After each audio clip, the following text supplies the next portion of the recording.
Chapter 1 Origins. It's mid-evening as two travelers are walking towards the border of Fire Country. The older man, who looked to be in his mid-50s, had white spiky hair with two shoulder-length bangs hanging down the side of his face while the rest was tied back in a ponytail.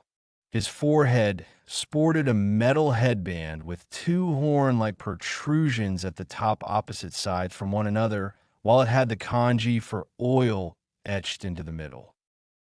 His face, although not wrinkled, showed his age.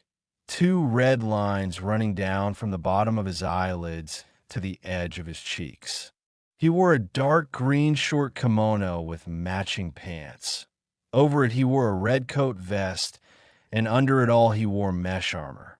Finishing his attire were the two getas on his feet clacking with every step he took.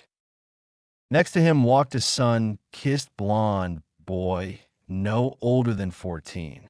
Though he wore a blue headband with a metal plate where a leaf was etched into it, it barely kept his wild, spiky hair out of his whiskered tan face. His attire of choice was an orange jumpsuit with blue running across the top of his shoulders and waistline, along with the blue sandals he wore. Blue eyes that normally were full of curiosity and excitement seemed to hold a dull boredom. "Hey, pervy sage, where are we going? And when will we get there?"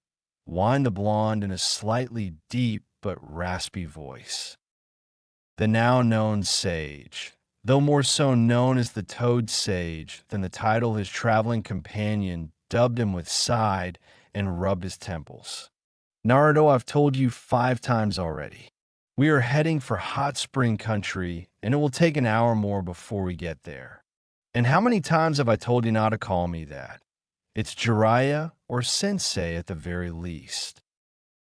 Naruto merely shrugged his shoulders in "I don't care" fashion. "I can't help it that you are a pervert.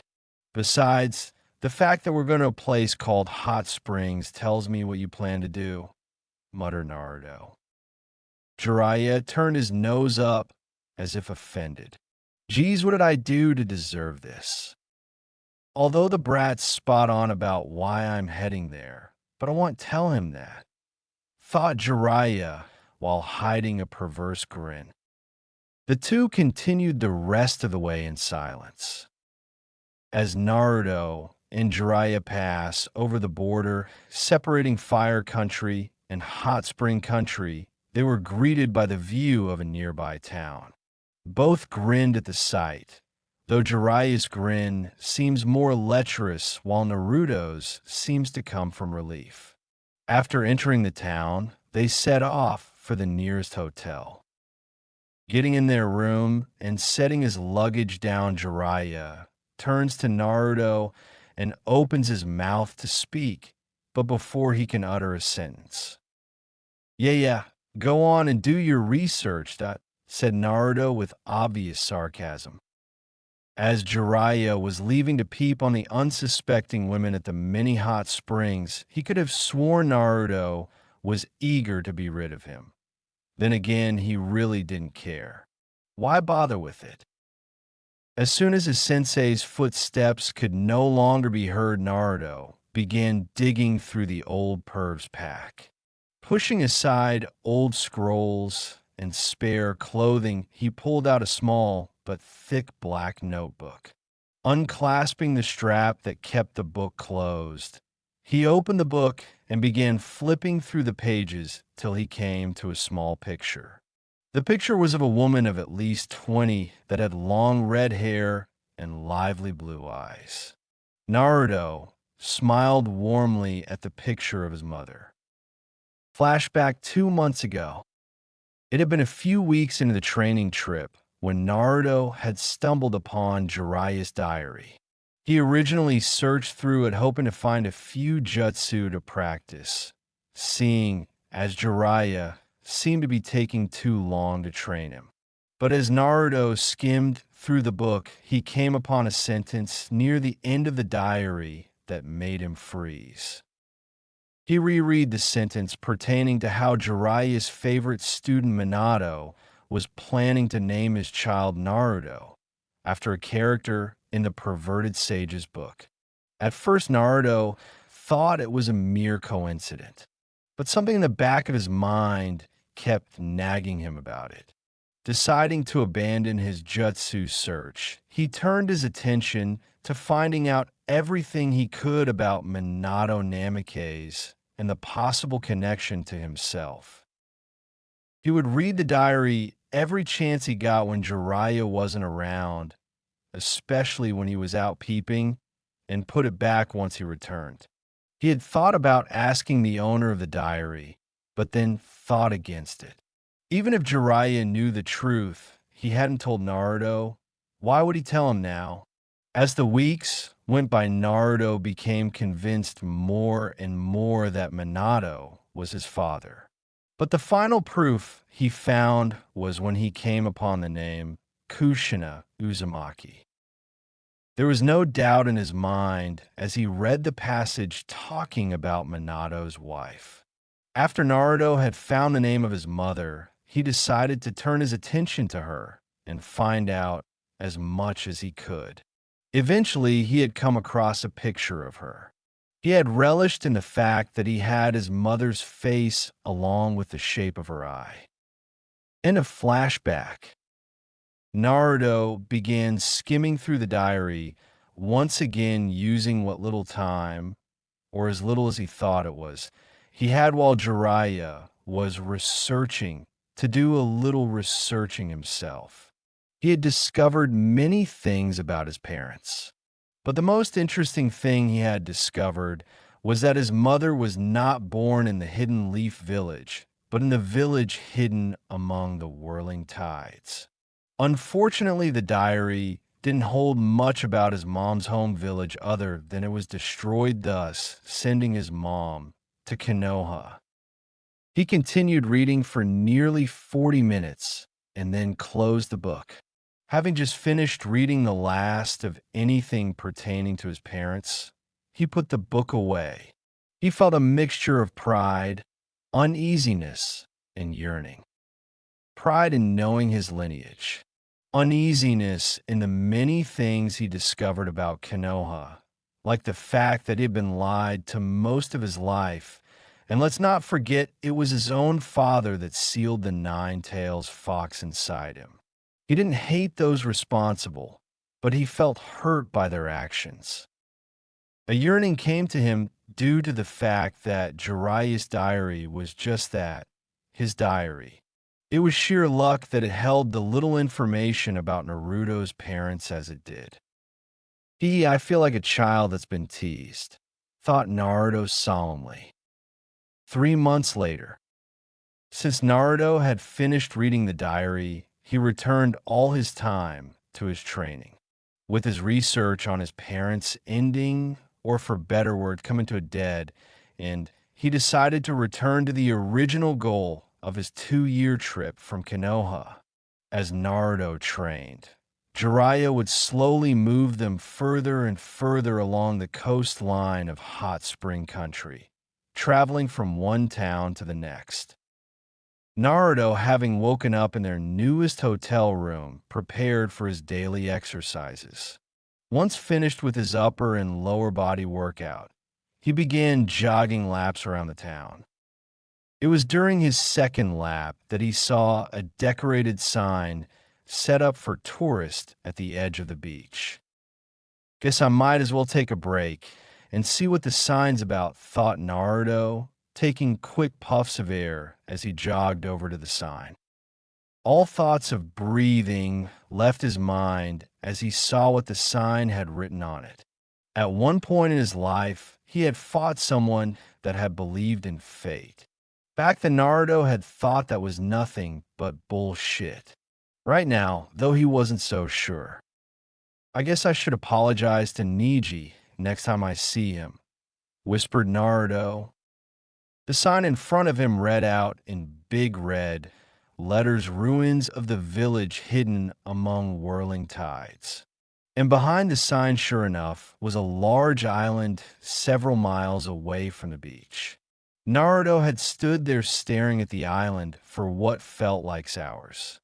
After a while, he decided to do what he was best known for, something brash and unexpected. He began running across the water, pushing chakra to his feet so he wouldn't sink. For hours, he traveled across the ocean. He was so focused on the island itself that he never saw the various whirlpools surrounding it. Almost there. Good thing my chakra has lasted this long, otherwise I would age. The second his foot touched the whirlpool, it swept him into it within a second. The best chakra control in the world couldn't save him from its wrath. As it sunk him further to the ocean floor, he somehow escaped the whirlpool's hold just to be snatched up by the tide, slamming his body repeatedly into the ocean floor and dragging him along the reef-infested ground. He had tried his best to hold on to consciousness, but eventually lost the fight. Waking up coughing water and gasping for air wasn't a pleasant way to start the day or night if the dark sky was anything to go by. He ran his fingers through the sand surrounding him, his clothes bloodied and torn in various places. Naruto looked around, trying to get a hold of his surroundings. The moon was out, shining its lunar light, and the sound of swirling water could be heard off in the distance. As he slowly got up, he felt his body shake with every effort he made to rise. When he finally did stand straight, he lurched forward, puking blood. As much as I hate the damn fox, if it wasn't for him healing me, I would be fish food right now, thought Naruto. Once again, luck was on his side as he noticed he had made it onto the hidden village island instead of back on hot spring country. With nothing better to do, he began trudging to the ruins of his mother's home village. Back in hot spring country, to say Jiraiya was panicking would be a big understatement. When he returned to the hotel earlier and found it empty, he simply thought that Naruto was still out training. But when the clock struck 11 p.m., he knew something was wrong. Jiraiya jumped out the window and began searching for Naruto. I have told him to train no later than 10 p.m. before, so either he's ignoring my rules, which is highly possible, or something has happened. That was 3 hours ago, and he still couldn't find him. I've asked every vendor I've seen, searched every vacant area he might use for training, and even checked the red light district and still haven't found him, thought Jiraiya. He began going over all the facts he had. Okay, he didn't take his luggage with him, so he hasn't left town. The Akatsuki are a good probability, but then again, I've been checking with my informants, making sure I know where they are. I followed Naruto's tracks to the beach, but they disappeared due to the waves. Where the hell is he?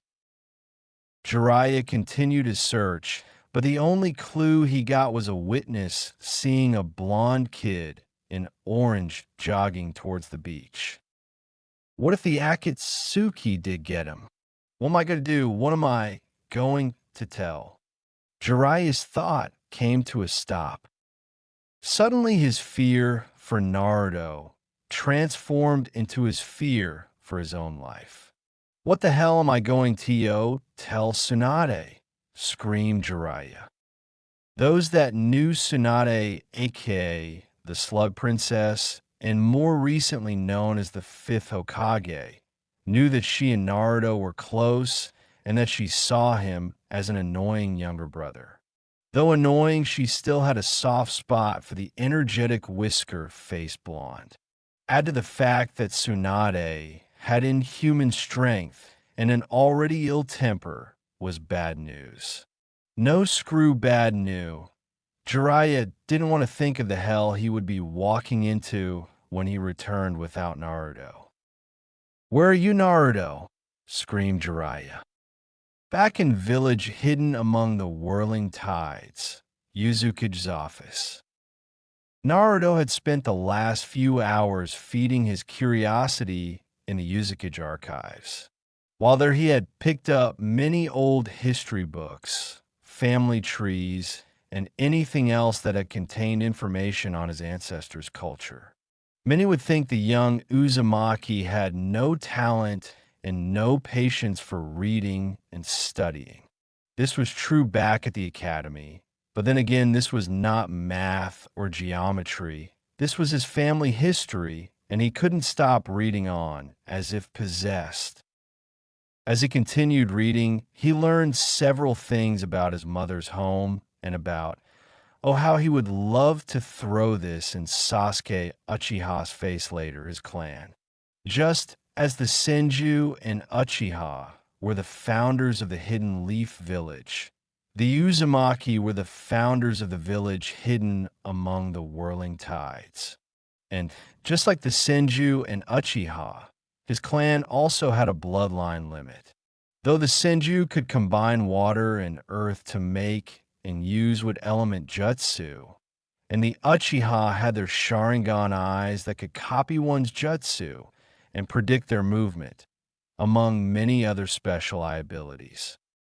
But the Uzumaki's blood limit was actually the complete mastery of water elements to such a degree that they could easily combine wind or fire elements with their water element, thus creating ice element and boiling element. And thanks to their mastery of water elements, it took less chakra and effort to perform the various jutsu. He had even learned that the whirlpools surrounding the island were in fact a self-sustaining jutsu casted by the first Uzumaki. Naruto had set the book of his mother's family blood limit aside. Although he was excited about his blood limit, he had several books to read. 3 days later, thanks to the various wildlife and forest surrounding the hidden village, Naruto did not need to leave the island for food. He remained most days simply learning as much as he could about his heritage. All thoughts of training, pervy sage, and Konoha had been abandoned for his curiosity.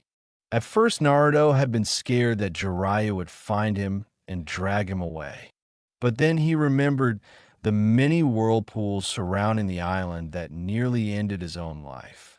The more he read, the more he wanted to know, such as why did all Uzumakis have red hair, pale complexions, and tended to live long lives? His answer took him back to his mother's blood limit. Somehow the blood limit would affect the genes in a person's body and thus show certain changes such as the pale skin and red hair. I hope I can activate this blood limit. It would so suck if having father's genes kept me from it, thought Naruto rather frantically. As he continued to read, he couldn't help thinking of Sasuke. Though he could not forgive the Uchiha Avenger for abandoning his home village for the sake of power in order to achieve his revenge, he felt a new understanding for his need to rebuild his clan. That's when a thought came to him. If that self-righteous bastard thinks he can revive his clan, why can't I? Whispered Naruto. Immediately, he began thinking of how he would do such a thing. Like they say, money makes the world go round, and I'll need plenty of it to rebuild the village.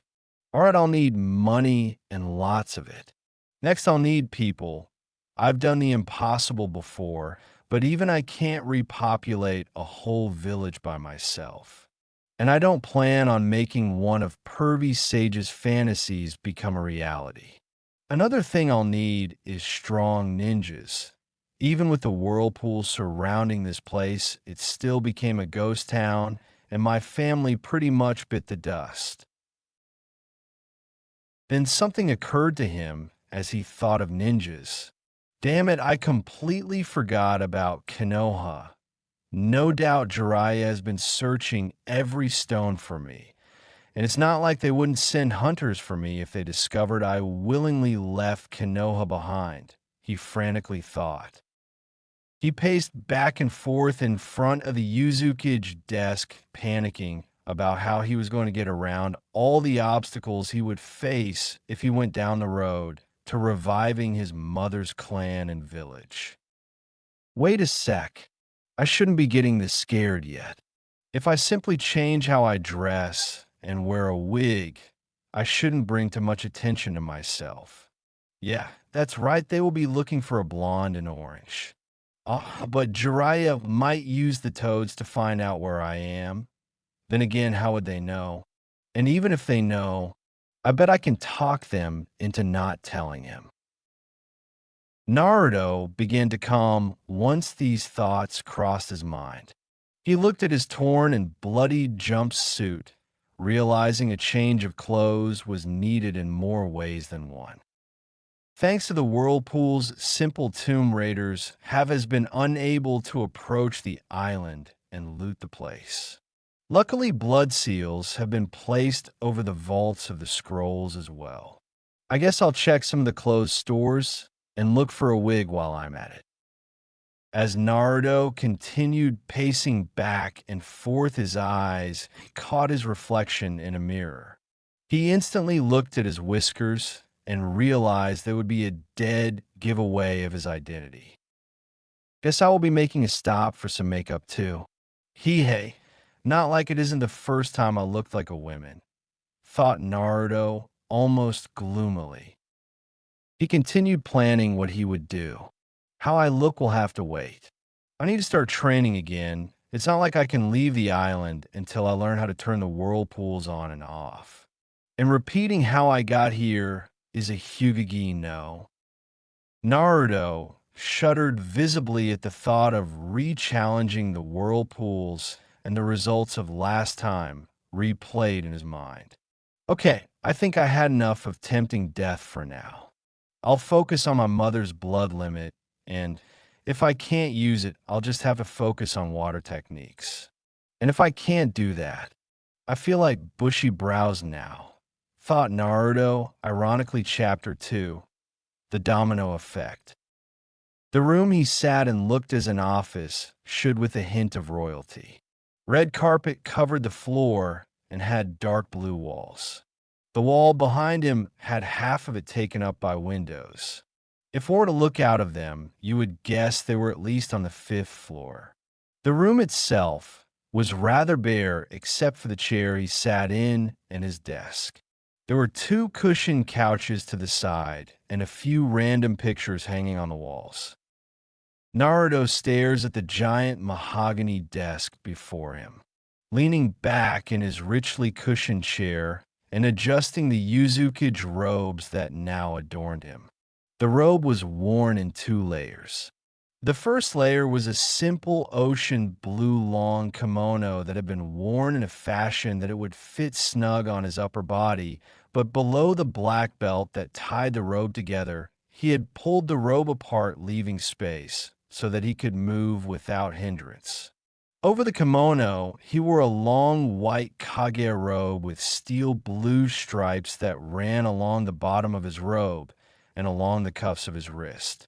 Underneath it all, he wore tight leather armor that covered all but his head, but had slack in the joint areas. The armor had been dyed a dark blue. Completing the outfit was the giant disc-shaped hat that was mostly steel blue except for the curved white triangle at the front of the hat. In the triangle, the kanji for Uzukage had been written in the same color as the hat itself.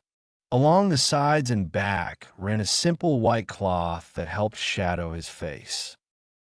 He turned his chair to look out the window. Where ruins once lay was a village now full of life and prosperous. He chuckled.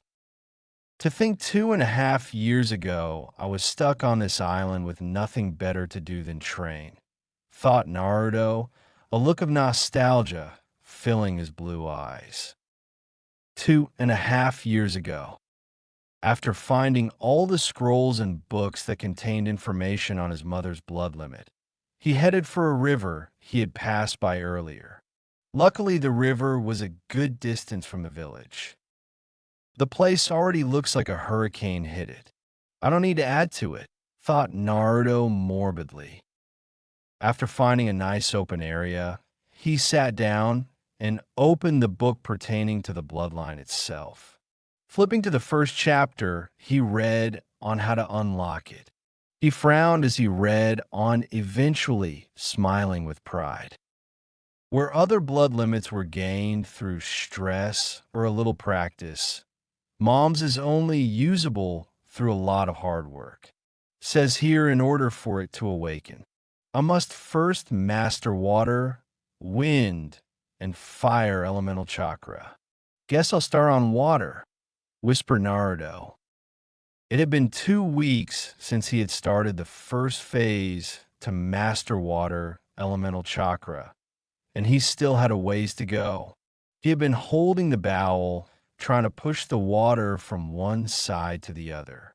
The objective was to make the bowel look as if there was an invisible barrier in the middle of the bowel preventing the water from passing through.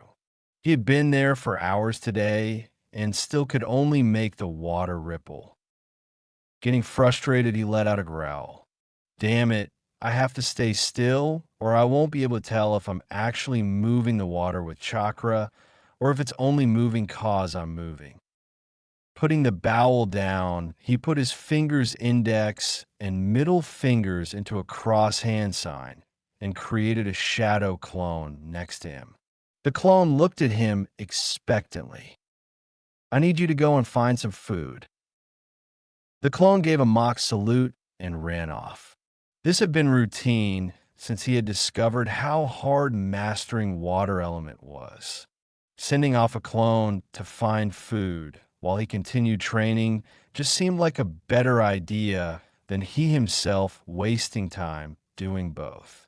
Picking up the bowel once again, he went back to focusing on his training. The clone had been searching for some time now. It was looking for some fruit thanks to a sweet tooth that kept nagging the original Naruto. Jumping up to an apple tree, he began picking a variety of different colored apples. He couldn't remember which ones tasted sweet, so grabbing a few of each color would have to do. Satisfied with the amount he had, he turned around to jump to the next tree, only to scream and fall backwards. Mere centimeters from his face was a green boa constrictor staring right at him, flicking its tongue. The second he hit the ground, he poofed out of existence. Naruto's concentration had been broken from a sudden barrage of mental images. Grit, I thought I was actually getting somewhere. And my clone fell on his ass, but how did I know that? It's not like he was nearby, asked Naruto. Suddenly an idea popped in his head.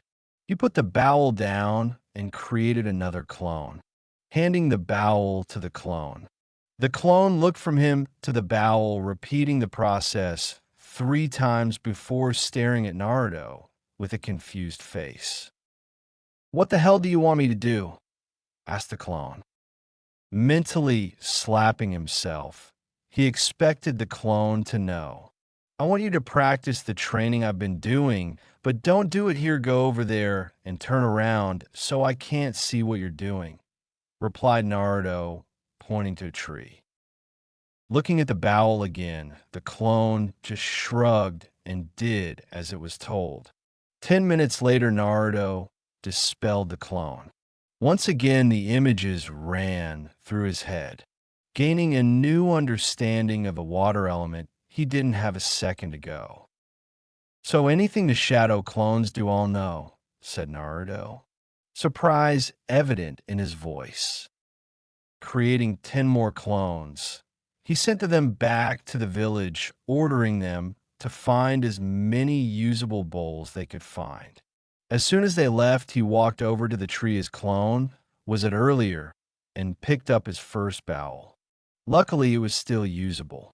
30 minutes later, the clones returned with a total of 16 bowels plus the one in his hands. Naruto frowned.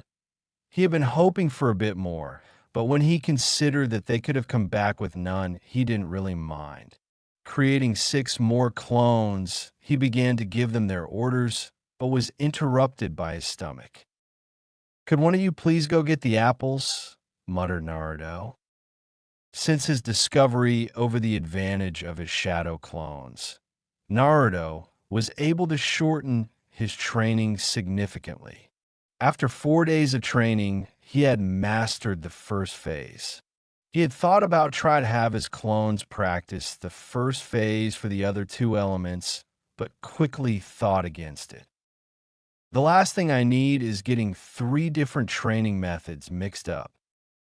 After 2 weeks of practice on the second phase, which consisted of him reversing a section of the river's flow, he had it mastered. After 4 more months of training on mastering the other 2 elemental chakra, along with a few jutsus for each element, he felt ready to try his mother's blood limit. Thinking back, he found it strange that molding wind chakra was relative easier than molding fire chakra. Shrugging his shoulders, he picked up the book again and began reading once more. With all 3 elemental chakras mastered, whether or not he would be able to use his mother's blood limit would be determined by if his body could combine the 2 elements. 3 months later, Naruto walked towards the beach. He now wore a simple blue kimono that went down to his knees with blue pants and a red wig that went a little past his shoulders. On his face, he wore a powder that blended in well with his skin, covering his whisker birthmarks effectively. His eyebrows were still blonde, but he'd dye them as soon as he got back to hot spring country. He readjusted the pack he had slung over his shoulder. The last 7 to 8 months of training had paid off. He had actually been able to combine both wind and fire elements with water. His mother's blood limit was at his disposal, and for that he was proud. He could have left the island a month ago, but he wanted to train for another month just to be sure. Checking his pack one last time, making sure he had the scrolls he would need to continue his training, among other things he felt he would need, such as extra makeup, some food, and a little bit of money he found here and there. Afterwards, he walked onto the water and spun through a series of hand signs, deactivating the whirlpools before him. Once he passed the area the whirlpools resided, he turned around and reactivated them.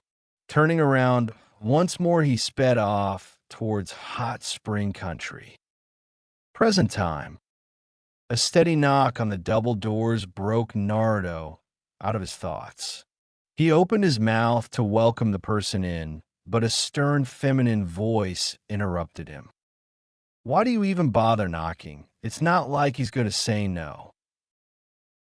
"It's called being polite, but then again, I wouldn't expect you to know that," replied a softer, yet more forceful feminine voice. "What did you say?" hissed the stern girl. Silence filled the air for a few seconds. To the trained ear, you could hear a slight shift, as if the other girl had just took a pose. Naruto had to cover his mouth to muffle his laughter. This would not be the first time they argued, and he had learned from past incidents that interrupting only led to directing their anger towards him. "I'm saying you don't know how to act like a proper woman," spoke the soft yet forceful girl. "Don't you even start that shit with me." Another shift could be heard, but this sounded forced, as if someone was grabbed. "Got it, bitch," finished the stern girl. Recognizing the end of the discussion, Naruto wiped all humor off his face. The door slammed open and an obviously pissed girl entered. She had long hair that could be argued whether it was a light shade of red or a dark shade of pink. Somehow her hair had a sleek yet wild look to it, with one of her stray bangs running down between her eyebrows and along the right side of her nose. She wore a black bandana with a whirlpool plate. Her eyes were a dark brown. Dressed in a short gray kimono that almost covered a black skin-tight long-sleeve shirt and matching shorts with black sandals. She turned towards the door, glaring at the next girl walking in. Unlike the first girl, she walked in with a sense of pride. Her hair was a rose red and was in an unorthodox style. One side barely went past her chin and appeared unkempt and jagged, while the other side went a little below shoulder length and was neatly combed. Her eyes were the same color as her hair, as she wore a pair of brown framed glasses.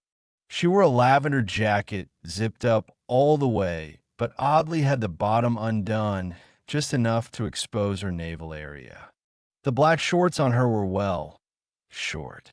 Her black stockings went up to her mid-thigh, and the shoes were small and seemed to blend in. On her wrist was a whirlpool headband. Both girls looked to be at 16, with the piss girl seemed to have slightly older features. Feeling a glare directed at him, Naruto turned towards the gray-clad kunoichi, raising a blue leather-covered hand in self-defense. Now before you say anything, I didn't do anything, Taiyuya. Taiyuya scoffed. That's just a dumbass. You didn't do anything. You could have invited us in, instead of just sitting back and snickering. The other girl tilted her glasses by the side, smiling the entire time. And you, don't go thinking this is over with, Karen. I'll deal with your ass later, said Taiyuya. Naruto, to this day, still couldn't believe he had not only adopted/recruited Taiyuya and Karen into his village, but also into his clan as his sisters. He looked at Taiyuya once more, his eyes filled with a sense of gentleness no other man would show her. Taiyuya, still busy glaring at Karen, didn't notice. 1 year and 7 months ago, Naruto had been doing odd jobs in Hot Spring Country for some time now. Naruto was reluctant to leave, yet due to certain roadblocks. The first roadblock was the fact that in order for him to travel to any other country or village besides Lightning Country, he would have to pass through either Fire Country or Sound Territory. Risk being found by Leaf Hunter Nin or Jiraiya and dealing with Grandma Tsunade's wrath was not a pleasant idea. And accidentally running into Orochimaru seemed less than uncomfortable. He had made amazing progress over the last 8 months, but he wouldn't allow himself to think he could take on the world. Very rarely did ninja fights come down to who was stronger, but more so of who was more cunning or who simply had the element of surprise. Needing supplies, he stopped by a general store. Grabbing some much-needed makeup and food, he walked up to the red-headed cashier. She looked familiar, but he didn't pay it any mind. What the fuck are you doing buying makeup for? Will you some damn cross-dresser? Naruto's head snapped up, taking a better look at the cashier. It took a moment for the pieces to fit, but once they did, any smarts he had gained over time seemed to have disappeared as he blurted out his exact thoughts. Holy shit, it's you. Taiyuya. Taiyuya looked at Naruto, shock evident on her face. But unlike Naruto, that didn't stop her instincts. She had grabbed and thrown him against the wall so fast that he never saw her pull out the kunai. She held it to his neck with a firm grip, looking for one more reason to slit his throat. All right, fucked her, do you have a minute to explain how the hell you know me? Hissed Taiyuya. It was when I was on a team to retrieve Sasuke Uchiha from you and 3 other guys, replied Naruto. Bullshit, I remember that mission too damn well, and I don't remember a redhead chasing us, countered Taiyuya, her voice laced with hate. Naruto's mind was blank for a few seconds. My wig, take off me wig, blurted out Naruto, frantically having been counting every second to the minute promised. She understood him, if barely. Reaching up, she grabbed the red hair and yanked it off, revealing a head full of medium-length blonde, unruly hair. An image of a blonde, loud mouth, annoying kid instantly played through her head. But that kid had whiskers, and this guy didn't. Suddenly, she remembered the makeup. Her kunoichi mind began processing all the information that lay before her, and finally one thought came to her. He's hiding. Naruto was thanking God. He never thought he'd be so glad to see signs of recognition on someone's face again. Tayuya had slowly let go of him and began to back up. She still held her kunia, but that was to be expected. The two stared at each other for some time before lowering their guard. Both looked at each other with curious, questioning looks. After the tension lifted, they began firing their question back and forth. Naruto began explaining his disguise and the original reason he left Konoha along with his new ambition. After he finished, Tayuya had to admit it took guts for what he was attempting, but never spoke her opinion. Somehow Tayuya had survived her encounter with Temari, and apparently a traveling merchant trying to travel around the border of Sound Country had chanced upon her. When he had found her, she was buried from her waist down in trees and other debris. It was only with a little luck that the merchant had a small shovel and had dug a trench deep enough underneath her so he could drag her out from under it. After that, he carried her to his initial destination, Hot Spring Country. After arriving in a town, she was dropped off at the nearest hospital. After that was her road to recovery.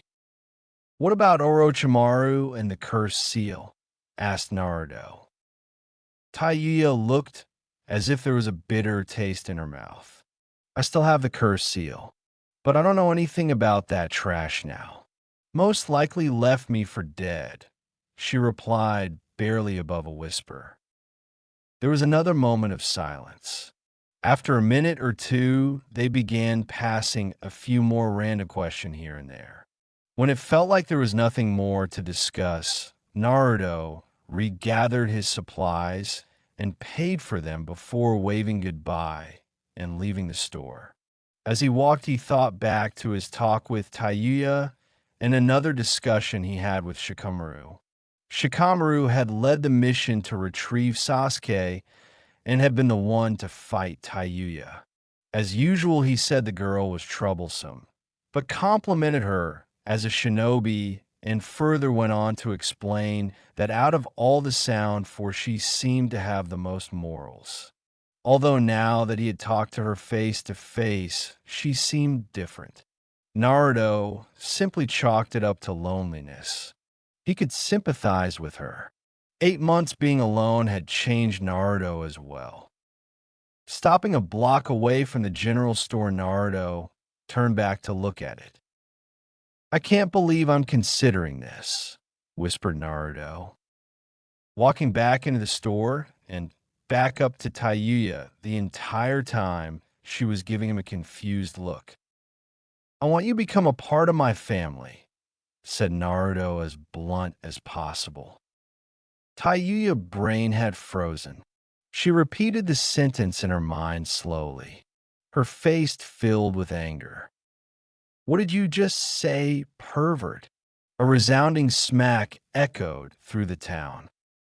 Naruto, now sporting a red hand mark on his left cheek, slowly lifted himself up. Dumbfounded, he repeated his own sentence, trying to find where he went wrong. He sighed as he realized his screw-up. "Sorry, I didn't mean as one of my wives. I meant more along the lines as a sister," apologized Naruto. Tayuya seemed to calm down, but still kept her aggressive appearance, and quickly responded with a sound no. Naruto, not one to give up easily, had continued to persuade / bug Tayuya. Naruto would eventually have to leave, but came back the next day to try again. This process had continued a week straight before Tadia finally broke down and asked him why her. Well, as you know, I'm trying to rebuild my village, but another thing I want to do is rebuild my clan. I don't want to put just anyone into it, ninja or not. I want people with key features that my clan was known for, and you're pink. Or red hair is a rare thing to find. Add to the fact that you're a damn good ninja with some morals to it. And why wouldn't I want you? Explain Naruto. Taiya, who is only used to people such as Orochimaru, saying she was useful, was shocked. She wasn't used to people complimenting her hair or her skills, and the people that did were just looking for a quick lay. She quickly began thinking of a reply. That's good and an all fuckered, but why should I go along with this? What's in it for me? I'm not a damn charity case. Naruto smiled, but quickly removed it when he saw her begin to get pissed again seeing it. Well, for one, you'll have a good reason to get out of this store. I doubt you really enjoy acting nice to the various strangers that walk in and out of here, stated Naruto. Tayuya nodded, and what else? This second reason is kind of mutual gain. Naruto stopped thinking about when he learned such a word as mutual. Seeing Tayuya grow impatient, he continued. I've been trapped on an island alone for quite a while. Well, you've been trapped here with no one to talk to, but the customers and your boss. It would be nice to have someone to talk to that has something to talk about other than nice day or how's business going, right? Well, you're right about that. Truth be told, I don't know what I'd do if another damn person openly reflects on how nice the weather is. Anything else? Naruto thought a minute. Not really, other than the obvious benefits if I achieve my goals. She stared at him for a few minutes. He was pretty spot on about her predicament. She was tired of this town, and though she wouldn't admit it, she did enjoy their initial conversation before he came back and began bugging her. But she didn't really know him, and despite how dull her life was at the moment, she was tired of being used and tossed aside. How do I know you won't use me? Just to throw me away once you have what you want? Asked Tayuya in a demanding tone. A look of understanding crossed his face. You have a good point. You really can't. But is there a way I can prove myself? This guy just kept surprising her. She had expected him to give some bullshit reason on why she should trust him. Instead, he openly admits she can't and asks her if he could gain her trust. She smirked. Well, there is one way, fuckered, but it won't be easy. Seeing him shrug, she decided to continue on. My flute got destroyed in that last fight. If you can give me another one, I'll join you. But it can't be just any flute.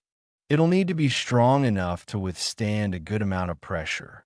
In fact, the only place I can think of that would have what I'm looking for is Earth Country. Naruto understood instantly what she was getting at. He had told her his reason behind still being in Hot Spring Country. And now that he thought about it, this was a perfect way to prove himself. He stood weighing the pros and cons. If he was successful, he would have a strong ally and be one step closer to fulfilling his ambition. But if he got caught by either Orochimaru or Leaf, means it would all come to an end. All right, I'll do it, answered Naruto. After writing down the name and description of what type of flute he would be looking for, she sent him on his way. She was expecting the trip to take at least 2.5 weeks, but when he walked in dirty and pale 9 days later, she didn't know what to say. Fortunately for her, she didn't get the chance, as he promptly lost consciousness after taking a few steps in. She dragged him to the back where a rest area was. Propping him up in a corner, she searched his travel bag, finding a rectangular case. Opening it up, sure enough, was exactly what she told him to get down to the finest detail. 1 month later somewhere in Taki. The trip to and from Earth Country, plus the prize for Taiyu's flute, had put Naruto back to square one. But on the bright side with Taiya, now traveling around with him, people were willing to hire him for more expensive missions. Naruto had tried doing some missions on his own before, but thanks to the fact that he was only 15, people were quick to hire other people based on their size and stature. Tuyu's attitude acted like a double-edged knife.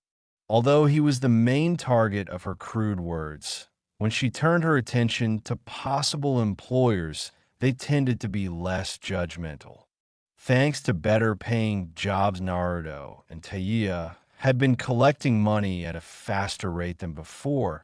But at the same time, when you include traveling expenses along with resupplying, the amount of money they were saving up was petty. Naruto had been getting irritated lately. Taiya's attitude could only help persuade people to a certain extent, and depending on a mission's difficulty, they would most likely tell them to get lost. He had been trying to hide his irritation, but Taiya had been noticing it. They continued walking through the forest till Taiya wanted answers. "All right, jackass, what's bothering you?" Naruto let a sigh slip, deciding that trying to lie to her would only piss her off. "I'm just a little annoyed that we're not making much progress. If we were just a bit older, we wouldn't be having too much trouble." Nodding her head, "Yeah, well, it's not like it was going to be fucking easy." Sighing again, "I know. If I could find some more ninjas to join my village, then I would be able to send them out and have them help gather money. But most missing nin aren't what I would call trusting, and the ones that can be trusted are either too paranoid or too scared. Besides that, it's not like I can just walk up to just any ninja and ask them to abandon their village and join mine." "You're right about that, jackass. It's not like there's any place that has a big-ass number of powerful ninjas with no real allegiances." Taiya stopped walking as soon as she finished her sentence, just realizing something. "He just means..." Having noticed the empty space next to him, Naruto turned around to look at Taiya. "Hey Taiya, you okay?" asked Naruto. "I'm alright, I just realized that there is such a place," said Taiya in a rather low tone. Naruto raised an eyebrow. "Really? Well, where is this place?" Taiya shook her head. "You're not going to like the answer," thought Taiya. Deciding to answer anyway, she spoke. "It's in Sound Country, one of Orochimaru's prisons." 2 days later, Taiya had explained how Orochimaru had a few prisons in Sound Country. She continued to tell Naruto how Orochimaru would capture ninjas and even clans of ninjas that had rare blood limits or had powerful jutsus, and how one particular prison was not only huge, but housed some of the strongest ninjas. Naruto had asked Taiya to help him break into this prison. She agreed, but only because if they were successful, it would cause Orochimaru to lose a rather large number of test subjects and piss him off in the process. Right now, they were running through the stone wall-clad prison, looking for any traps or guards nearby. The place had several winding passages with several doors lining both sides of the walls. Many doors had several seals imprinted on them, and the only source of light were torches being powered by certain seals.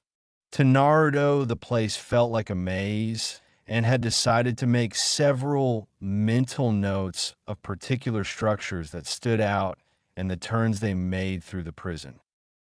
"Hey, shouldn't there be some guards?" asked Naruto. "Yeah, I don't understand what the fuck's going on," said Taiya, looking around at the guardless prison. Maybe that pale asshole decided that this place didn't need guards anymore. Well, if that's the case, let's split up and try to find the warden's office, said Naruto. Nodding her head in understanding, she began running down one path while Naruto took another. Naruto continued walking through the prison for another 5 minutes before coming across a corridor with only one door at the end. Walking up to the door, he could see that it was bare of any seals. Opening the door, he smiled at seeing a room with a big work desk and several filing cabinets lined up behind it with a simple bed sitting over in corner. Taking a step into the door, he was stopped by a kunai placed against his neck. "Don't take another step forward," commanded a soft feminine voice. Looking down, he saw the kunai being clumsily held at his neck by a soft pale hand. Tilting his head, he saw the owner of said hand behind him. She was no older than him and had long rose-red hair. On her face was small glasses, and she dressed rather skimpy. He could easily get out of this, but decided to play along. "How did you know I was here?" asked Naruto. "I sense your chakra," she answered.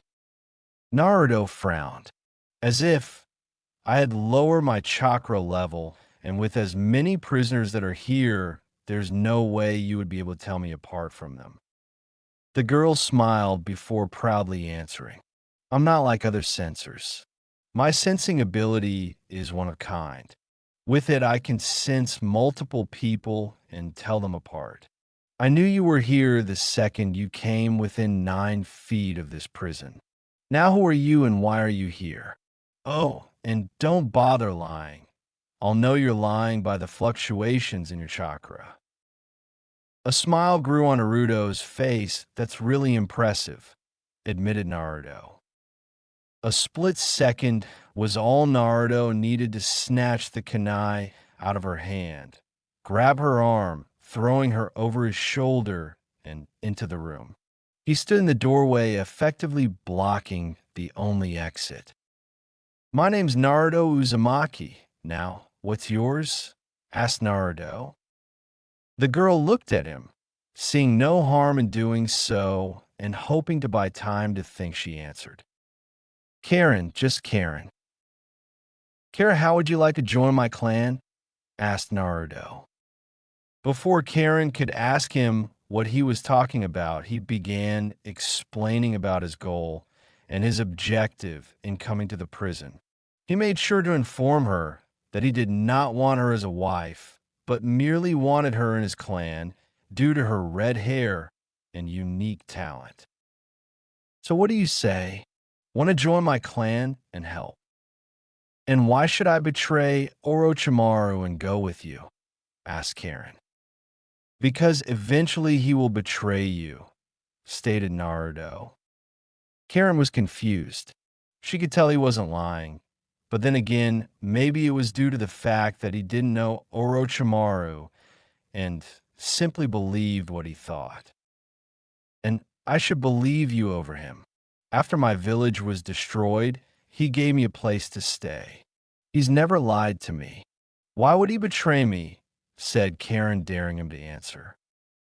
Naruto simply began laughing. "Who's to say that it was not Orochimaru himself who had your village destroyed? And as far as lying goes, well, Orochimaru has always had a way with words. There's a way around your lie detector."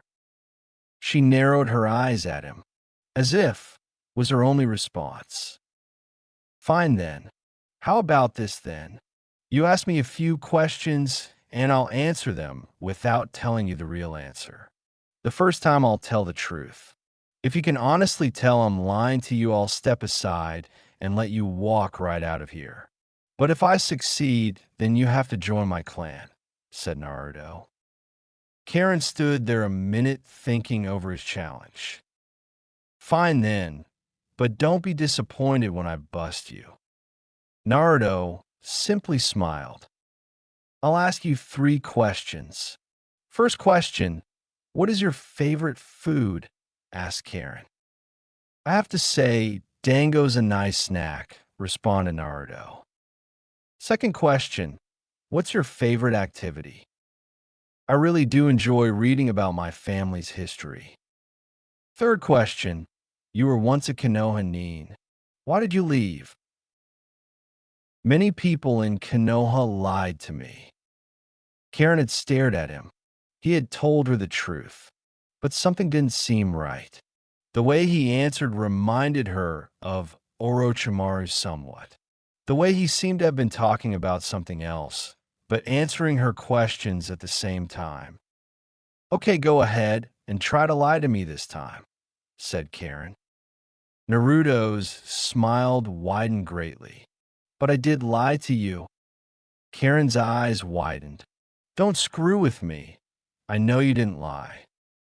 Well, I guess I'll just have to prove you wrong, said Naruto, his grin never leaving his face. My favorite food is ramen, and my favorite activity is learning new jutsus. I left Konoha so I could rebuild my mother's home village and clan, stated Naruto.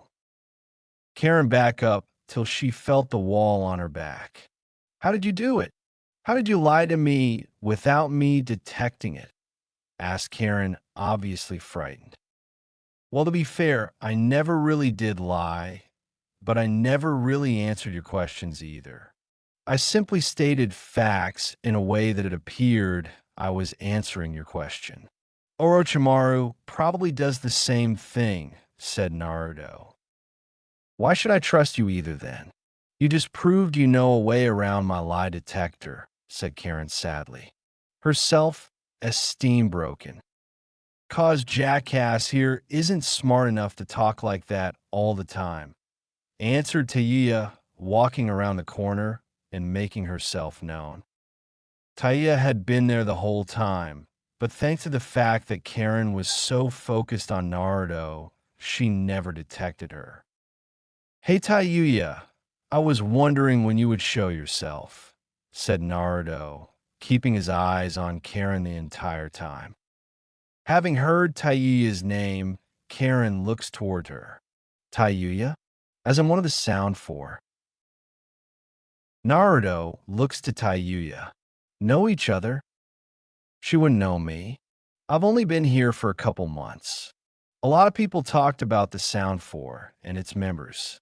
But I thought you died, says Karen before Taiya can speak. Almost fucking did. But let me tell you this. You're better working for this jackass than Orochimaru. I was one of his top 4, and he still abandoned me, said Taiya. Karen understood Taiya, but she still wasn't sure. Why do you trust this guy? Who to say he won't abandon us as well, said Karen, pointing at Naruto. Naruto, for his part, decided that staying silent was the best thing to do. Karen didn't want to believe him, so he decided to let Taiya do the talking. I don't fucking blame you for not wanting to trust him. Hell, I was the same way. Even thought the same damn thing. But someone who puts himself and his own dreams at risk just to get me to join him isn't going to abandon me, said Taiya. Karen seemed to soften up after hearing this.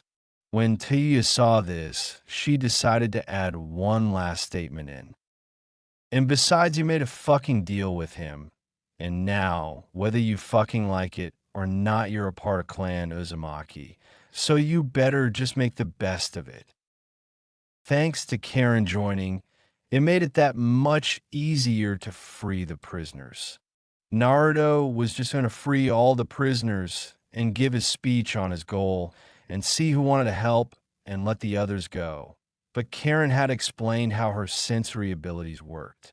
After hearing how Karen could not only tell how strong a person was by their chakra, but could also look at a person's chakra and see how dark it was, Naruto decided to let Karen filter through the prisoners first.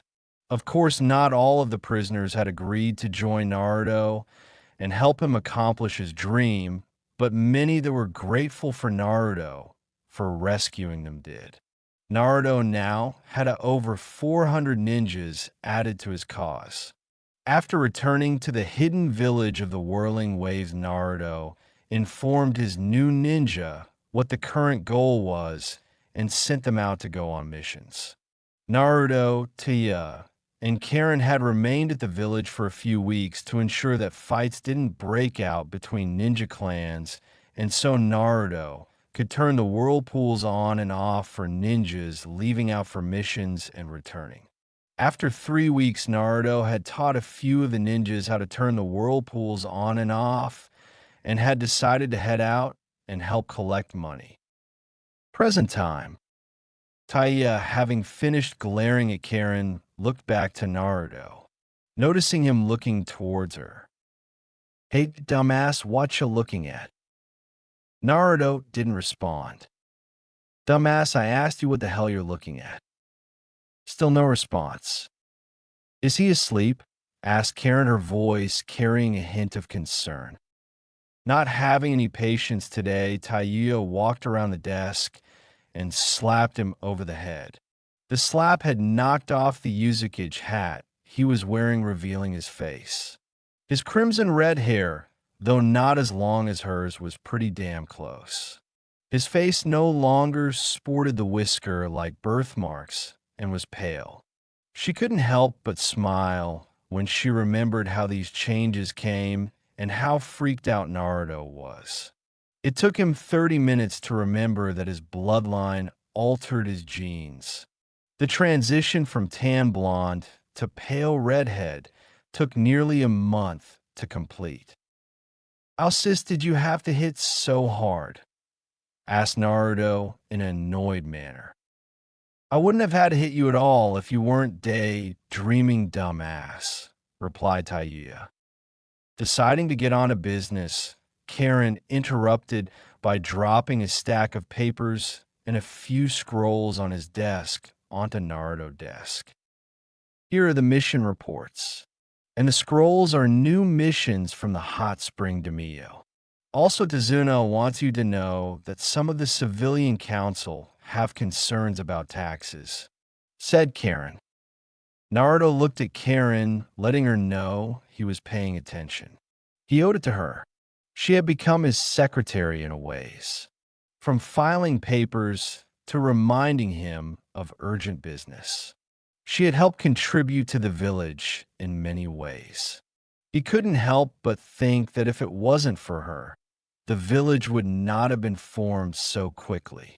In fact, had he not had her with him, one day the village would have taken another 8 years to get where it was now.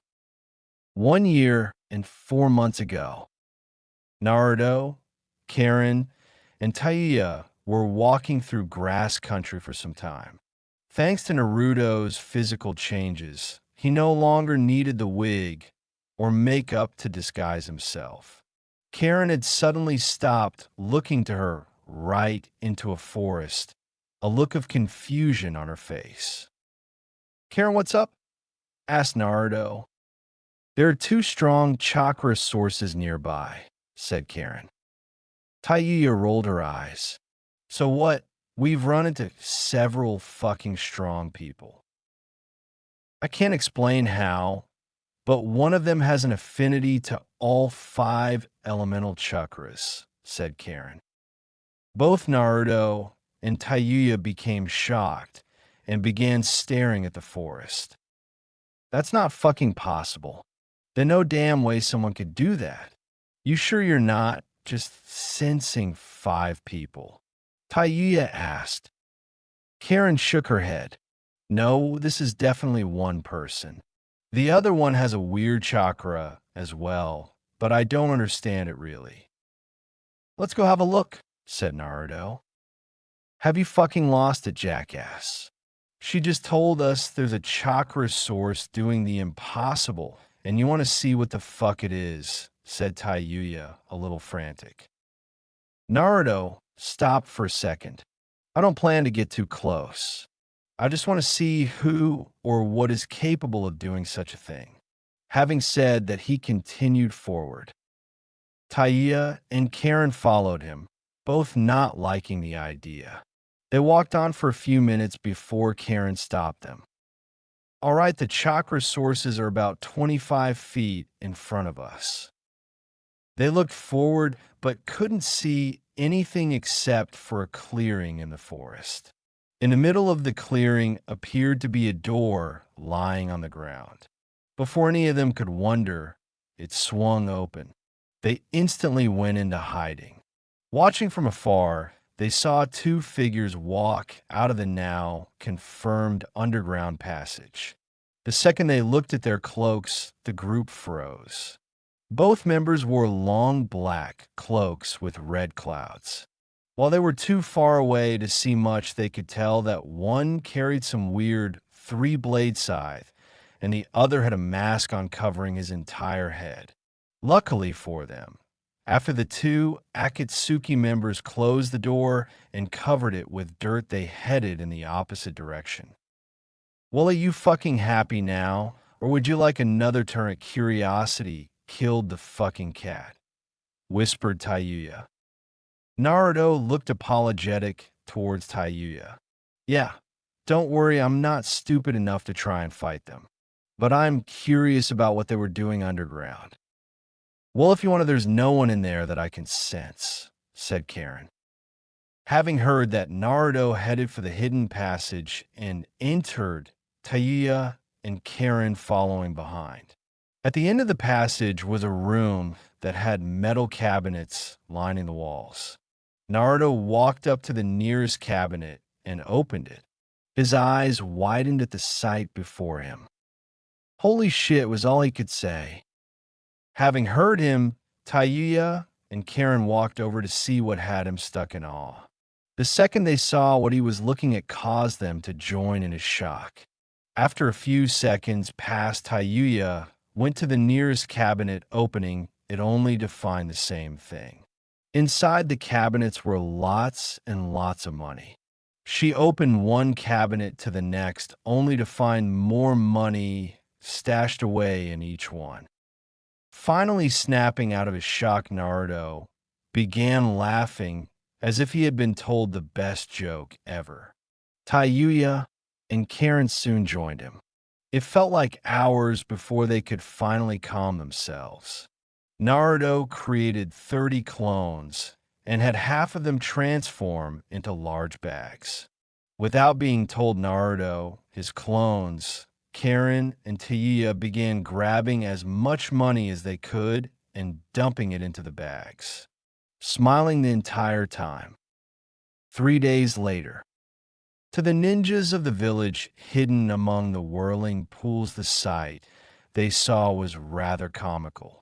Their leader, or to be correct, multiple copies of their leader along with his two siblings, had just dashed by jumping from roof to roof while carrying big heavy bags.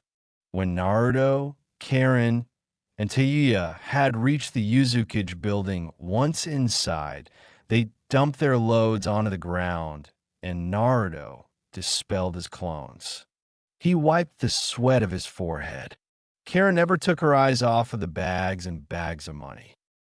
How fucking much do you think that is? Asked Tayuya, finally voicing what they were all thinking. Well, I don't know how much exactly, but if I had to go by how heavy they are, I'd have to say at least 7. 10 billion Rio, said Naruto. I guess the only way we're really going to know is if we count all, said Karen. Tayuya sighed, but that's a lot of damn money to count. After they had counted all the money, they couldn't help but laugh and shout. Many of the other ninjas swore they were partying. After they had taken a chunk out of the money, they would need to pay for rebuilding the village. Karen had suggested taking a portion of the remaining funds and actually buy hot spring country. Naruto had thought this over and had decided that they would attempt this after the repairs were done and over with. The next day, he had taken the amount needed for repairs and headed off for the land of waves. Once there, he made a beeline for Tezuna's house. Knocking at the door, he waited impatiently. He had wanted to come back for a while now, But between everything that happened in Konoha and his new dream, he just didn't have time. Fortunately for the next part, he would need someone of Tezuna's expertise. It was rather funny to Naruto when he reintroduced himself to Tezuna, Tsunami, and Inari. The poor old drunk nearly dropped his sake bottle and actually did when he explained his reason for being there. Initially, Tezuna thought he was joking, but that idea vanished when Naruto showed him his payment for the job. Tezuna's first question to Naruto was what bank he robbed.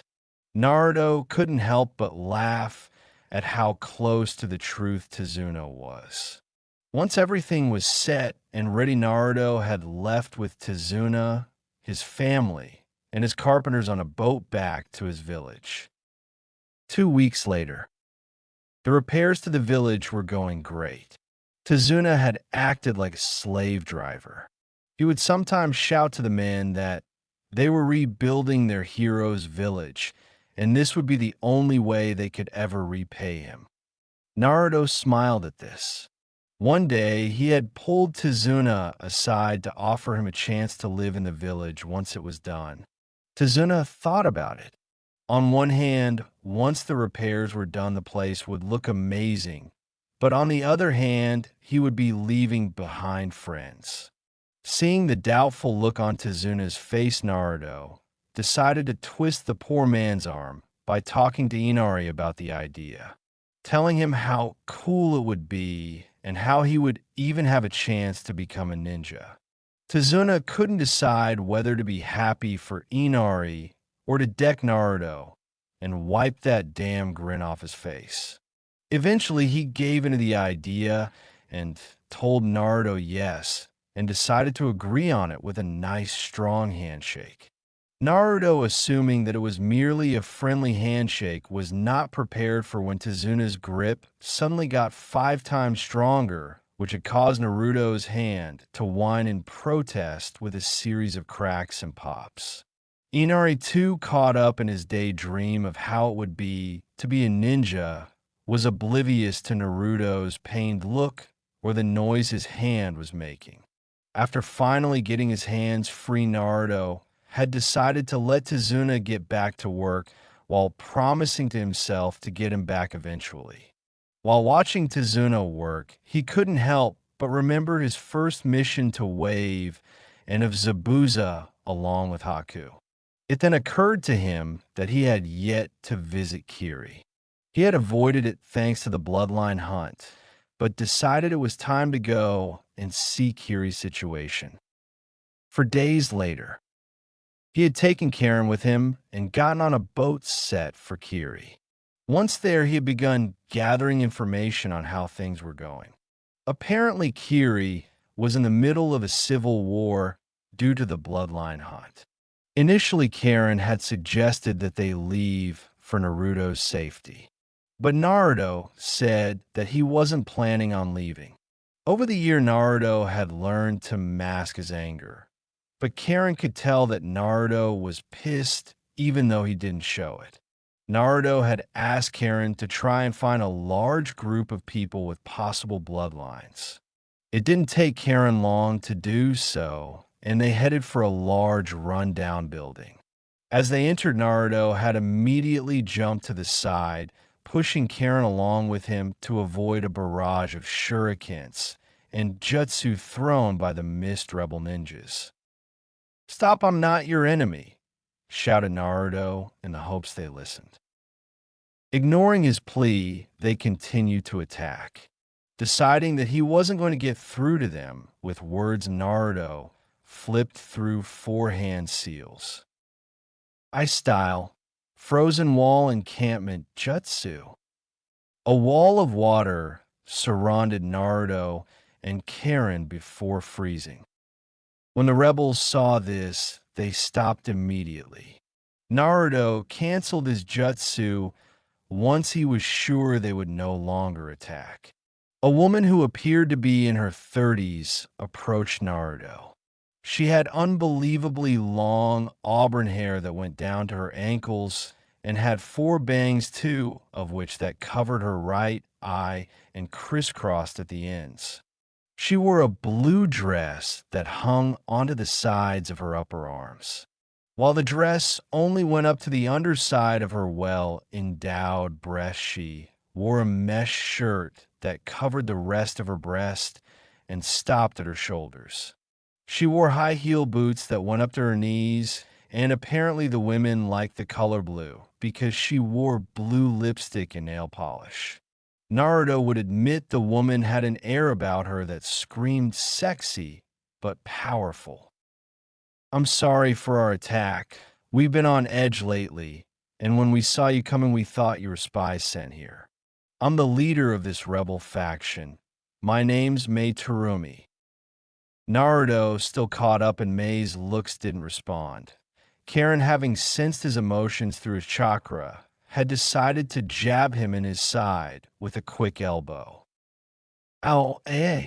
Yeah, I'm Naruto Uzumaki, and this is my sister Karen Uzumaki," said Naruto, a slight blush on his face showing his embarrassment. Some of the rebels had laughed at the situation, understanding full well his thoughts. "So why did you come here? Are you hoping to join us?" asked Mei. Naruto took a moment to think before speaking. "Well, yes and no. We're not from here. I came here originally to see how Kiri was doing. But when I heard how this civil war was still going on, I decided that I would offer you my services for a price, of course. As you saw, I have a blood limit, and Karen here is an advanced sensor. It was thanks to her that I was able to find this base. I had her focus on finding a large group of people with blood limits. Many rebels were impressed by Karen's ability." "Mind if I test how good she is?" asked Mei.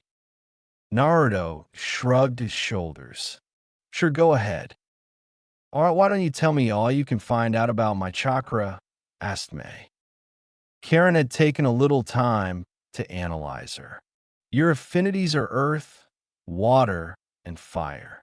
Your blood limit allows you to combine earth and fire to form lava elemental chakra, and oh hey, she's like you, Naruto.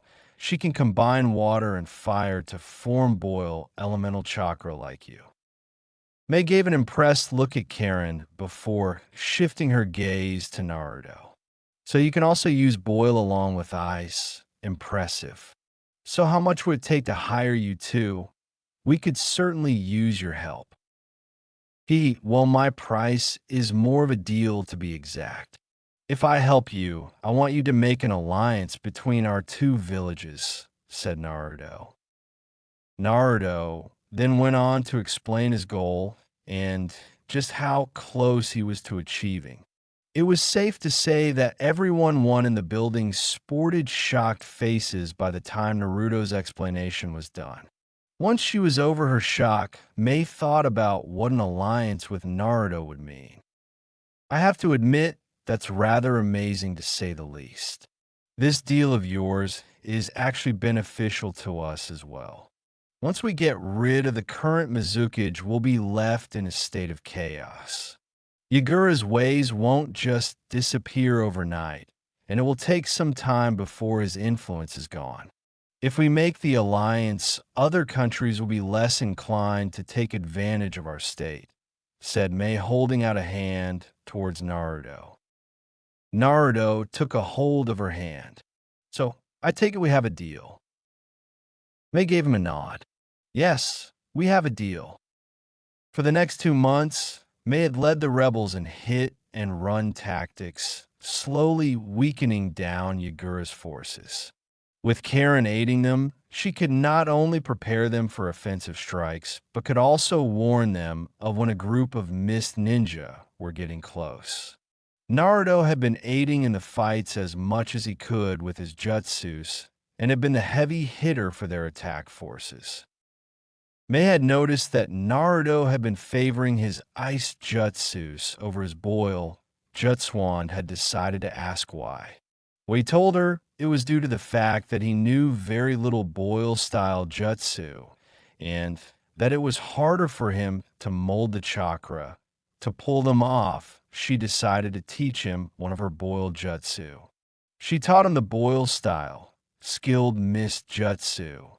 Naruto had picked up on it rather fast and had discovered it was a rather good way to practice molding boil chakra due to the fact that it only required one hand sign. Thanks to their efforts, the rebels had been making good progress. May, having felt that it was time to attempt an attack on Yagura, had gathered them and began explaining the plan. The idea was to have most of the rebel forces keep Yagura's mist ninja occupied, while May, a few rebels of her choice, and Naruto would attack Yagura himself and assassinate him. May had told Karen that she wanted her to find a well-hidden spot and warn them over the radios of reinforcements and where Yagura's forces were.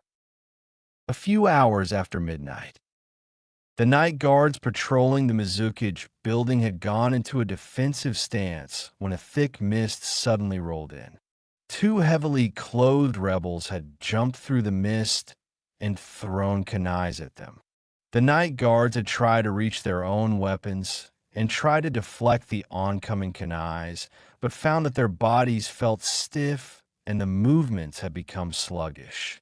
It was too late when they realized how cold the mist that surrounded them was, and the kunais ended their lives.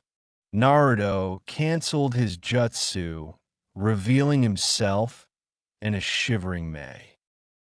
That was rather impressive how you combined your ice element with the hidden mist jutsu. I just wish it didn't affect me as well, said May, practically hugging herself, trying to warm up. Naruto couldn't help but snicker. I told you to dress in warmer clothes. May shot Naruto a glare before moving on into the building with Naruto and the other two rebels following behind. A series of explosions went off, signaling that the other rebels had begun their attack. With stealth no longer an option, they ran down the hallway, turning here and there until they saw a set of double doors at the end. May gathered chakra to her mouth and spat out 5 globs of magma. The globs broke through the door and hit the ANBU waiting to ambush them. One of them had survived and rushed towards May, attempting to cut her in half with his katana, but was met halfway by Naruto, who blocked his strike with a kunai. Naruto focused wind chakra into his kunai and cut through the ANBU's katana and neck as if they were butter, splattering his blood across the wall. As soon as everyone was in Mizukage's office, which resembled a large throne room more so than an office, May turned towards the broken doors and shot a long stream of magma, effectively covering them and blocking the only escape route. When Naruto had been told about all the things Yagura had done, he expected a strong-looking man with either a motionless mask on or an evil sneer adorning his face. But what stood before him blew his idea out of the water. Yagura looked a few years younger than Naruto. He had gray, messy hair and pink pupilless eyes. Under his left eye, he had stitches running down to the bottom of his cheek. He wore a gray short-sleeved shirt with matching pants. Over it, he wore a green poncho over his shoulders and a sash around his waist. Unlike most ninjas who wore sandals, Yagura wore brown boots. On his back hung a staff with uneven hooks on both ends. His pink eyes looked at them with obvious boredom. I see someone has once again come to take my life, said Yagura with a voice that sounded far older than he looked. Naruto had expected May to give one of those heroic speeches, but instead she opted to use her skilled mist jutsu and spewed an acidic haze at Yagura, narratorializing that his ice-style jutsus would only get in the way, began a series of hand seal for a strong boiled jutsu. Before he could finish, a heavily burned Yagura had jumped towards him, swinging his staff to impale him on its hook. Naruto abandoned his jutsu and caught the staff just barely an inch from his heart. He held onto the staff and refused to let go in hopes of giving the others a chance to attack, or at least force Yagura to abandon his weapon. Yagura noticed the two rebels charging at him from behind. He increased his chakra immensely and yanked the staff out of Naruto's grasp, causing him to lose his balance. Yagura then swung his staff, knocking the two rebels away, while in the same motion tripped Naruto with the other end. He then swung his staff downward towards Naruto, only to be forced to dodge as Mei began spitting globs of magma at him. Naruto took this time to get up and pull out one of his kunais, infusing it with wind chakra. As soon as Yagura's foot left the ground as he jumped back to avoid another magma glob, Naruto launched his kunai at him. Yagura having no way to dodge it, he spun his staff in an attempt to deflect it. The kunai carved through the staff and sailed through Yagura's right lung. Yagura fell down to the ground, leaving a long trail of blood, and grasped his wound and began wheezing as if he couldn't breathe. Seeing this, Mei shot a stream of magma over Yagura, covering him. Mei and the other two rebels smiled. Naruto, however, had a bad feeling. For some reason, he knew it wasn't over yet. Suddenly, the magma was blown away, revealing Yagura completely healed and covered in a green cloak of chakra that had a tail lazily dragging across the ground. Mei and the other two rebels had been shocked by the fact that Yagura had survived. Naruto was shocked to discover that Yagura was a Jinchuriki. Yagura immediately began a long sequence of hand seals. Water style, water dragon bullet, yelled Yagura with a water dragon forming above him. Having snapped out of their shock, Naruto and Mei jumped away from each other, just barely avoiding the attack. The water dragon shot past them and crashed through the wall. Yagura had dashed towards them as if to attack. Mei and Naruto prepared to counter only for Yagura to run past them and jump through the hole made from his jutsu. They immediately chased after him while the other two rebels just stood there, unable to move thanks to their fear. Yagura had sped off towards the ocean and didn't stop till he was a good ways out. Naruto and Mei had stopped a few feet away. Both sides had stared each other down, waiting for the other to make the first move. Yagura's patience ran out and his chakra increased once more as his chakra cloak gained a second tail. Mei, unprepared for Yagura's new speed, received an overhead kick and sent flying. Naruto enveloped himself in a red cloak of chakra sporting one tail in hopes of at least keeping up with Yagura. Though he was able to keep himself from taking any damage, Yagura's speed was greater and kept him on the defense. Mei had returned to the fight and began aiding Naruto. Thanks to Yagura's focus being split on both of them, they were able to land quite a few hits on him. Yagura gathered a large amount of chakra and used it to create a shockwave. It had forced Mei to retreat, but did little to impede Naruto. A powerful right straight sent Yagura skipping across the ocean. Naruto had tried to follow up with another attack, only for the Nine-Tails Fox to try and force more power on him. It took all his willpower to force the demon's chakra back. Unfortunately, he also lost his chakra cloak as a result. Damn Fox. I'm useless to Mei if I become a mindless beast, thought Naruto. Mei walked up to Naruto just as Yagura got back on his feet. He was panting and obviously exhausted. It looks like I'll have to use all of it. Both Naruto and Mei had to jump back as Yagura's chakra cloak exploded and began increasing in size.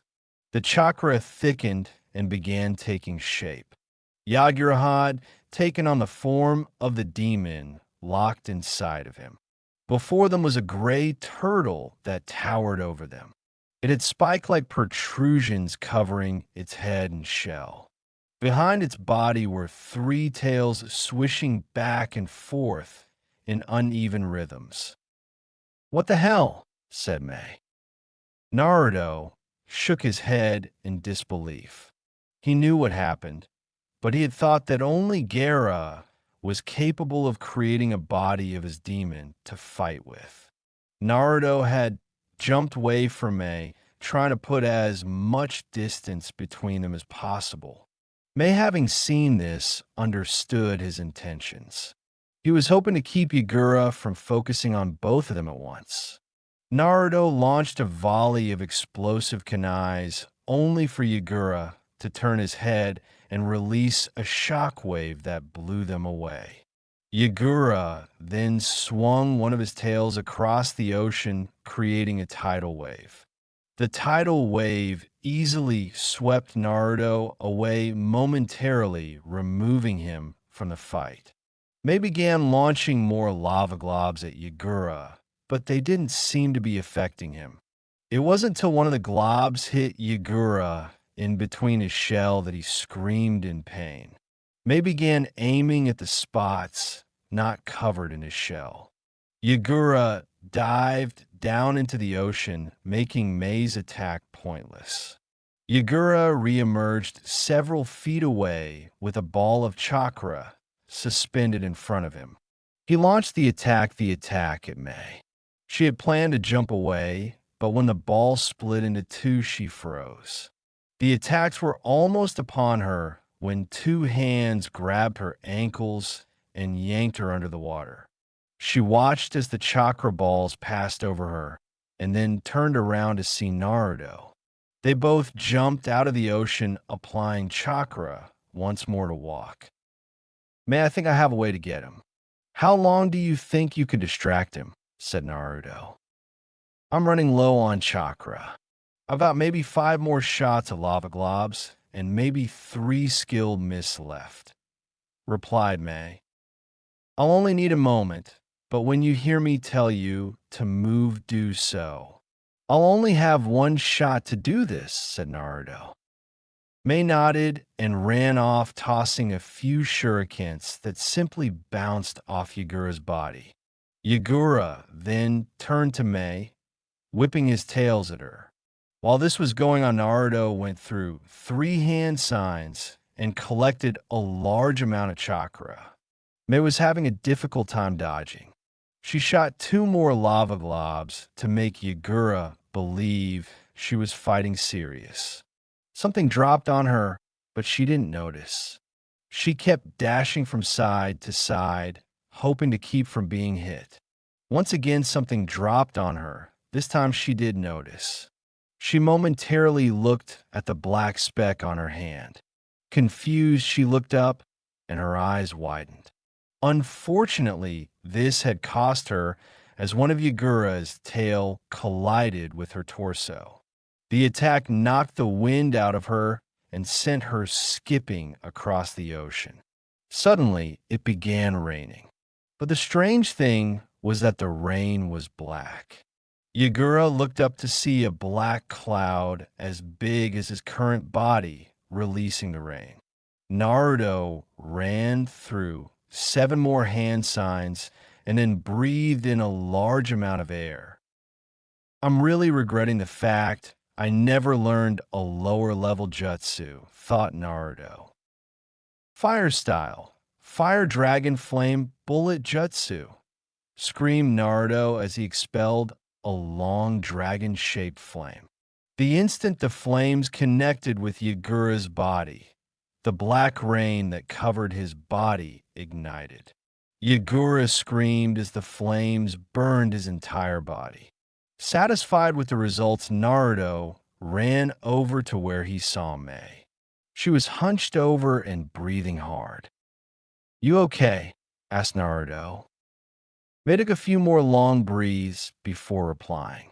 "Got a few broken ribs. Otherwise, I'm okay. That was a neat trick you pulled off." "Yeah. Well, don't ask me to do it again. It took me a large amount of chakra to create a big enough cloud for the black rain to cover him, and even more to use that fire jutsu," said Naruto. "Don't you know a lower level fire jutsu?" asked May, a little confused. Naruto shook his head. The flames had begun dying down. Yagura's body was black now and had begun to dissolve. The green chakra resided back into Yagura, revealing a horridly burnt man. He could barely apply the chakra needed to keep himself from sinking, and standing was impossible. May got up and walked over to Yagura, intent on ending it. Naruto had followed behind, but didn't plan to do anything. He believed that May should be the one to end it, not some foreign ninja. Yagura, seeing the two walk towards him, grinned. "So this is what it comes down to. Sorry, but I don't like the idea of just letting myself be killed." He reached for his stomach and began channeling chakra. A confused look crossed May's and Naruto's face. What's he doing? What would channeling chakra to his stom? Fear flooded Naruto, and oh, don't let him finish. Naruto pulled out a kunai and threw it, not even bothering to channel any wind chakra to it.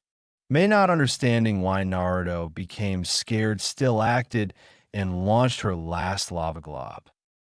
The attacks weren't fast enough, and green chakra burst from Yagura once again. Yagura's body went limp and sunk as the last his chakra left his body. The chakra transformed into the three-tailed turtle once more. Naruto began cursing in his mind. The turtle roared, and despite the fact he thought it was pointless, Naruto prepared to fight it again. As Naruto studied the monster before him, something caught his eye, or to be more exact, something in the turtle's eyes caught his attention. Is that a Sharingan?" wondered Naruto. May had just stood there. Having barely enough chakra to stand, she knew the most she could do was stay out of Naruto's way. She noticed Naruto's puzzled look. She was about to ask him what was wrong when the three-tails turtle just turned from them and swam away. When it was gone, Naruto relaxed and turned his attention to May. "That was weird." "Yeah, but I'm not going to look a gift horse in the face," said May. Naruto noticed May had begun to shake from the effort of staying on the ocean. He grabbed her arm and draped it over his shoulder. May smiled at the kind gesture and leaned on him. Naruto took a moment to stare at the spot that Yagura once occupied. He couldn't understand why he would willingly release his demon. Turning around, he made his way back to land. With Yagura dead and many of the rebels out, numbering them, the Mist Ninjas gave up. Naruto had stayed in Kiri and put into a hospital to rest. He hadn't taken much damage from the fight, but he hadn't been in a tough fight like that in a long time. He never liked the smell of hospitals, too many cleaning supplies used. But thanks to the fact that his other option was to rent a hotel, he decided to enjoy the free room. Why pay money when you don't have to? Besides, he still needed to find out who would be the new Mizuki's. Karen had been keeping a check on him and kept him company. A couple days later, May walked in wearing the Mizuki's hat. Naruto smiled. "Figured you'd be made the Mizuki's," said Naruto. May laughed at that. "Well, it's not like it was easy. I've had to deal with the council, and there's still many who are loyal to Yagura's beliefs." Naruto stayed silent for a second. "May, I need you to do something for me." "And that is?" she asked. "Don't tell anyone else about me. If you have to tell them a different name like Yuri." said Naruto. For a moment there, I thought you were going to ask for something outrageous. Sure, if anyone asks, I'll tell them it was Yuri. I'll be sure to tell the others to do the same, said Mei. Naruto thanked Mei. Afterwards, they had a long discussion of how the treaty between their two villages should work. They talked about if they should just keep the alliance for trading goods, or if they would be assisting each other, and how far that should go. In the end, they agreed to trade goods the other didn't have and would defend one another during times of war, but would not help the other start a war. After the discussion, Naruto told Mei he would be back when his village was up and running to sign the official agreement between their two villages. Before he and Karen left, he wished Mei the best. Present time. Karen continued informing Naruto of some minor problems in the village and how Hot Spring Country was doing, or as it was known nowadays as Whirlpool Country. The daimyo will be sending us the annual taxes and agreed funds next week. It was a good thing we convinced him to continue running the country after we bought it from him. It's hard enough running this village, said Karen. Naruto nodded. Also, there's something the daimyo gave me to give to you. He said a few leaf neens came by and asked him to deliver this to you. Karen pulled out a green scroll from her pack and handed it to him. Naruto looked at it and saw the leaf insignia on it. He opened it up and began reading it, a soft smile growing on his face. Dear Uzumaki, I have been hearing about your village being rebuilt. At one point in time, our villages were allied and would help one another in times of need. I regret the fact that Konoha couldn't help during the rule of the first Hokage. I, as the fifth Hokage, would like to renew our alliance and would like a chance to meet you. I have sent a team of my fastest ninjas to meet with you. Please allow them to meet you so that they can confirm your decision and report back to me. Signed, Tsunade Senju. Karen, please send a few of our people to go back to the daimyo, greet the leaf neens, and have them escorted here. Karen left out the door and did as she was told. Taiya looked at the letter, then to Naruto for a second before voicing the nagging thought running through her head. Do you really think that's a good idea? What if the people sent recognize you, or me for that matter? She asked, more than a little worried. I understand what you mean, but there are three things you have to remember. First of all, I have been going by the name Yuri ever since I left Kiri. Second, I look nothing like I used to.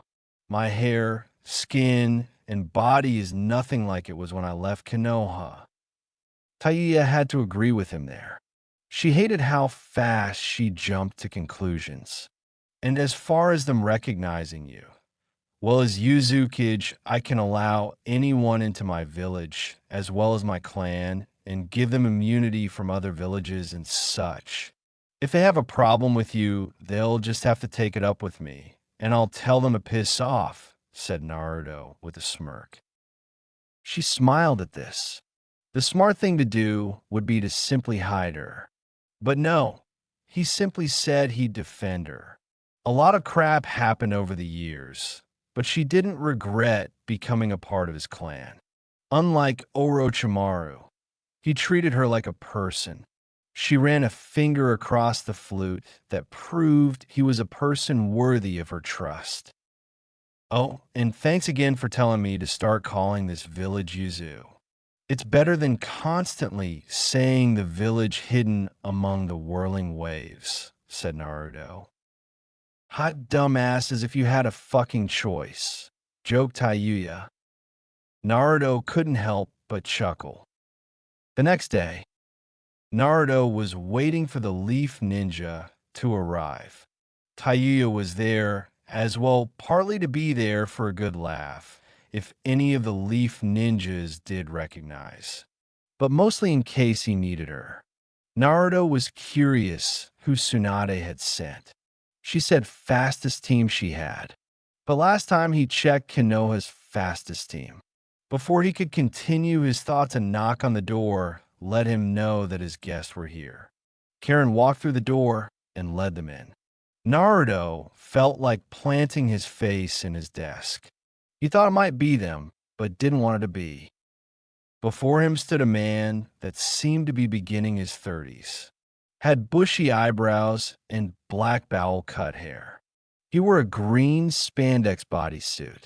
Over that, he wore a green Konoha flak jacket. He wore his headband like a belt and wore orange leg warmers above his sandals. His name was Mike Guy. Behind him stood three more that looked to be around 16 to 17 years old. One was an exact copy, except he was obviously much younger and wore bandages from his hands to his forearms. This one was Rock Lee, but everyone just called him Lee, and in Naruto's case, bushy brow. The guy next to him had long brown hair and white pupil-less eyes. He wore a white robe-like shirt and pants and some kind of brown man's skirt. Why do people in high-class clans like the Hyuga wear something like that? If I didn't know better, I'd say Neji was trying to dress as a girl, thought Naruto, trying his best to not look at the man's skirt. The person next to Neji was Tenten. She had her brown hair up into two buns on the side of her head. She had brown eyes and wore a white long-sleeved Chinese blouse with a high collar. Her pants were baggy and of a dark shade of red.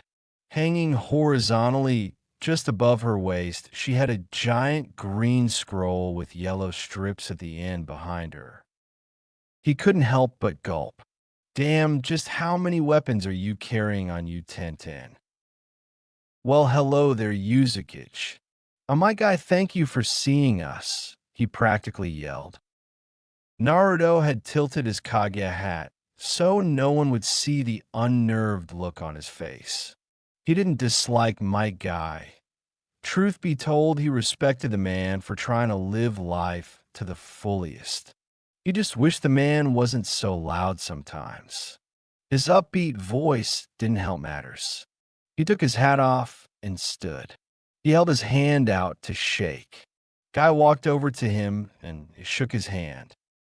Please, Guy, call me Yuri. Full name's Yuri Uzumaki, said Naruto, gauging the reactions of the others. Guy and his team had raised eyebrows at the name. Lee had been the first to speak. Uzumaki? Is there a chance you're related to Naruto Uzumaki? Blurted out Lee. Neji walked up to Lee. Lee, you should know better to show manners in front of the Kage, scolded Neji. It took everything Naruto had not to burst out laughing. Nice try, Neji, but I could tell you've activated your eyes. That would be a good idea, but you can't see through something that does not exist. I'm not wearing a disguise, nor am I using Jinjutsu. And luckily, thanks to Karen, I've learned how to hide the fox's chakra with my own.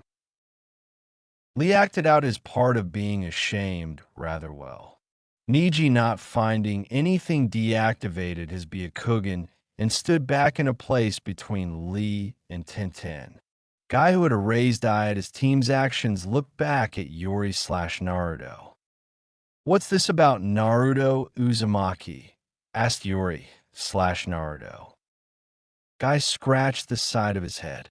I didn't hear much, but apparently nearly 3 years ago, while he was out on a training trip, he went missing.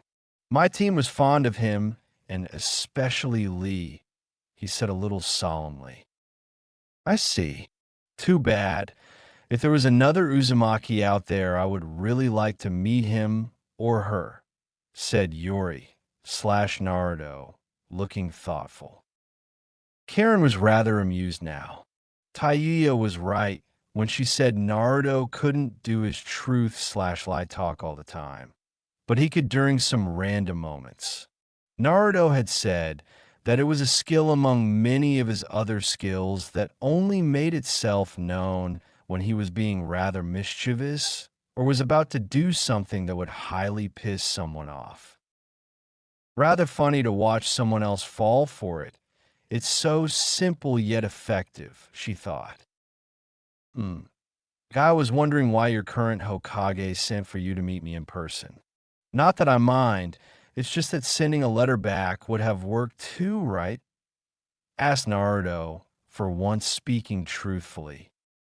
Guy stood straight while he had his hands pretty much planted on his sides. Well, the truth of the matter is that while your village is rather well known, you yourself were more of a rumor.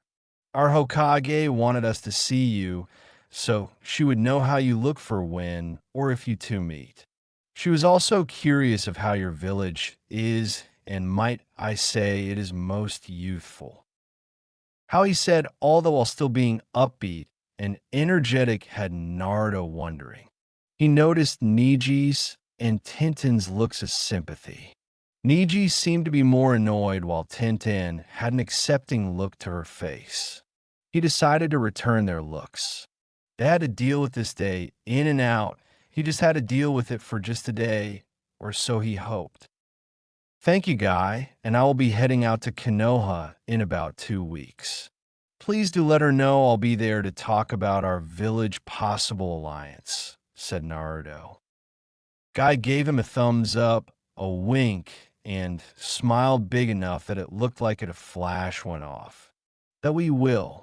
Now that that's taken care of me and my team will go, we've got a lot of distance to cover if we're to deliver this most youthful news to Konoha before the day's over.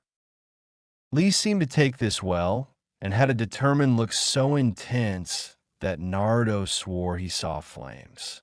Niji seemed indifferent to this, while Tintin looked rather terrified. On second thought, why not stay in our village for a few days? There's plenty to do here entertainment-wise, and I'm sure your team would enjoy the various seafoods we have. Besides, what's the point of being youthful if you rush by it? Said Naruto, forcing the word youthful. Guy seemed stunned at this statement. He suddenly slammed his fist into his palm. Why, thank you for bringing that point up, my most youthful Kage. I'll take you up on your offer. Naruto didn't know whether he should be grateful the guy gave him his best compliment or whether he should lament on the fact that that would be the best compliment he got from him. As Team Guy left, Tintin turned around and put her hands together, whispered a few thank yous to Naruto. He whispered a no problem back. When Karen knew Team Guy had left the building, she turned to Naruto. So, looking forward to your trip back to Konoha. It'd been 3 years, right? Naruto shrugged his shoulders. Not sure. I do miss Grandma Tsunade. But at the same time, I'm not sure if I'll be able to fool everyone in Konoha. Well, dumbass, you fooled them, said Tayuya.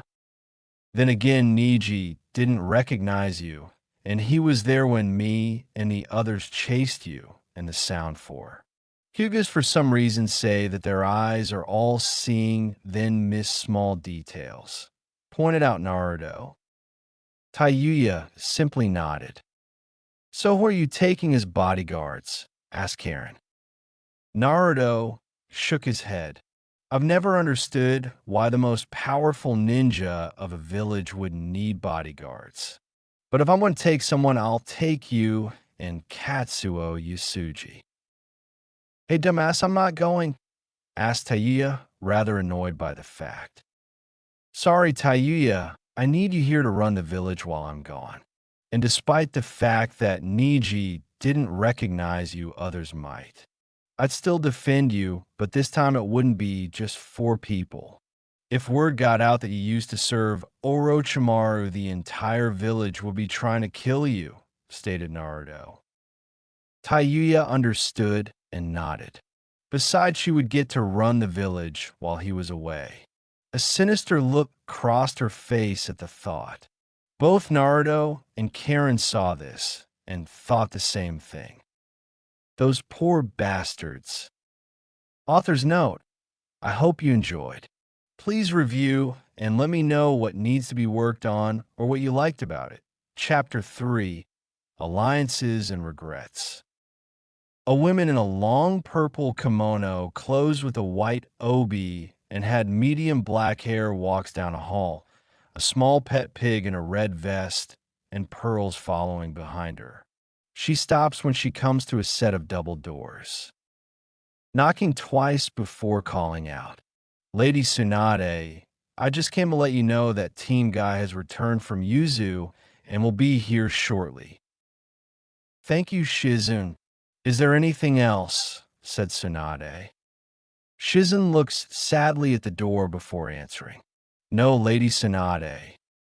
Shizun, understanding she had been dismissed, walks away from the doors. On the other side of the door is a woman that looks like she's in her 30s, but is nearly twice that age, sat behind a desk.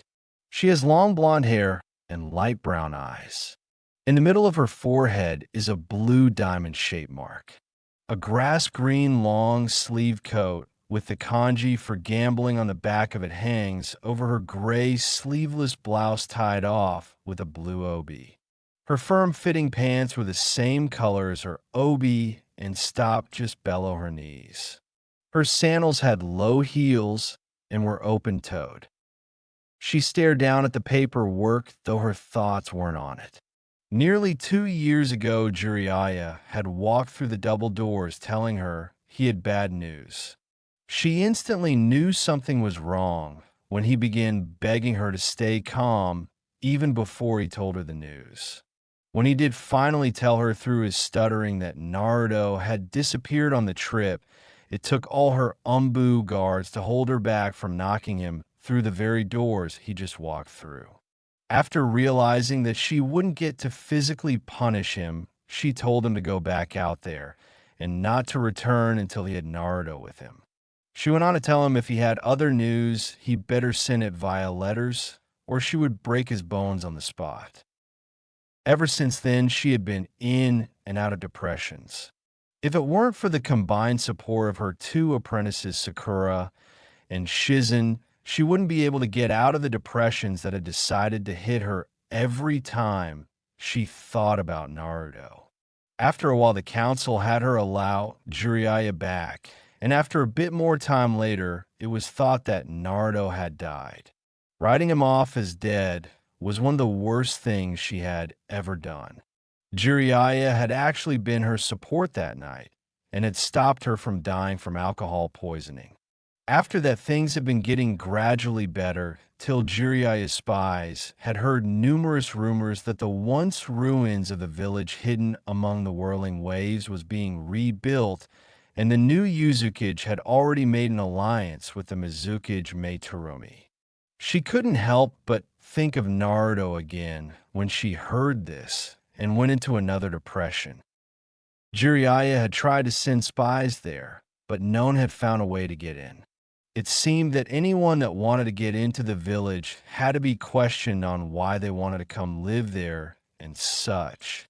When Jiraiya's spies tried to get in, there was a knock on the door, and their interrogator would leave the room only to come back moments later to inform them that due to certain events, they wouldn't be allowed on the island.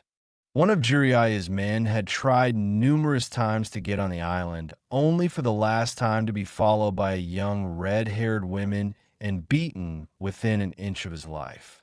He was then told by the women that if he or any more spies tried to get on the island, they would be killed quickly before dumped into a garbage bin.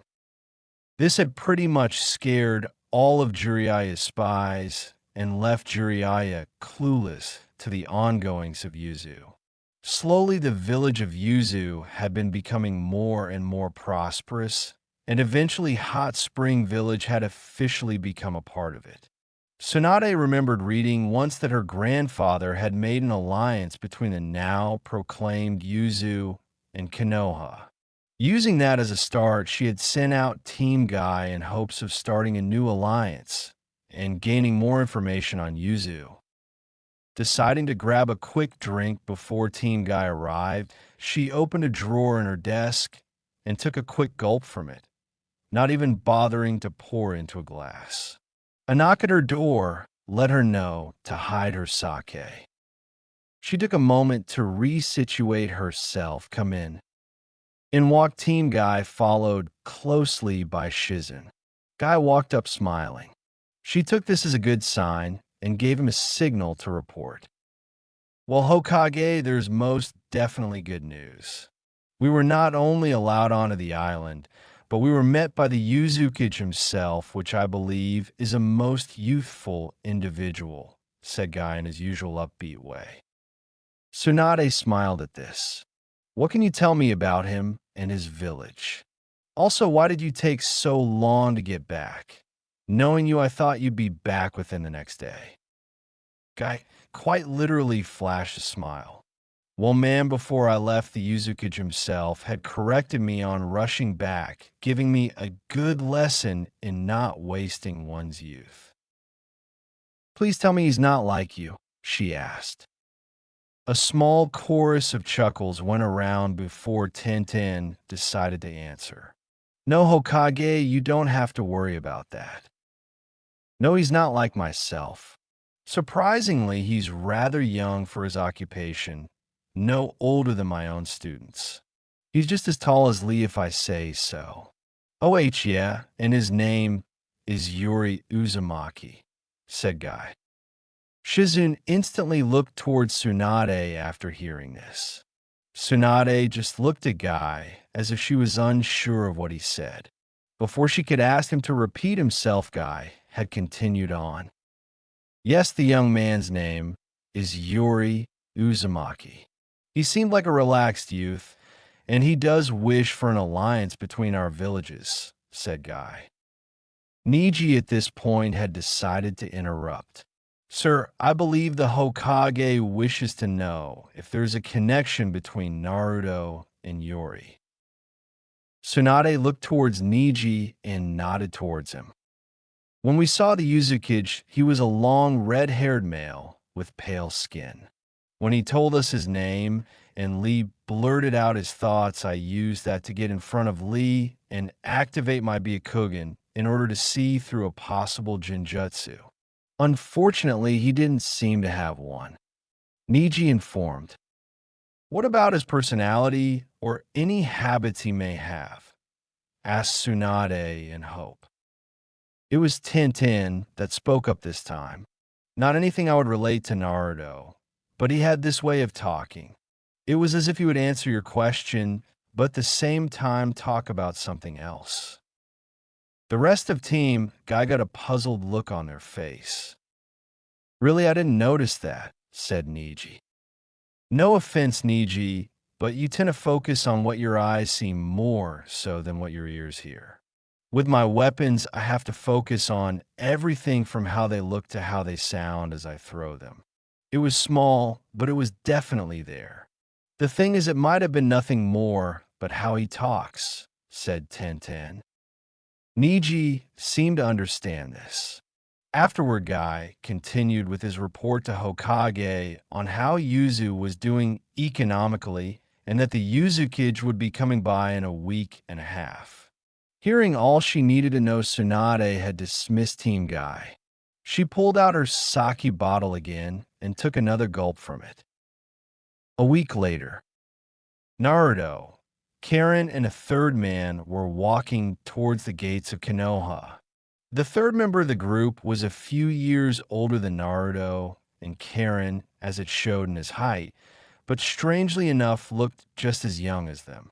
His white hair, though short, was slicked back, and his complexion was pale. He had crimson eyes, and his face had 2 red streaks that went from the outer edge of his eyelids, then curved to the bottom of his cheeks. The clothing of his choice was a loose-fitting Chinese kung fu-style shirt and pants with black shoes.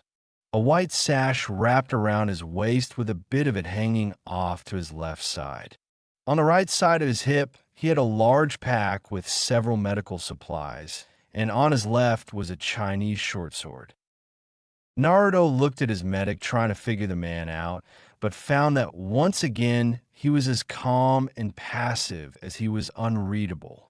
Deciding he would not find out just by analyzing, Naruto asked, "So Katsuo, how are you doing? Okay with being my bodyguard?" The man's face never changed. "Lord, I have asked you many times to just call me by my clan name, Yasuji, and I am honored to be one of your guards." Naruto chuckled, "And I believe I've told you to simply refer to me as Yuri." Katsuo simply nodded at this request. They continued walking till they got to the Konoha gates, where Chunin Leaf Nin stood, letting a few ninja to leave out on a mission. When the Chunin saw a pale-faced young man walk up in Kage robes, he had a bewildered look on his face. Hello, Kazekage. I once notified you be coming by," he said. Naruto snickered at this, but Katsuo decided to correct the man. "Sir, you are speaking to the Uzumaki, not the Kazekage. Please notify your Hokage that we are here." "Is it just me, or are the Kage just getting younger and younger these days?" thought the man as he walked up to a booth before pressing a hidden button. A few seconds later, a Umbu had appeared and looked at the scene before him. "Sir, I need you to inform the Hokage that the Uzumaki has arrived early," said the Chunin. The Umbu simply nodded his head and disappeared in a swirl of leaves. A few minutes later, the Umbu appeared once more looking at the Uzumaki. "Please follow me, Uzumaki." Naruto simply did as he was told. As he was walking down the bustling streets, he couldn't help but know that many were giving him stares as they used to. But these stares were just looks of curiosity and not the hate-filled ones he had gotten when he was younger. He smiled at this and couldn't help but laugh a little when he thought how they would be just as quick to go to their old ways if they knew who he was. Not much had changed about Konoha, except Tsunade's face was now among the other faces on the mountain behind the Hokage Tower. At one point, Karen had to redirect his gaze from his favorite pastime, restaurant Ichiraku's. It wasn't too long before they had walked into the Hokage Tower and brought to a pair of double doors. The Umbu gave a gentle knock. "Lady Hokage, your guests are here." "Come in," said Tsunade, surprisingly in a more cheerful voice than expected.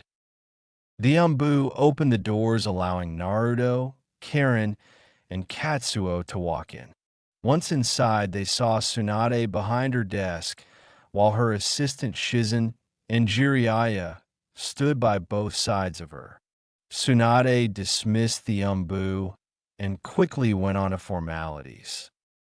"It's nice to have you here, Uzumaki, though we weren't expecting you so soon. I'm the Hokage Tsunade Senju," she said. Naruto walked up to the desk and gave a small bow. "As you already may know, I'm Yuri Uzumaki, and the pleasure is mine. I decided to come early in hopes of enjoying Konoha a little before I depart." Jiraiya's eyes narrowed. "Uzumaki? That's a rather uncommon last name, seeing as they were supposedly wiped out."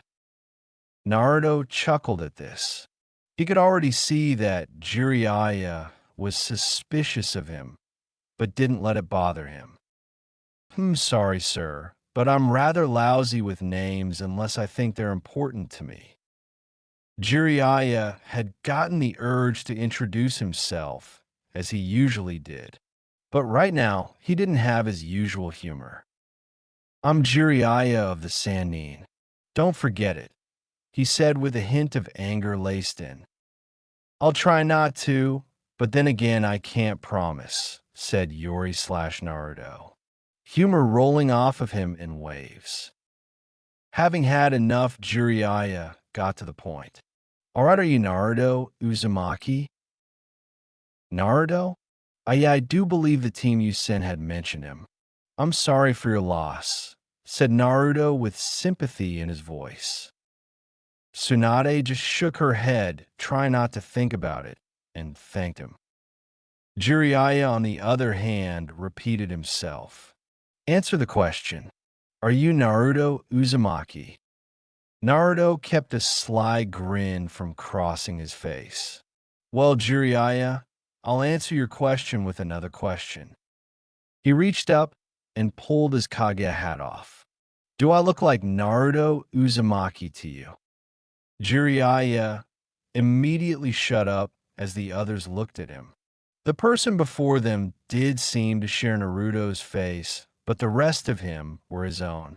Jiraiya had begun trying to think of several ways he could continue with his questions, but stopped once Tsunade sent him a glare warning him to keep his mouth shut. It took a lot of control on Karen's part not to burst out laughing, and even Katsuo's was barely holding his lips from quivering. Karen loved it when her brother did this.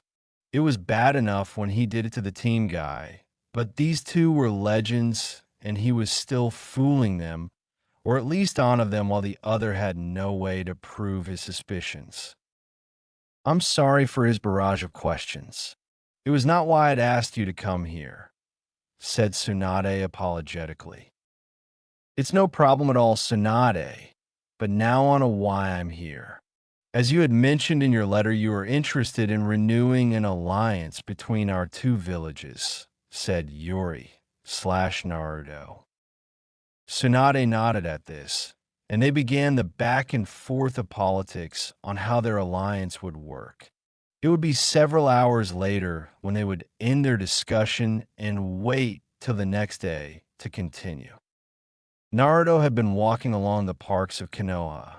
It was his third day being in Konoha, and the negotiations were still going on. Every time he had made a request on the alliance, Tsunade would have to hold a council meeting to have each of the members have a look at it. As he walked through the park, he could feel the eyes of several Anbu on him. But this did not bother him. He had fully expected it. What he did not expect was the sight before him. Some ways ahead was a 16-year-old girl with long dark blue hair with bangs that framed her face. Her skin was fair and her eyes were pupilless and white with a small hint of lavender in them. She wore a zip-up lavender hoodie with beige sleeves and a fishnet shirt underneath. Naruto had to do a double take at her torso before continuing his observation. If she's wearing that in hopes of hiding her figure, she's failing miserably, he thought as he took notice of her figure.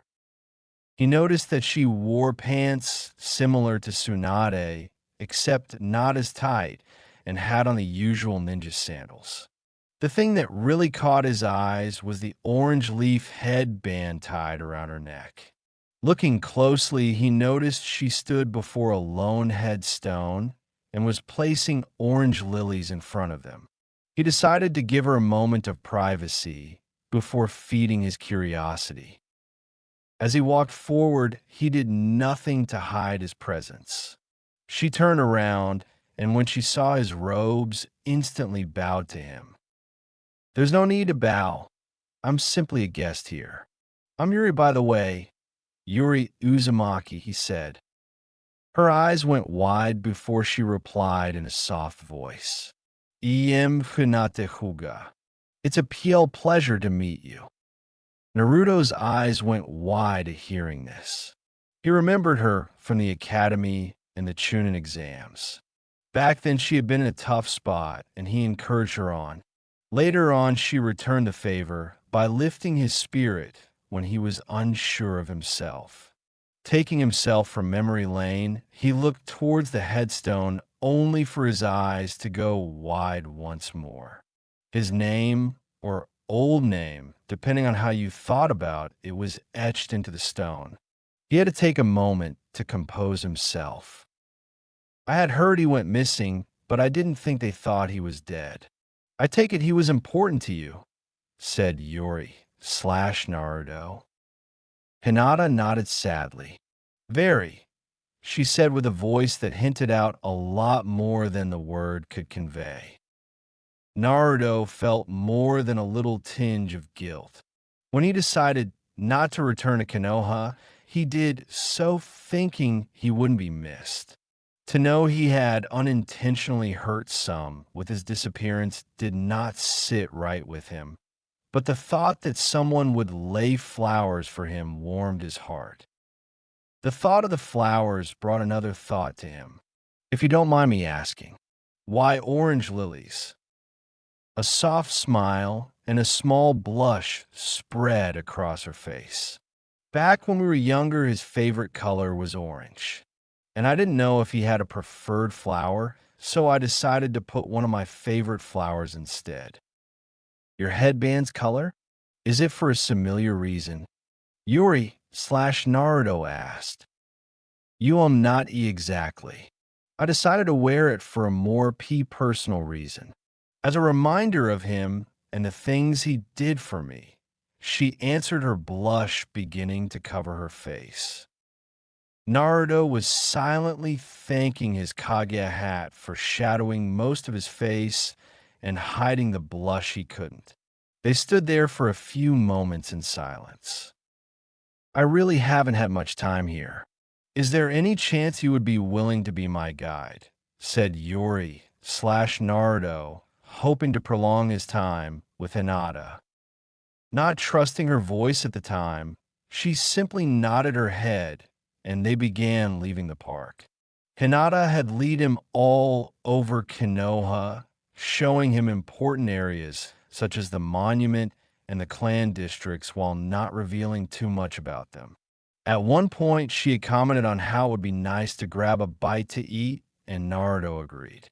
He nearly drooled when they walked up to Ichiraku's and practically cried when they passed by it. It was bad enough to see the ramen stand, but to smell of the food as they passed by was murder. He had decided he would throw caution to the wind later on and at least get a bowel before he left, but in the meantime, he followed Hinata to another restaurant he wasn't familiar with. After some time, Naruto discovered that Hinata was rather nice and relaxing to be around, something that had him lament on the fact that he didn't know much about Hinata and began asking her questions about herself.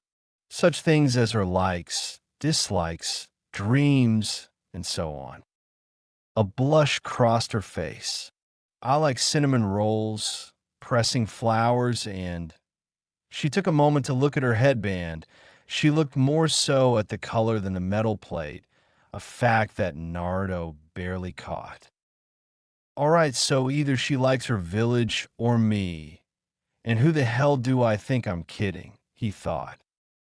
I'm not really competitive, and shellfish doesn't taste good to me, she continued on. Naruto nodded at this. Despite being on an island that had plenty of seafoods, he wasn't that great of a fan either. As far as my dreams, I'm not so sure now, she finished as they left the restaurant. Naruto stopped walking at this. What do you mean? What caused you to be unsure?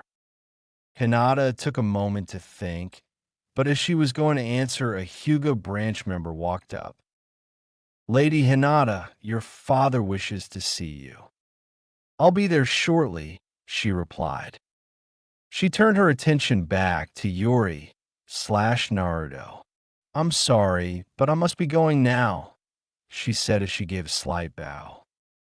No problem at all. We'll have to continue this later, he replied, returning her bow. He looked at the sky and the position of the sun. Guess I have to be heading to the Hokage Tower anyway. As he made his way towards the tower, he couldn't help but think of all he and Hinata talked about. The image of his grave and the flower she had laid for him ran through his head.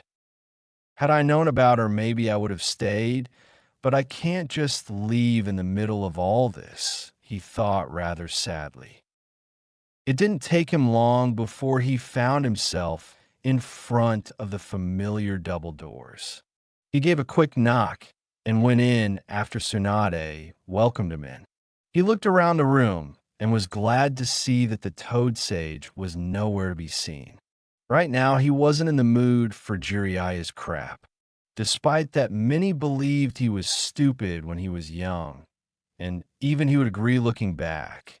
Even back then he had a keen eye. He had noticed signs of Tsunade being depressed. She no longer bothered putting her hair in her twin ponytail style. The smell of sake was evident on her despite Shizun's attempt to cover it up with perfume. And despite her Jutsu, she seemed to look older than she intended. These were minor things, but there were too many of them to really hide.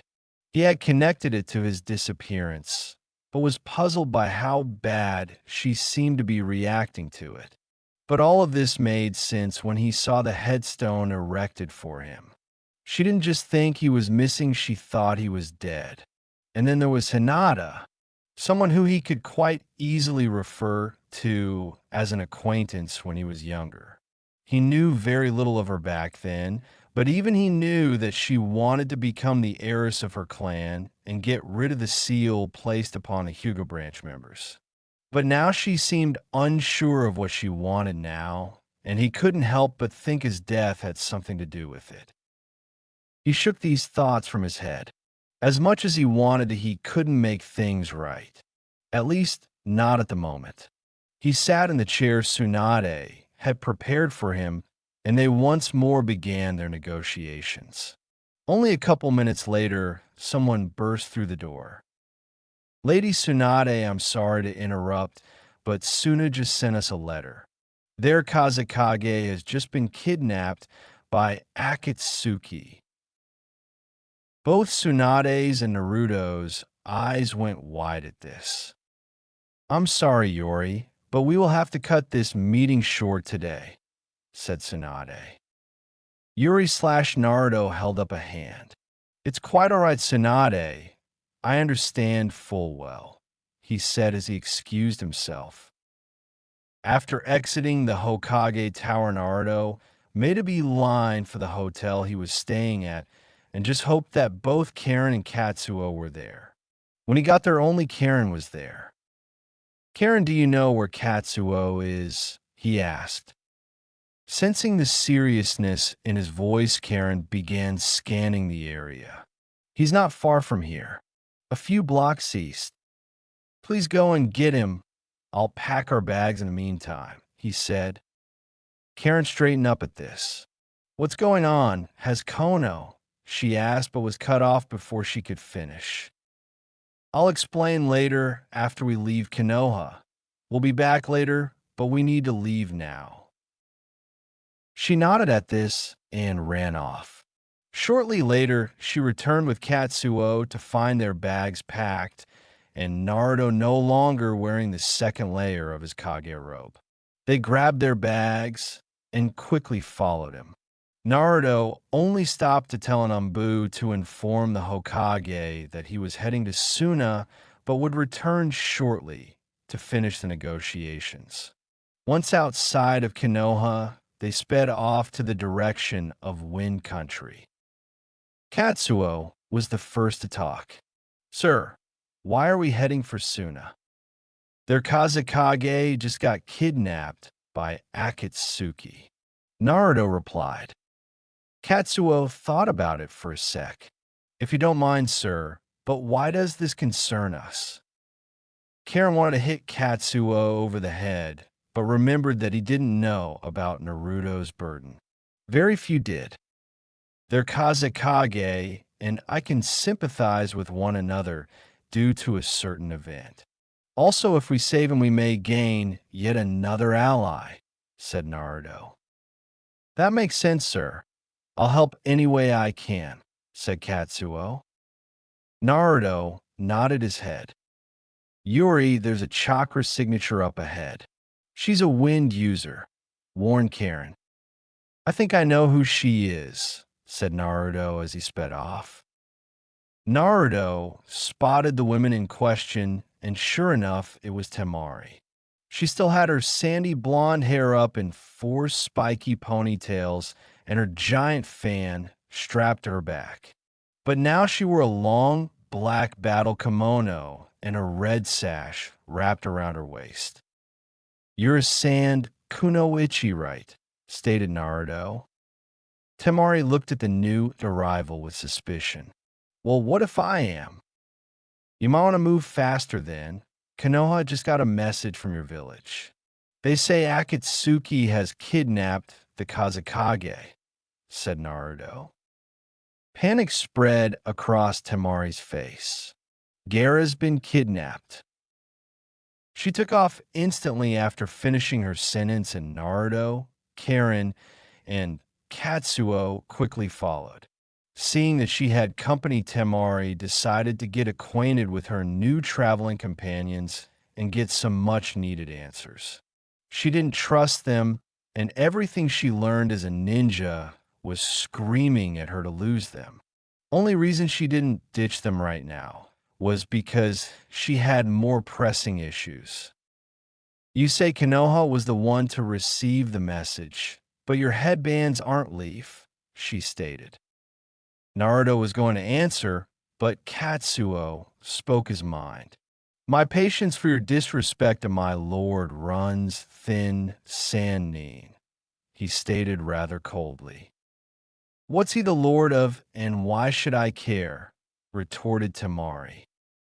Surprisingly, it was Karen who responded. "He's the Uzukage, and you should care cause he decided to put his negotiations in Konoha on hold to help your Kazekage." Temari's face was shocked at first, but then turned to regret. "I'm sorry, I didn't know who you were, and I wasn't given very good news along with it." Naruto simply shook his head. "It's okay. Right now, though, we need to get to Suna and figure out where to go from there." Temari seemed to lighten up at that. "My name's Temari, by the way. The guy in the red is Katsuo. Girl with the red hair is my sister Karen. And I'm Yuri," replied Naruto. Karen seemed a little miffed with how she was introduced, while Katsuo didn't seem to mind. They continued to ways on in peace, simply try to get to Suna. Karen sensed something once more. "Yuri, we have 5 more chakra signatures behind us. One of them is definitely Jonin level, while the others feel mid-Chunin. They're probably a team of Leaf Neen sent as a reply to Suna's message," said Naruto. "Shouldn't we wait for them then?" asked Temari. Yuri/Naruto shook his head. "It'll take us 2 to 3 days to reach Suna from here. If they catch up with us, that's fine, but with the fact that Akatsuki has the Kazekage, I don't really plan on giving them any more time to do as they want." Temari nodded at this. Her main concern was to get back home as soon as possible. She only asked out of courtesy. 2 days later. Thanks to Temari, getting into Suna was easier once she explained things. As soon as they got in, however, they had been rushed off to the hospital where Temari's brother Kankuro lay in bed poisoned. He had brown messy hair and average build. He wasn't really dressed in anything and no long wore his face paint. Temari and a group of doctors looked over him in hopes of curing him, though Temari simply sat back and watched worrying. "Hey Katsuo, any chance you could do something about this?" asked Yuri/Naruto. Katsuo walked over to Kankuro and began studying him, checking his pulse, looking for any physical anomalies, and asking the other doctors how the poison seemed to be affecting him. Afterwards, Katsuo grabbed a syringe and withdrew some of his own blood. He pulled a scalpel from his backpack and made a small incision before injecting Kankuro with his blood.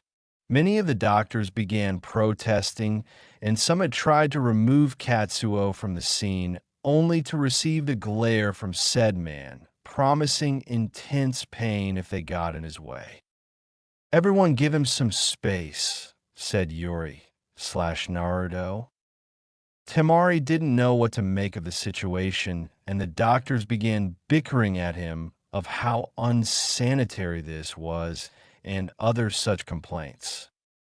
Having heard enough, Yuri/Naruto began explaining. His clan has this nifty ability to control their blood. Give him a chance to help Kankuro. Besides, it not like you guys were curing him any better. Katsuo momentarily turned to Naruto and gave him a small nod in thanks before turning back to Kankuro.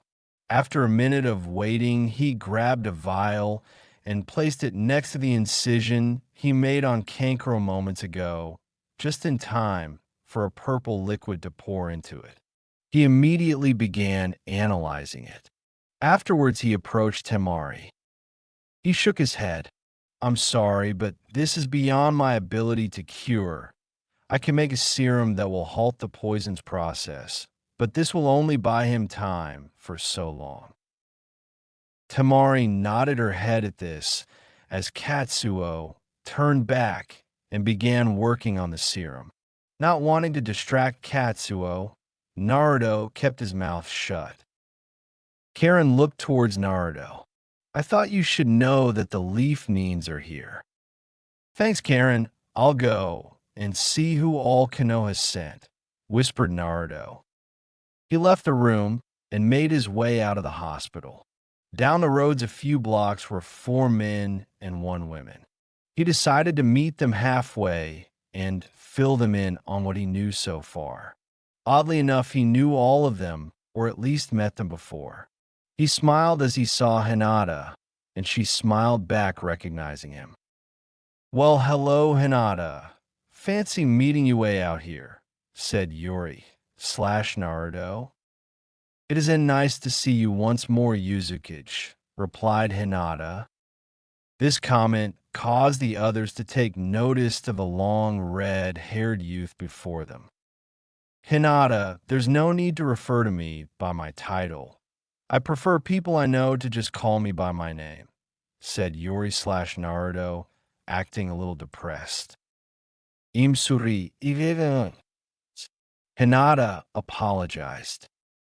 Yuri/Naruto just shook his head. She didn't have to apologize, but oh well, I guess that's just the way she is. Yuri/Naruto turned his attention to the others, taking in the changes time made on his old team and acquaintances. Kakashi looked the same. He still wore his mask and covered his right eye with his headband.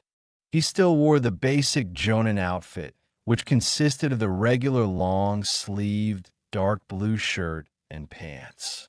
And his gray hair still seemed to defy gravity. Yuri/Naruto looked next to Kakashi at the pink medium-haired girl wearing a red zip-up shirt and black shorts with a pink apron-like skirt over it. She had black gloves on and black low-heel boots that went up to her knees. He instantly remembered her. How could he not remember his childhood crush? But looking at her now, he couldn't help but feel bad for her. Damn, Sakura, puberty pretty much left you behind, he thought as he studied her body. It's not that he didn't think she had grown or that she was no longer attractive, but when compared to many of the other girls, he couldn't help but feel she had been cheated. He looked over to Hinata's team. What the hell? He could have sworn that Kiba and Shino had joined a gang, because with the way they were dressed it seemed likely. Kiba wore a leather jacket with matching pants. He still had his short brown hair and feral looks. On his face were his family's markings, which consisted of 2 fong marks on his cheeks. While Kiba's look screamed biker gang, Shino's seemed to say drug dealer as he wore 2 different jackets effectively covering his face from view. The first jacket was a long black one that reached his knees, while at the same time had a high collar that covered half of his face. The second was an olive hoodie that hung over the rest of his head. What little could be seen of his face were hidden behind sunglasses, other than that he wore black pants and sandals.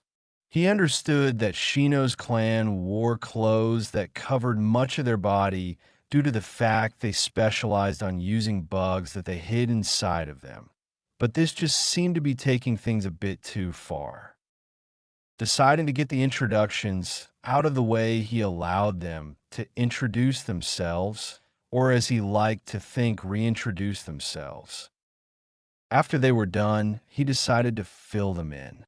"I'm Yuri Uzumaki," he saw their shocked looks. "And before you even begin, I am not Naruto Uzumaki, although I may be related to him." Luckily, this seemed to help, but Kakashi still had a suspicious look in his eye. As you know, the Kazekage has been kidnapped by Akatsuki, but the only eyewitness to where they've gone has been poisoned, and there's not much we could do about it.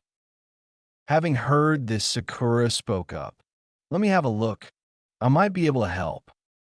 Hearing this, they all headed back up to the hospital.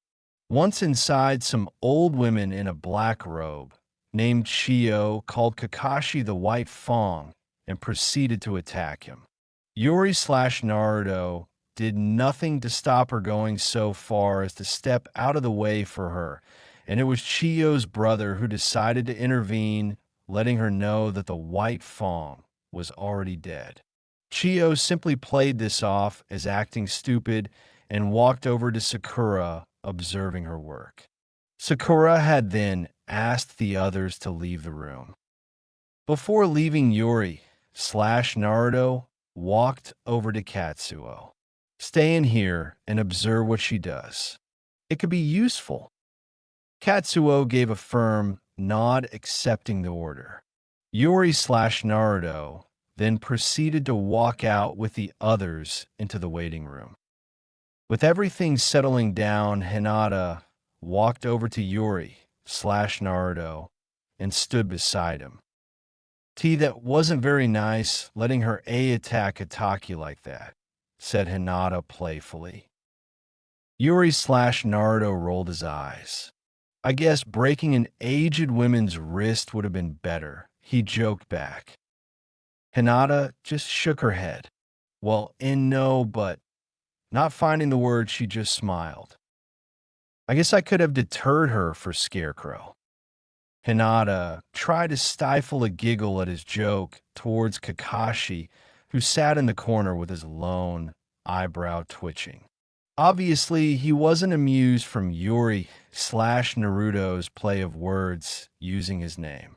Kakashi, having seen a moment to approach Yuri/Naruto, did so.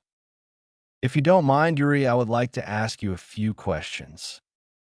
Yuri/Naruto just simply nodded at him to do so.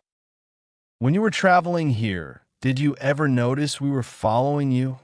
said Kakashi, his lone eye indicating a fake smile. Yuri/Naruto could already see where this was going. "Yes, I did." Then why didn't you wait for us?" asked Kakashi, letting a little bit of annoyance slip while holding the same look.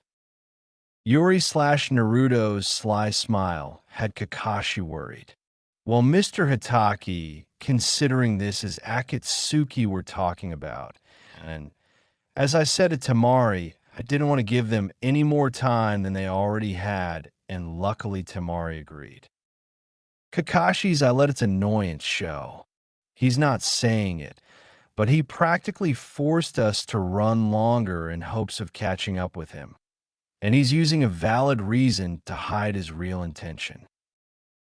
Though Naruto wanted to return to his conversation with Hinata, he knew he didn't have the luxury at the moment thanks to the fact that saving Gaara was his main concern. He ended the conversation and walked over to a Sannin. "Is there any evidence from his battle?" said Yuri/Naruto, pointing towards Kankuro. The Sannin gave a few seconds to think before pointing to a room, telling him of the broken puppets. "Hey sis, I need you to follow me for a second," he said, waving Karen to his direction. Karen turned towards him and followed.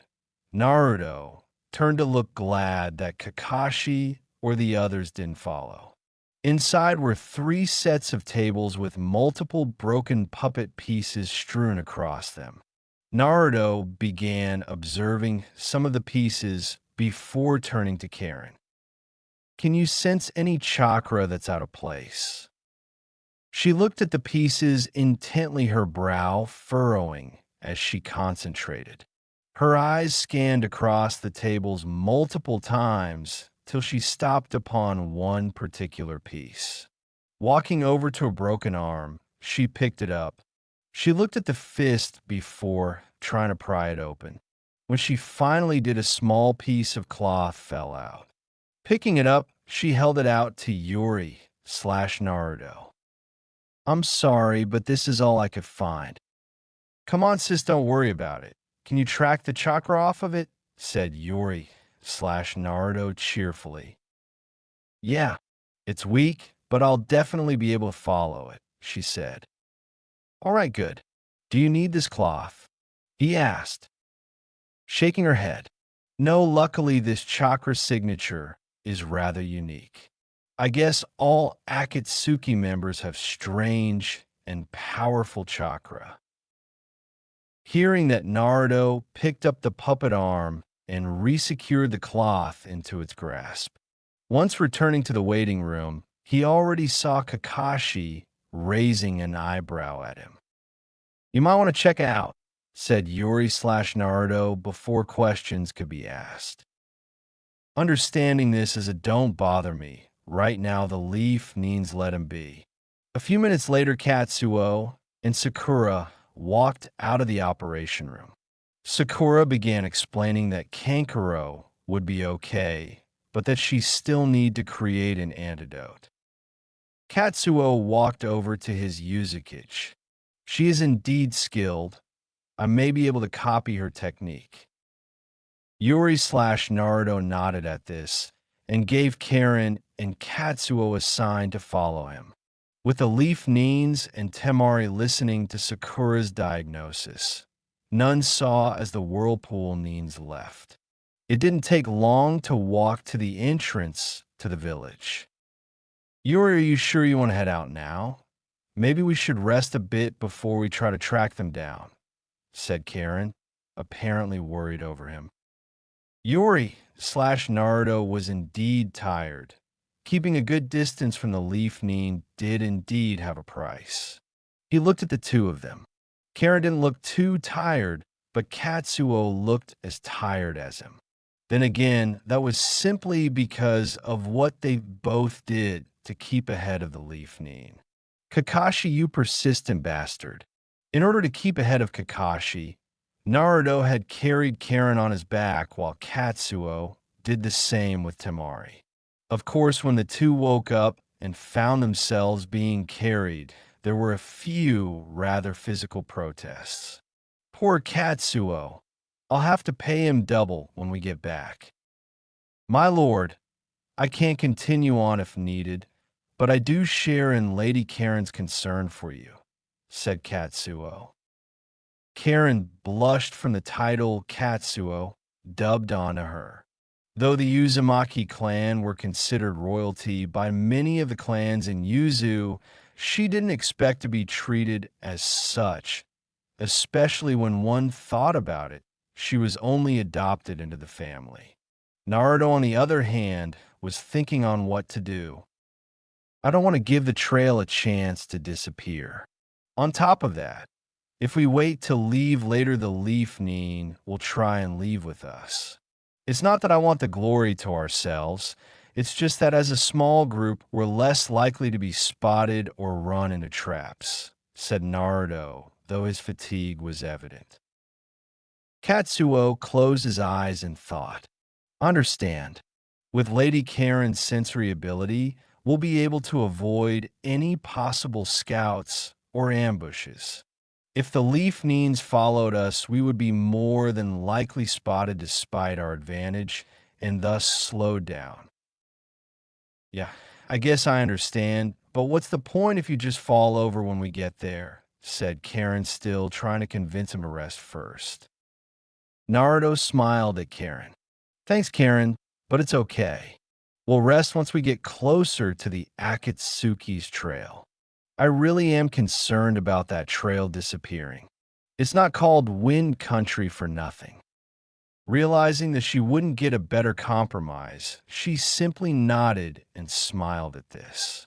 She then stretched out her senses and began following the faint trail. They traveled for several hours only to find out they had been lead in a river country.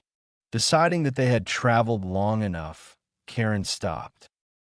All right, this is far enough, she said. Naruto looked like he was preparing to continue on, but the look Karen gave him pretty much kept him in place. Look, I know you could probably go on, but we need to stop. The chakra trail has gotten stronger, and we need to rest before we risk getting spotted and having a fight on our hands, stated Karen, putting her foot down on the subject. Naruto simply nodded, too tired to argue back. Besides, he could see it was getting dark. The next day, somewhere nearby, Kakashi was annoyed, and everyone could tell by how his lone eyebrow just couldn't seem to stay calm. Once again, they were forced to follow the traveling speed the Uzumaki had set for them. He didn't dislike following someone else's lead, but at the same time, he preferred to move at a relaxed tempo. The way the Uzumaki had left was rather reckless, if he could say so. It didn't help when Kankuro had gotten well enough to tell them about a piece of cloth he had managed to get off of one of the Akatsuki. This wouldn't have bothered him if it weren't for the fact that it was apparent that Yuri had already found it and had left several hours ago. After watching Yuri and Hinata seemingly get along, Kakashi had hoped he would decide to join them. Back with Yuri/Naruto. Naruto had woken up feeling refreshed. Karen had him take the first watch, saying that it would allow him to get a full night's rest afterwards. He was now glad he did. They began following the chakra trail once more. With Karen's help, they had avoided multiple chakra signatures. Karen had commented that it was strange how they all seemed to be the same person, yet weren't clones. Naruto had decided to not bother with it. A few hours later, Karen made a dead stop, and Naruto and Katsuo did so too. Karen, what is it? Naruto asked. There's an ambush up ahead. I'm tired of trying to figure out their chakra, but once again it feels strange. Almost as if it's hollow. Katsuo had a troubled look on his face. Do you think our enemy has spotted us?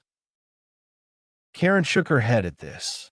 No, the person ahead of us is prepared to fight, but he isn't focused on us. Most likely Kakashi and the others were spotted by one of those random guys back there. Karen, how strong is the guy ahead of us? Asked Naruto. His chakra is potent and very powerful, she began. I'm sensing it, but here, stated Naruto. Karen nodded at this. But like I said earlier, it feels hollow, as if it's incomplete. Do you think the leaf Neens could handle him? Asked Naruto. Karen gave a firm nod. Then we'll just go around him. I don't like this. Akatsuki are supposed to travel in pairs. Why only send one member? Wondered Naruto out loud. Perhaps this is nothing more than a diversion to buy time. It is their misfortune that we have Lady Karen here, said Katsuo. Yeah, crap like this just doesn't work when we have someone like Karen here, added Naruto. Karen began blushing at the praise she was getting. They began traveling once more, nimbly going around the ambush. About 30 minutes later, they heard the distinct sound of fighting going on behind them. Already too far to turn back, they continued on. 5 hours later, in front of the Akatsuki hideout, they stood before a giant boulder blocking the way into the base. On it was a paper seal tag on it. Karen was focusing on the different chakras inside. She began getting annoyed. It's official, I hate the Akatsuki. There are several chakra signatures and they're focusing on a jutsu, but only 4 truly exist. Karen began to focus harder on the 4 specific signatures. 2 of them are helping power the jutsu. While the other 2 she shuddered. While the other 2 are being ripped away from one another. Naruto stared at the seal on the boulder. I recognized that seal from one of the Uzumaki books. I'm guessing it's some sort of barrier seal. Another attempt at a diversion, said Katsuo, rather annoyed. Pretty much. In order to take it down, we'll need to go and find the other 4 seals hidden around and pull them off at the same time, added Naruto. Karen let out a long sigh. Give me a sec, I'll try to. No need. I'm done playing by their rules, and I'm done with their diversions. Naruto interrupted. Karen and Katsuo looked at Naruto, wondering what he had planned. Naruto's eyes scanned the area. There was a river that ran across the entrance to the cave. Plenty of trees around, and the mountain around the cave didn't look too tough. All right, I want you 2 to go downstream of the river a good ways and wait for me while I get Gaara and make my way to you. Sir, what if you need assistance getting Gaara, or you're forced to fight them? Asked Katsuo.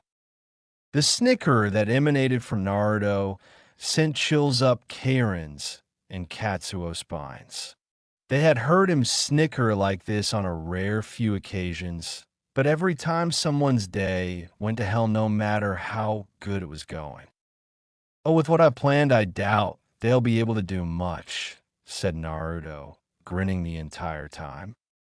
Both Karen and Katsuo decided to just head on down the river and wait for Naruto. When Naruto felt ready, he formed the seals for his shadow clones and created 6, giving each clone a rather large amount of chakra. He nodded towards one of his clones, signaling him to begin. Without being told what to do, the clone ran through a long series of hand signs. Once finished, the river before them seems to start bubbling. Soon after, a water dragon bullet rise from the river, steam flowing off of it, giving it an aura-like appearance before it flied right into the side of the mountain. Going right through the mountain, the acidic dragon bullet continues on, smashing into a strange statue that had been projecting a phantom-like energy that had been surrounding Gaara. The statue had instantly been destroyed by it, and the demonic chakra in it rushed back to Gaara before dropping him to the floor. Naruto, not missing a beat, jumped through the hole and grabs Gaara before exiting once more. The 2 Akatsuki members, only shocked for a moment, try to chase after Naruto, only to jump to the side to avoid a long torrent of flames. On the outside of the cave, 2 of Naruto's clones kept the entrance inaccessible. One was spewing a long flame from his mouth, while another breathed out gusts of wind, empowering the flames to greater lengths. Naruto, while having Gaara slung over his shoulders, only took a moment to marvel over how much more proficient he had gotten with his clones over the year. He then applied chakra to his feet that allowed him to jet down the river as if he were skying across the water. It didn't make him blindingly fast, but it was faster than him running. His clones would only be able to keep the Akatsuki members busy for so long, and he needed to buy as much time as he could. With Karen and Katsuo. It wasn't much longer after Karen had sensed a large spike of chakra that she and Katsuo saw Naruto jetting down the river towards them. The second he saw them, he jumped off the river and placed a male teen with short red hair on the ground. His face looked cracked all over and had the kanji for love etched onto the right side of his forehead. He wore a long dark red coat with a gray vest over it and black pants. Katsuo, I need you to heal him as much as possible before they catch up, said Naruto, sending random glances back to where he came from. Katsuo, needing to be told twice, instantly began working on him, trying to heal him and put him into a better shape than he was. Karen kept looking out for any Akatsuki member's chakra, but soon found out it wasn't necessary. Shit, that scorpion guy just filleted my last clone. How much longer before you can have Gaara ready to fight? Asked Naruto. His injuries were not really severe, but having the Kazekage able to fight is another story, said Katsuo. Naruto thought for a minute. Is there any way you can make him? Katsuo looked at Gaara. If I gave him an adrenaline shot and a few other things, then maybe it would force him to wake, but it would still take time before the affects would begin. Naruto sifted through his clone's memories, looking for anything that could help with their current predicament. Karen having sensed them closing and warned them. All right, do it. Karen, I want you to work on Gaara and keep him out of harm's way. Katsuo, I need you to fight one of them. With any luck, Gaara won't take too long to wake up and help you fight him. I'll get the other's attention and lead him away. Naruto ordered. Karen began carrying Gaara away to a hiding spot out of the way. Katsuo nodded, a fierce look of determination in his eyes. He drew his sword and prepared to fight. Naruto created another shadow clone and had it transform into an exact copy of Gaara before slinging it over his shoulder, just as he did Gaara moments ago. It wasn't much longer before the Akatsuki members came into view. The first one was a long-haired blonde that was riding on a clay bird. His hair had been put into a ponytail with one of his bangs covering his left eye. Looking closely, Naruto noticed that the man's left arm was crushed. He smirked at this. The other was a rather large and short guy. His hair seemed to be put into a weird style, segment into different rows, while pulled back into a small ponytail. His skin was rather dark, and he wore a cloth over his face. Naruto looked a little closer to notice a small piece was missing. I guess that's where Kankuro got it from. The man on the bird seemed rather annoyed. Well, it looks like we caught up with them, my man Sasori. Sasori didn't answer. Whether it was from annoyance or simply cause he didn't care, Naruto couldn't tell. Deciding to get on with the plan, Naruto ran to the river, jumping over the tail like Blade Sasori had used trying to impale him in the process. As soon as his feet hit the water, he jetted downstream once more. The blonde Akatsuki directed his bird after him, and Sasori tried to follow only for Katsuo to block his path. I guess I'll have to deal with you before I join Deidara in the chase, said Sasori, waving his scorpion tail back and forth poised to strike. Katsuo simply stared down Sasori with his sword drawn and ready to attack. With Naruto and Deidara. Naruto had been busy dodging the small explosive birds Deidara kept throwing his way. This was a harder task than one would think, due to the fact that Naruto's water skying technique was lousy at turning.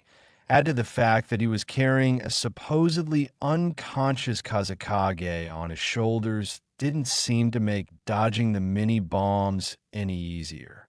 Once Naruto felt he was a good distance away, he dispelled his clone. Having seen this, Deidara got the message. That was nothing but a fake, yeah. Naruto ran through a few one-handed hand seals.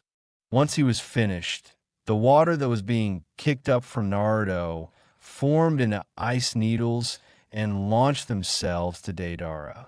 Seeing this, he simply redirected his bird to fly around the barrage. The bird did have some needles stuck into it, but otherwise remained unharmed. Shit, I figured as much. As long as he's in the air long, ranged attacks aren't going to do me much good, thought Naruto.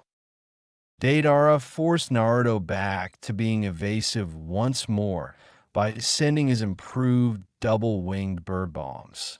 Naruto sped along the water once more, crisscrossing to keep from being an easy target. Back to Katsuo and Sasori.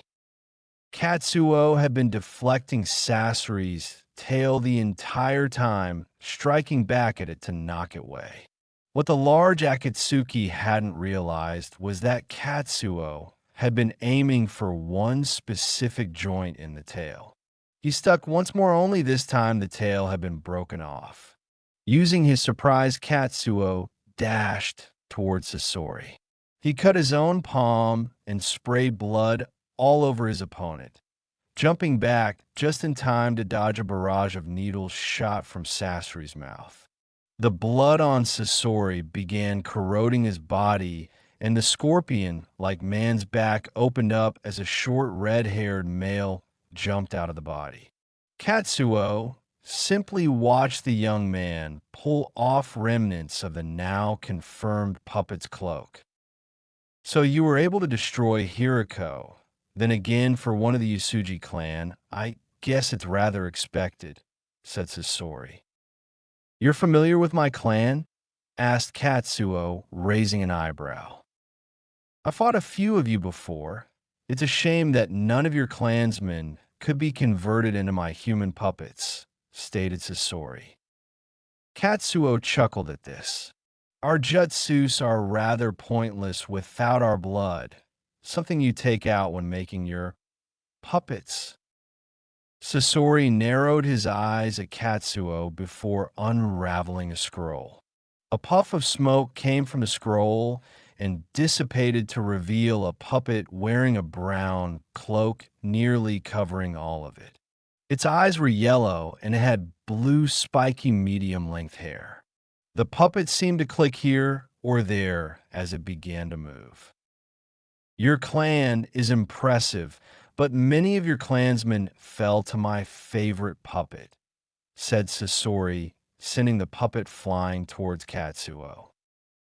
Katsuo sighed, stepped the puppet as it went to decapitate him with a hidden buzzsaw in its left arm.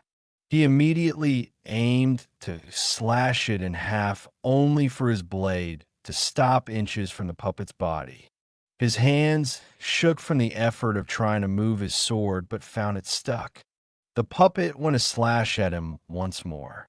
Seeing this, Katsuo abandoned his blade and leaped back. He wasn't fast enough and received a shallow gash across his chest. Sasori had a smirk on his face, sure that his poison would kick in. Katsuo felt the poison and immediately began pushing the infected blood from his body. The puppet user watched in fascination as purple blood began bleeding from Katsuo's wound until it turned back into a healthy red and stopped altogether. So my poison is pointless on you. I guess I was too overconfident in the fact that your clansmen died from it, said Sasori. Katsuo wiped away the infected blood. I became a medic to further understand our unique ability. You won't kill me so easily. Noted. I won't make the same mistake twice, replied Sasori before sending a signal for his puppet to come back to him. Afterwards, the puppet opened its mouth, releasing a pool of iron sand. Katsuo watched on, focusing mostly on the substance. His eyes widened when he saw that the sand slowly began to move as if it were alive. You're probably wondering how my puppet can control the sand. Well, it's thanks to the man this puppet used to be. He had this unique ability of using magnetism, said Sasori. That explains what happened with my sword. As long as he has that puppet, any metallic object is useless against him, said Katsuo. He reached into his medical bag and popped a blood pill into his mouth.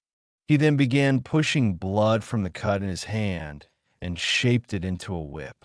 Small droplets fell off of it and burned the ground. Sasori looked on once again, interested. Now that I think about it, I don't remember any other Yusuji having acidic blood. As I said, I became a medic to better understand my clan's ability.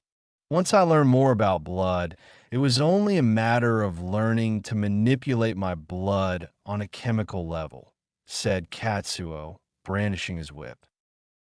He swung his whip at Sasori just for a wall of iron sand to block it. The iron wall had saved Sasori from the whip, but was being corroded by the blood left on it. Sasori quickly got rid of the blood-covered sand and began commanding his puppet to send its sand to attack. The puppet sent several lumps of iron after Katsuo, who began attacking the projectiles.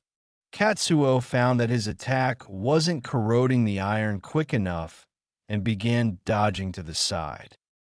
With Naruto and Deidara, Naruto was still dodging the explosive birds, but had begun understanding his opponent more and more.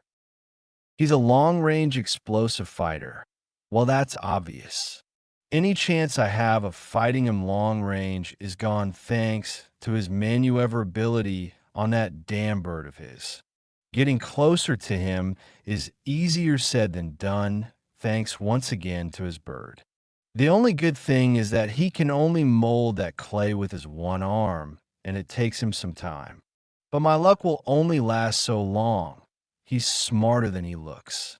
There's been a few times I've dodged one bird just to barely dodge another bird that nearly blew my face off. I guess I could try a few ways to attack him, thought Naruto. He put his palms together and began channeling water chakra. Deidara watched as Naruto created a wave a few yards in front of him. What the hell is he doing? It's not like he'll hit me with that all the way from there, you wonder, Deidara.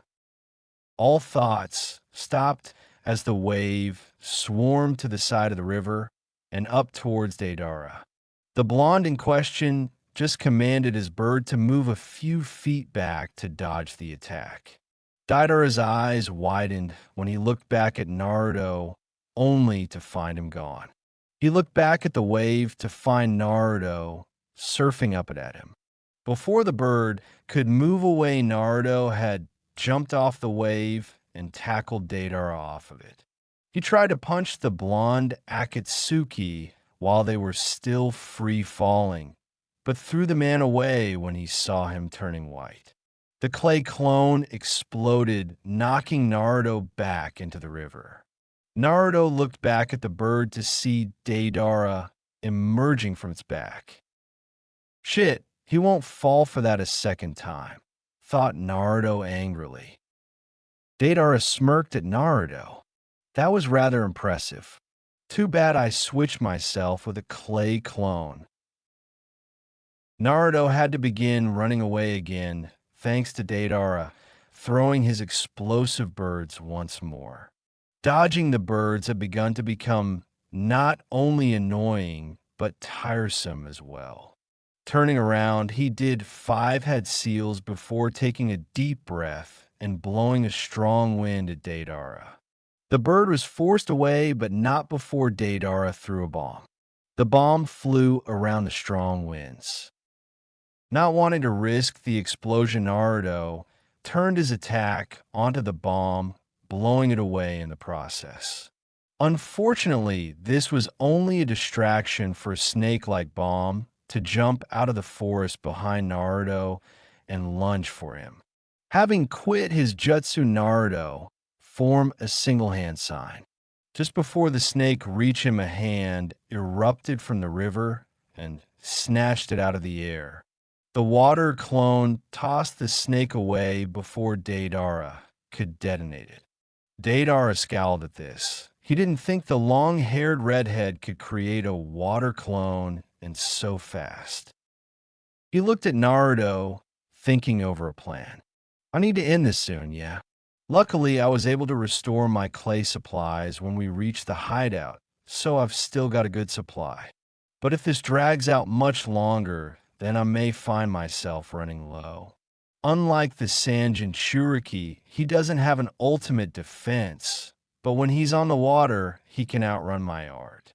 Originally, I had planned to simply make him waste his chakra on the water, but he apparently doesn't need much chakra to perform his little technique.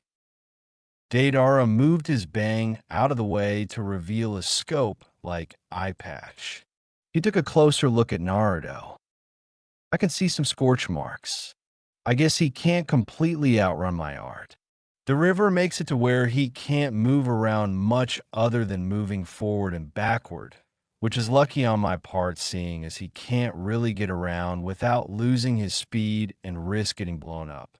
But at the same time, I haven't been able to mold clay fast enough to overpower him, and I can't send any bombs onto the river or they would just sink. This is a standstill, HN. I could try using my C4, but then I risk killing the Sanjin Shuriki. I don't know if he has him hidden nearby. Deidara thinks for a bit longer while molding more clay in his hand.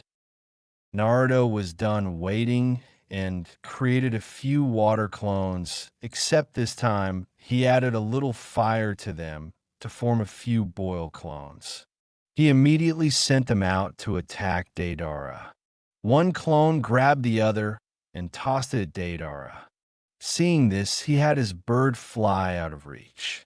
He didn't know how, but a clone had grabbed onto the wing of his bird and immediately dispersed. The liquid it left behind began dissolving his bird. Reaching into his pouch, he pulled out another bird, activated it, and leapt onto it. He immediately sent the bird well out of the way from any other clone that would try to latch on. Strangely, all the clones immediately dispersed at once. Naruto wasn't surprised, though.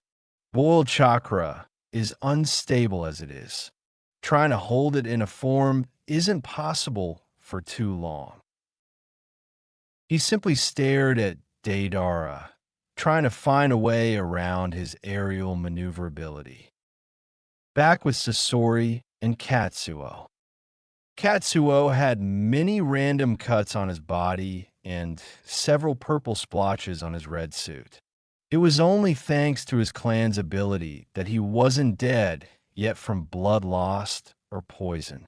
He had been able to avoid being skewered by the iron sand, but that was only thanks to the fact that Sasori was hesitant in allowing him to corrode his sand in one shot. And fortunately, Katsuo, he was able to parry most of the iron projectiles sent towards him.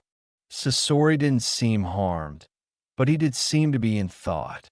Various places on the ground was littered with corroded iron, which was completely unusable.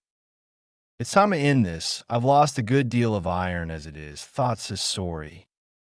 He gathered all of his remaining iron and sent it towards Katsuo and had it weave around the blood he shot at it from his many wounds.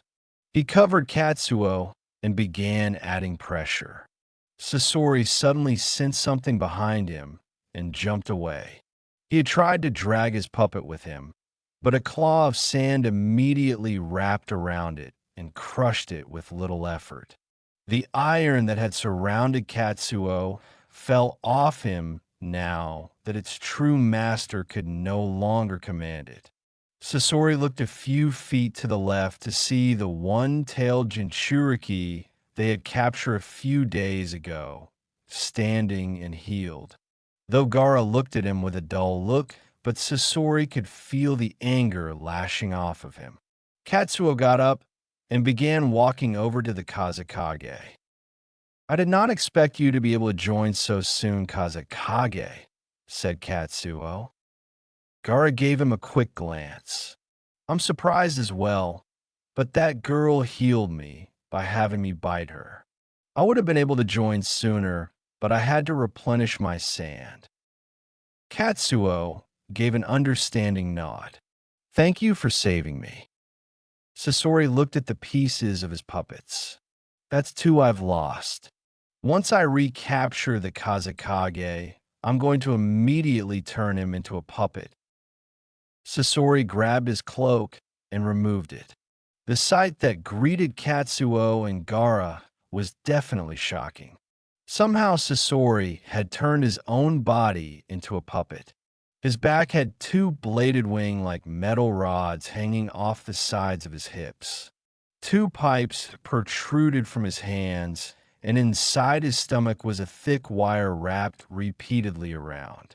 On his chest was a compartment on his right side and a green canister on his left. Without warning, Sasori lifted his hands and sent a barrage of flames towards them. Gaara had blocked the flames by raising a wall of sand, but Katsuo jumped in the way and grabbed the metal wire that had burst from the ground and nearly pierced Gaara. He had tried to hold onto the wire, only it slipped from his bloody grasp.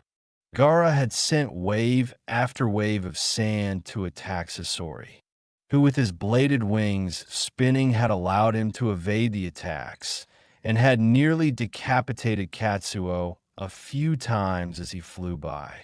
Katsuo, having seen his sword out of the corner of his eyes, made a mad dash for it. With his attention on his sword, he couldn't see Sasori making another attempt at beheading him. Just as Katsuo grabbed his sword, he swung around to find himself face to face with Sasori. It was strange. Sasori looked like he was having a hard time moving. Snapping himself out of his confusion, he popped a blood pill into his mouth before covering Sasori in his blood. Looking down at the corroding man, Katsuo couldn't figure out what had happened. Gaara walked up next to him. That's twice now I've saved you. How did you? Asked Katsuo, clearly puzzled. Gaara's voice stayed dull. I've been slowly filling his body with sand. He must have thought that I was missing. When he went to attack you, I simply had the sand go to his joints, which kasued him to be unable to move. Good to see you two done with your fight as well.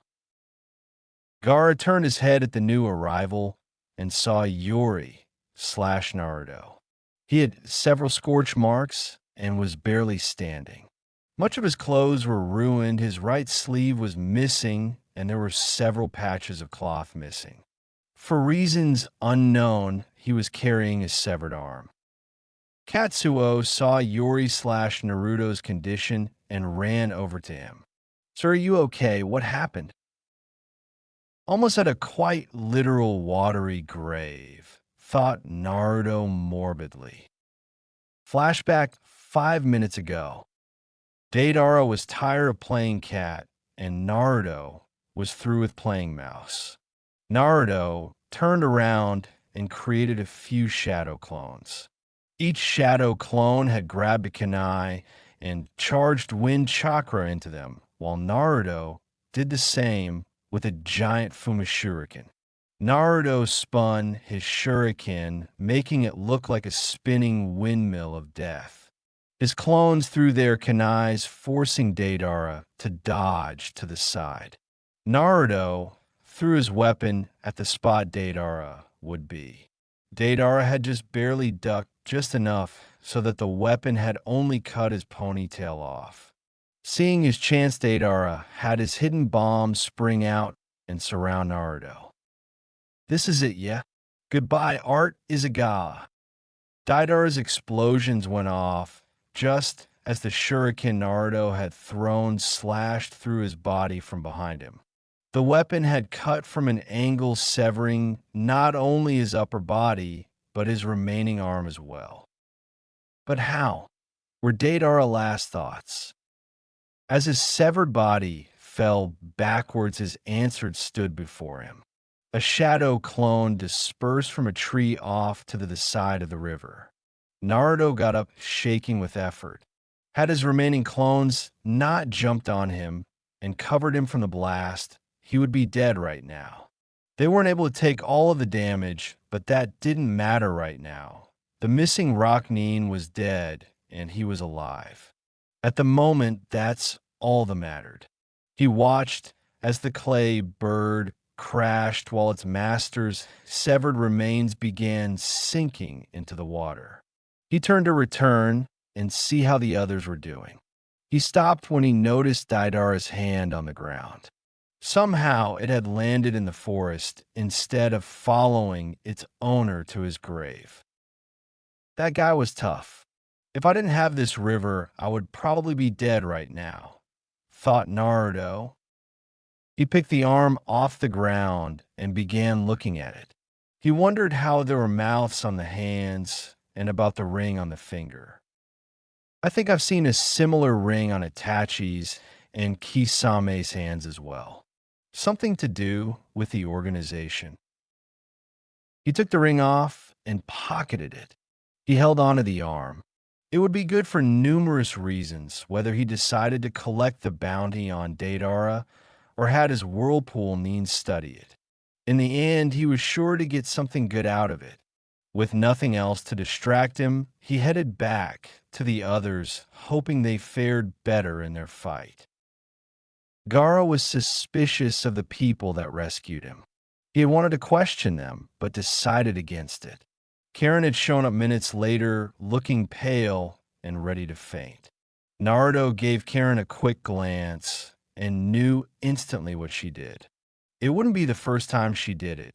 He hated how she could heal others by letting them suck chakra from her, and he hated the permanent bite marks that resulted from it even more. Naruto had tried to take a few steps towards her only to fall over and pass out. Katsuo had ran over while Karen tried her best to rush over to him. Checking his vitals, they were glad to see that he was simply just unconscious. Katsuo had tried to pick up his Uzumaki, but found that a cloud of sand had lifted him up instead. I take it he is your leader and the one who decided on my rescue? Asked Gaara. Karen and Katsuo just nodded. Then I owe him, said Gaara before turning around and making his way back to Suna. On the way back, they ran into the Leaf Nins, except they now had Team Guy with them. The trip back was rather calm and peaceful when Sakura wasn't trying to use Yuri/Naruto's condition to try and heal him while secretly trying to confirm her suspicion. She had been caught several times aggressively rubbing his face with a wet rag. She had simply tried to say she was trying to clean the dirt from his face, which didn't convince either Whirlpool Nin. Gaara had given Yuri/Naruto a few suspicious glares from time to time. Otherwise, he seemed to keep to himself. Kakashi had tried to interrogate Karen and Katsuo in order to figure out how they had avoided running into the foe Itachi. Unfortunately, neither would answer any of his questions, and without them being under his team, he couldn't do anything about it. Halfway in Asuna, they found a rather large group of sand Nins heading towards them. Originally, these Nins were sent out to find Gaara, but were ecstatic to find Gaara with the Leaf and Whirlpool Nins. Gaara wasn't expecting this and was rather surprised by his Nin's reactions. He wouldn't admit this, but he was touched to know they would come looking for him. Naruto woke up facing a white ceiling. The room was dark and his bed was comfortable. He would have stayed comfortable in his bed if it were not for the sand hand that had gripped his neck. Your ninja have informed me that you were the one that decided to come to my rescue. Now I want to know why, said Gaara, tightening the sand that gripped his throat. Seeing no real way out, Well, I was in the middle of forming an alliance with Kanahaha. Gara had tightened his sand. I know about that, but I asked why you came. I was hoping to form an alliance with you, said Yuri/Naruto, finding it hard to speak with the grip on his throat. Realizing this, Gara loosened his grip. Yuri/Naruto had instantly began taking some thankful breaths. You want to form an alliance between Yuzu and Suna. I don't believe that. No one would risk fighting Akatsuki just to form an alliance between two very distant villages. I'll ask you again why, asked Gara. Naruto quickly realized he wouldn't be able to fool Gara and live. Is anyone from Konoha still here? Gaara's eyes narrowed. No, they left yesterday. What has that got to do with my question? He said, showing that he was losing his patience. Because me and you have lived similar lives. Gaara's grip vanished. And Naruto. Sorry for the deception, pal, said Naruto.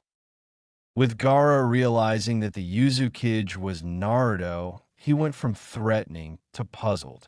Seeing this, and knowing that Leaf Neens were no longer around to eavesdrop, Naruto decided to fill him in on what had happened lately. He told him about his clan, how he got his village started, the fight against Yagura, and his alliance with the Hidden Mist village, and what he was doing right now, and why it was important that he stay under his current guise. Gaara understood Naruto's reasons and why he tried to lie to him as well. With the story out of the way, Gaara had told Naruto he would gladly form an alliance between them, but would need him to stay for a while to do so. Naruto had agreed, saying that he would only need to send a letter to Konoha explaining his current situation and informing them that he would be back later. With the serious talk and business out of the way, they decided to have a friendly chat and fill each other in on the going-ons of their villages. Naruto had thrown a few jokes in saying such things as, if this is how you treat a friend, no wonder that Rock Neen's arm was crushed. Gaara seemed to take these jokes rather well. Even though his village now accepted him, Gaara had few people he could really talk to, and none other than Naruto that understood his life. They had talked for some hours before Naruto realized he had not seen Katsuo and Karen. Hey Gaara, we're my sister and Katsuo. Gaara walked over to the curtains and simply opened them to show that it was night. Naruto realized that they were most likely asleep. But then he realized another thing. Damn it, I simply assumed that it was day because you were awake. I forgot that you can't sleep thanks to your demon. Geez, now I'm getting tired. I guess I should let you rest.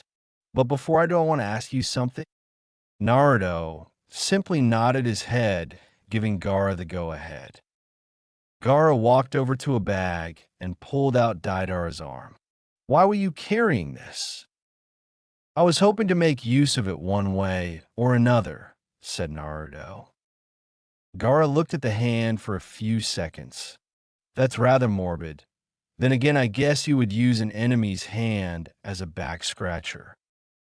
Naruto had went to protest, but stopped. Despite his dull tone, Naruto had caught the humor in Gaara's voice. When his shock passed, Naruto had begun laughing. Never thought I'd see the day that you would tell a joke. More laughter. But good one. Putting the arm back, Gaara had informed Naruto that they would begin making the alliance official tomorrow. Naruto let Gaara know he heard and decided to get back to sleep. 5 days later. Thanks to the fact that Suna and Yuzu had very few things that could be traded between each other, plus the fact that Gaara and Naruto would definitely help one another, the alliance agreement was done rather fast. Once that was done, Naruto, Karen, and Katsuo had to depart and finish their business in Konoha, but not before Naruto asked Gaara not to tell Konoha about him. Naruto was sure that Gaara wouldn't tell them either way, but he needed to be sure. Due to the fact that there was no rush, they took their time to get back. Right now, they were passing through Konoha's gate once more dressed in his Kage robes. "Hey, could you two go on to the hotel? I'm going to head on to the Hokage and let her know I'm here," said Naruto. The two didn't like the idea of Naruto just walking around without them, but at the same time understood he could take care of himself. Letting Naruto know they would do as he asked, they headed off for a hotel. Naruto had decided to head off to the Hokage Tower. When he got there, Shizen wasn't there. Walking up to the double doors, he knocked on it. He didn't get an answer. He knocked once more. "Tsunade, it's Yuri." Naruto still didn't get an answer. Naruto cracked the door open and looked in to find no one. At this time, Shizen walked up and nearly dropped her papers when she saw Yuri/Naruto. Uzumaki, I didn't think you would be back so early. If you're looking for Lady Tsunade, she isn't here." Yuri/Naruto looked at Shizen for a second. "Do you know when she'll be in?" Shizen shook her head. "I'll send someone to come get you when she is in." Naruto thanked Shizen and walked away. While he was walking through a crowded market street when a thought occurred to him. Maybe she's there. Naruto walked to the park he found Hinata at. It was strange for him when he found Hinata here, but the sight before him seemed to bring a whole new level of strange. Tsunade was not in her usual clothes. Instead, she was wearing a set of what looked like gardening clothes. The only reason he recognized her was due to the diamond shape on her forehead. She had been planting flowers at his grave. He was sure there would be many that wouldn't agree with the scene he saw, but right now he didn't care. He tilted his hat, trying to hide the tears that slid down his face. He hoped that none of the Umbu that were certainly guarding Tsunade at the moment would notice anything strange about him. Once his face was dry again, he went back to watching her. He didn't have it in him to approach her right now. It was odd to see the signs that she was working hard. Sweat on her face, her gloves covered in dirt, and her clothes ruffled. Naruto continued to watch her work for some time. This continued on till a drunk stumbled into the park. It was obvious from a scowl on his face as he approached the scene that he was one of the many that did not like Naruto when he was a kid and still didn't in death. Naruto watched the man closely as he made his way closer and closer, muttering curses of the fox boy. Unfortunately for the man, Naruto had noticed how Tsunade had tensed at the man's appearance and how the peace that once filled the park had now vanished. As soon as the drunk got within reach of the Uzumaki, he had been grabbed and brought face to face with him. Before the drunk could utter any insult, he looked into Yuri/Naruto's deep blue eyes and went silent.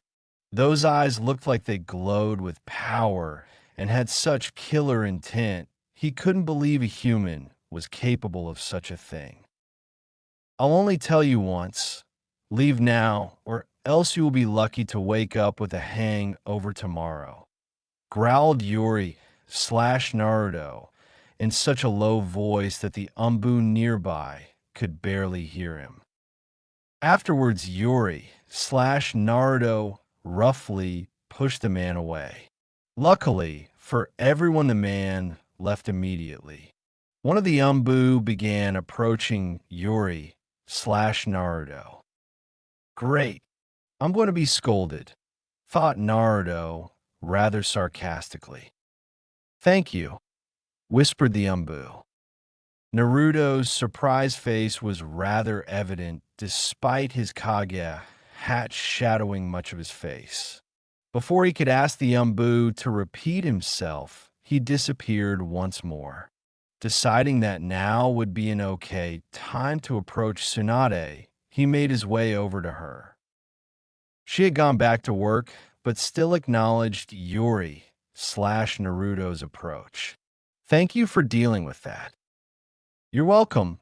By the way, why do you plant flowers at his grave? Asked Naruto.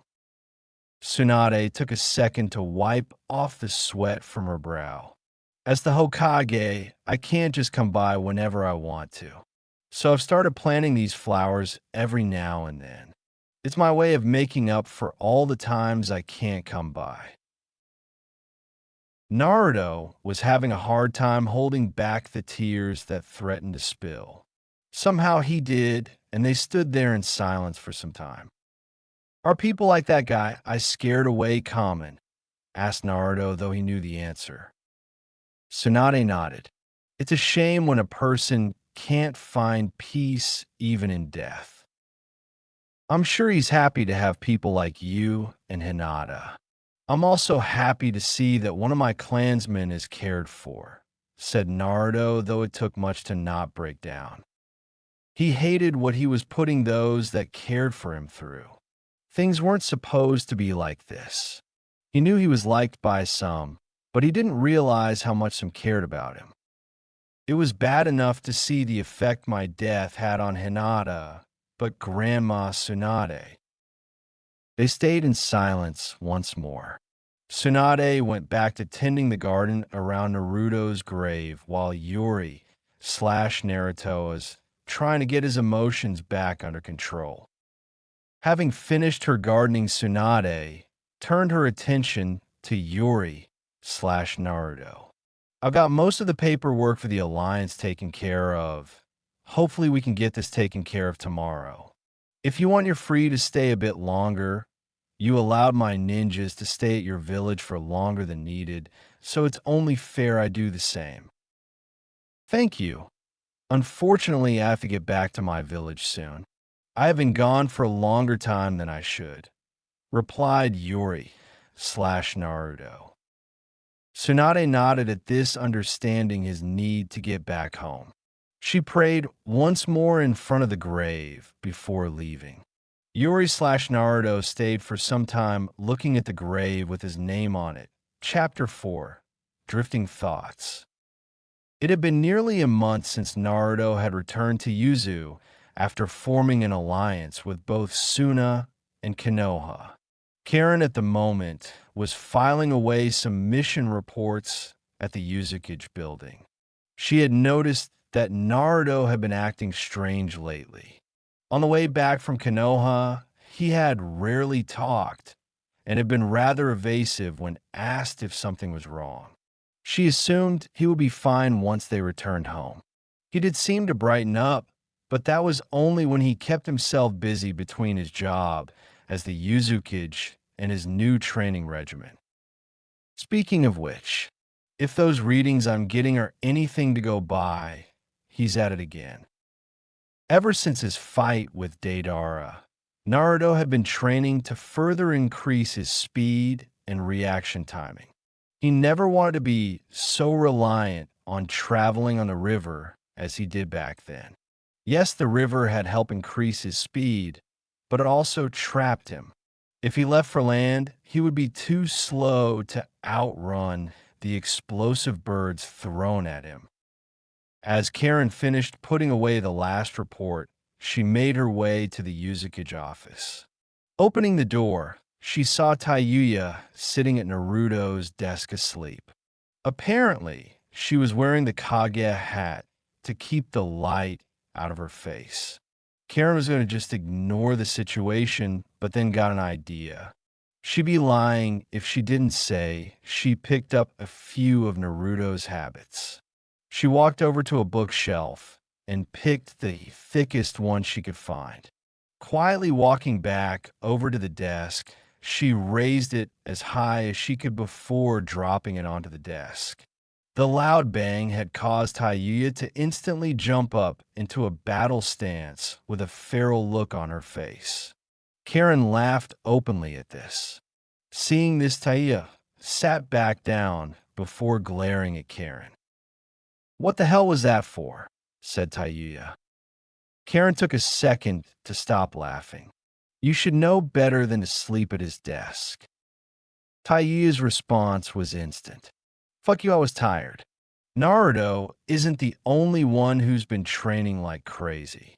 Ever since I've heard from Katsuo about their damn fight against Akatsuki, we've been training, damn it." Karen nodded at this. Truth be told, she would be training too if she was a combative ninja, but she was more of a support member, and Naruto had even preferred her to be so. "So how is Naruto doing? Has he told you what's been bothering him?" asked Karen. "Yeah, it took me a fucking while, but I finally got him to talk about it. He's been bothered by how some of his friends have reacted to his disappearance," answered Taiyuya. Karen looked towards where Naruto's chakra was currently at. "I should have guessed that's what it was. So do you have any suggestions on how to help him?" Taiyuya shook her head. "I don't know. If it was me, I'd do what I cannot to think about it. But he's already doing that.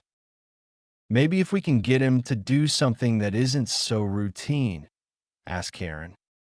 Taiyuya got out of the chair and walked over to a blue scroll from Kiri hanging on a shelf. The scroll was an invitation from Mei. Naruto could have shown up without getting one, but Mei had sent one hoping to encourage him to come. Maybe if he goes to the Chunin exams, he can stop fucking thinking on things he can't do a damn thing about. Karen smiled at this. "That's actually a good idea. Here, I'll go talk him into it."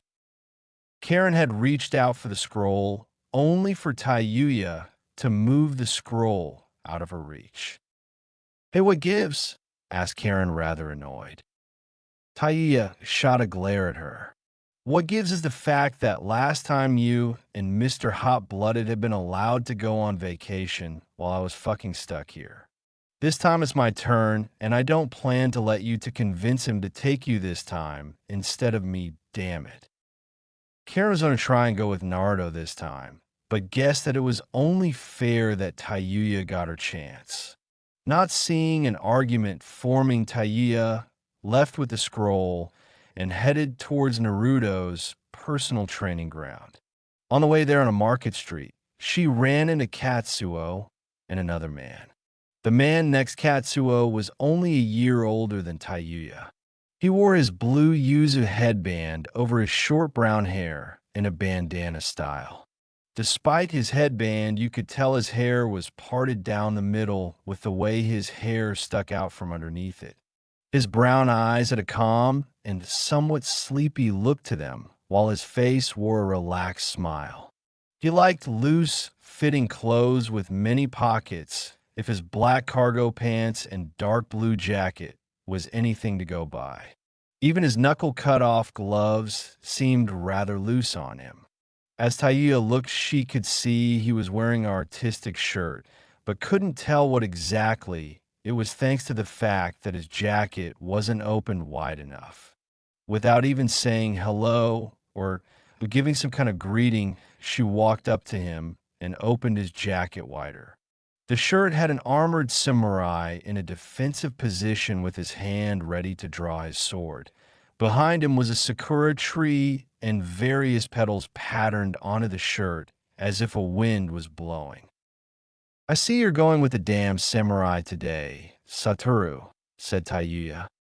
Strangely enough, Satoru didn't seem bothered by Taiyuya's rudeness, but then again, this was routine whenever he wore one of these shirts. "Yasuhiro, why do you let Lady Taiyuya do that?" asked Katsuo.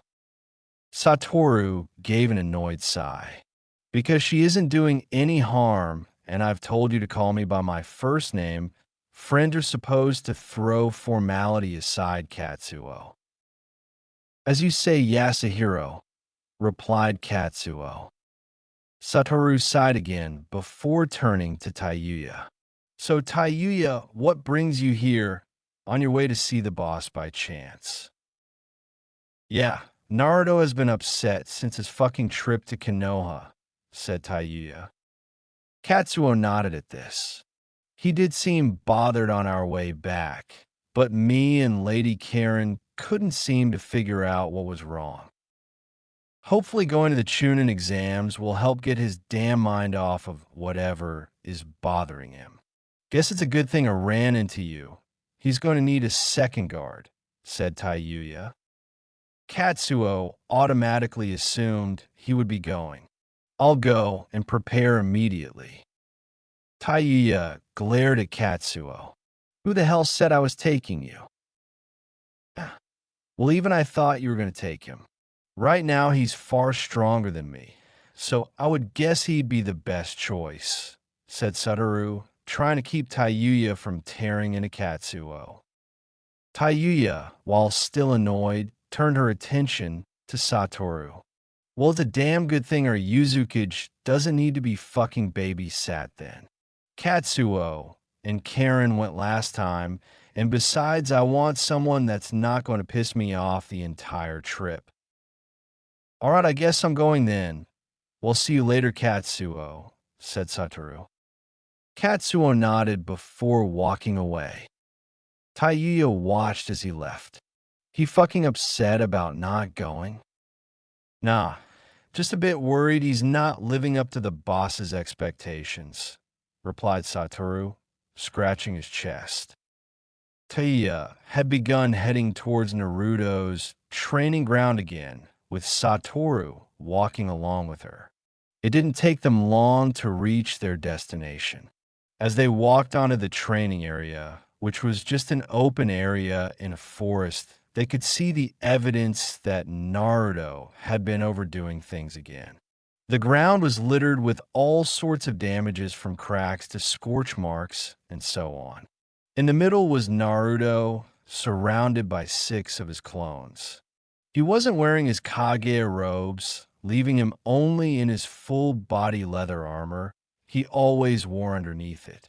2 of the clones engaged him in taijutsu, while 3 others began throwing kunais and shurikens at him, leaving the last clone to fire different ninjutsus at him.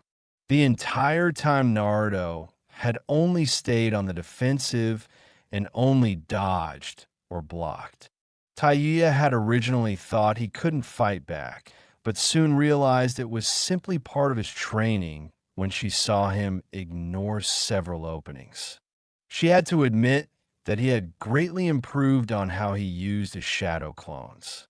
She remembered a time when he would simply create an army worth and have them charge with no strategy. But that wasn't the case here. The clones right now were working together and completely aware of what the others were going to do.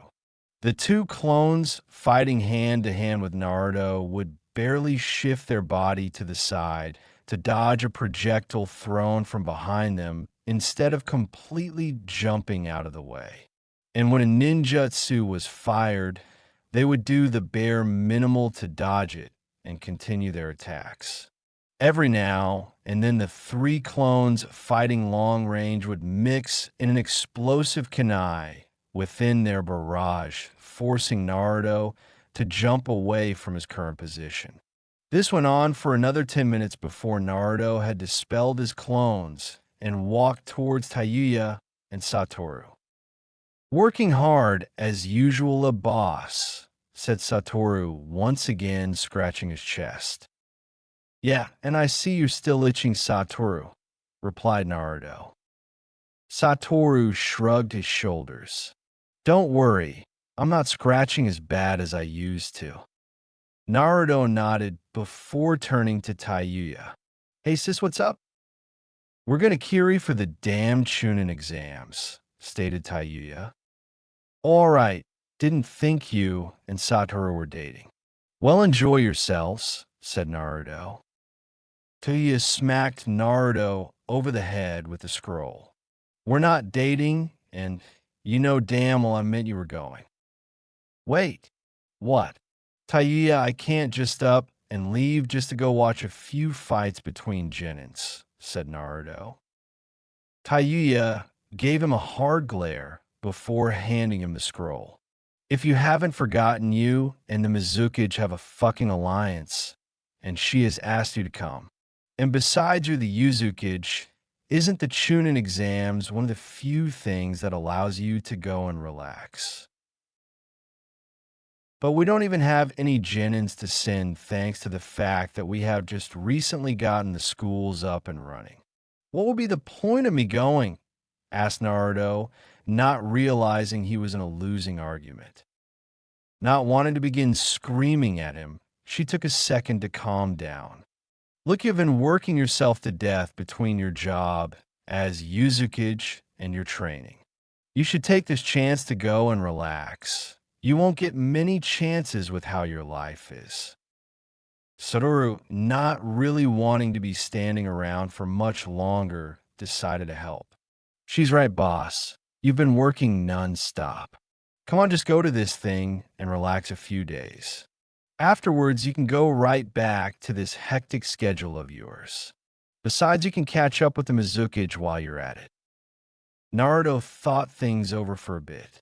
In truth, they were right, and he could tell that Tayuya wasn't going to give up on this, though he couldn't figure out why she was so adamant on going. He let out a sigh before letting them know they would be leaving tomorrow. 6 days later in Kiri, Naruto walked towards the Mizukage's office, closely followed by Taiya and Satoru. Coming to a set of double doors, he went and knocked only for the doors to swing open before he could even touch the door. The man who had opened the door was rather young and had short, tough, light blue hair and wore square-rimmed glasses that connected to some kind of headphones. He wore a long-sleeved teal turtleneck and tan pants with brown camo patterns on it. Over his turtleneck was a holster for the large dual-handle sword on his back, and had his mist headband sticked into it. If the sword on his back wasn't proof enough that he was one of the 7 swordsmen of the mist his shark-like teeth wore. Thank you for getting the door, Chojuro. Chojuro quickly moved aside to let them in. As Naruto walked in, he could see Mei wasn't wearing her Kage attire, and just simply wore her blue dress. Naruto sat down on one of the chairs before Mei's desk and dismissed Uru and Taiya, as Mei did the same with Chojuro. Taiya and Satoru left quickly while Chojuro was trying to find every reason he could to stay. He eventually left when he saw that he was only annoying Mei. With the guards gone, or at least the visible ones, they began talking. I hope your trip here wasn't any trouble, said Mei. Naruto gave a light chuckle. Well, except for Taiya getting a little seasick and moody, it was pretty much all right.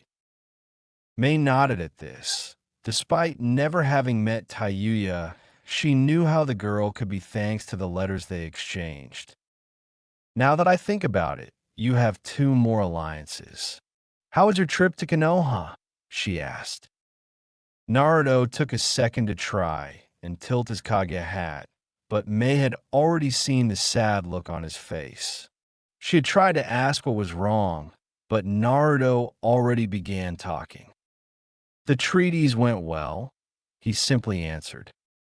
Mei's worried face was easy to read, so before she could ask, he added, I saw some things that really bothered me.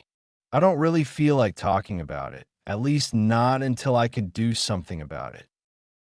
She understood and quickly went to change the subject. I was really looking forward to seeing some Whirlpool ninjas participating in these exams. He seemed to brighten up at least a little. Well, I would have sent some, but as you know, we just got our academy up and running only recently. So we haven't actually had any genins produced yet. How do you have the academy system set up? If you don't mind me asking, asked Mei. Naruto shrugged his shoulders. I've pretty much got the teaching done the same as Konoha's, although I've changed the graduating test. I just never liked how Konoha graduated us. It was a common known fact that Konoha produced a good quantity of ninja from their academies, while the quality of these ninjas were random. Some died before their careers ever truly started, though they had several powerful ninjas, such as Kakashi. She had to agree with Naruto's decision to change how they graduated.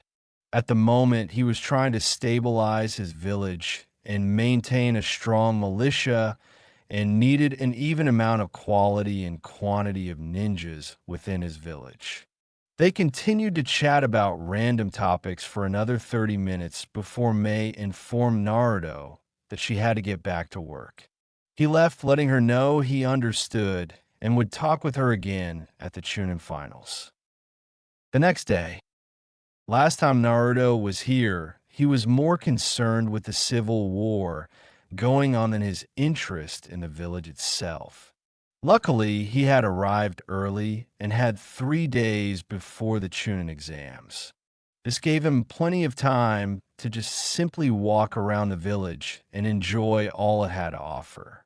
Looking around, he could make a few comparisons to his village due to the fact that both were on small islands. Although Naruto had to wonder if the constant fog that existed in the village was a jutsu similar to the whirlpools that surrounded his village, or if it was just a weird act of nature. He put the thought aside and resigned to just enjoy himself. After leaving a restaurant, he had to admit that he was surprised from the many different seafoods offered that Yuzu didn't have. He thought about finding a way to get Mei to export some of the fishes that Kiri caught over to Yuzu. Walking on with no real direction, he wondered what Satoru and Taiyuya were up to. Taiyuya would most likely look for more music sheets or browse for some flutes. There were many times Naruto had told Taiyuya he enjoyed hearing her play her flute. He never understood it, but he always seemed to relax when she played. Unfortunately, he had no idea what Satoru was up to. The only thing he knew about the man was his interest in artfully designed shirts. He had asked Satoru if he was interested in art, but the man had told him no. Naruto had studied the shirts before trying to find a common connection, but every shirt he wore was different altogether. For instance, the one he wore the other day was that samurai with the cherry tree behind him. Today, he wore one with a white snake design that wrapped around his red shirt. Taia had to do her daily ritual of opening Satoru's jacket to get a better look at it. Once she did, she instantly closed it. Naruto tried to hold back a snicker due to Taiyuya's phobia. In truth, he didn't find it funny, but her reaction to it was. She still didn't like anything that reminded her of the snake Sannin. Naruto had to blink several times as he stared at his current location. Though he didn't exactly have any idea of where to go, he still was surprised to find himself in the old Mizukage office where he and Mei fought Yagura. Naruto didn't know why, but part of himself wanted to leave immediately while another part willed him to stay. He couldn't find any particular reason of why he should leave, so he just stood there. Thinking about his fight, he couldn't help but see images of the fight that occurred here. His thoughts left the fight and once again went to Konoha. He didn't tell Taiyuya and Karen that he felt guilty about what his selfish dream had done to those who cared for him. If he had only been trying to bring his clan back to greatness, he'd gladly have stayed in Konoha. He'd probably still have stayed in Konoha if he wasn't the Uzukage and didn't have a responsibility to his village. His thoughts were interrupted by the clapping of footsteps reverberating through the nearly empty room. He turned about and saw Mei walking up to him. The sad look on her face had him confused until she opened her mouth. I thought you should know that the Hokage plans to show up for the Chunin exams. He turned away. I guess it's true that you can't run from your past. What has been bothering you? Mei asked, clearly concerned. Naruto took a second to think before turning around to reply. When I went to Konoha, I found out that many thought I was dead. But isn't that a good thing? She wondered out loud. It would be if there truly wasn't anyone that cared about me. The people that do care about me are dealing with my false death rather badly, said Naruto barely above a whisper. May thought back to what Naruto said the other day and now understood what he meant. She could see that he was trying to avoid thinking about this, but when did a person's conscience ever listen to them? Naruto, there's nothing you can do about what's going on in Konoha. You're the leader of your village. It's not like you can leave your people just to help those in Konoha, said May. It's ironic how you can tell yourself something, yet it doesn't make an impact on you till someone else tells you the same thing. Naruto looked towards May with a look of understanding. Though I have to wonder why you simply haven't told them who you are. Why go by a fake name? Asked May. Naruto took a second to think of his response. Right now, I'm the Uzumaki only as a self-appointed village leader. There are those of you who have been kind enough to refer to me in this faux title, but until I can become an official Kage, I can't risk anyone knowing about my real identity. May nodded at this. Until your village is recognized as one of the great elemental nations, then people can ignore your title. If Konoha wanted, they could send someone to capture you, and in truth, there wouldn't be anything to truly stop them due to the fact that you're one of their missing nin. Once I've been recognized as a Kage by all 5 great nations, then I'll be able to walk freely, said Naruto. At that point, there wouldn't be anything Konoha could do against you without risking angering the other nations, added May. Naruto gave a soft nod. It's not going to be easy, though.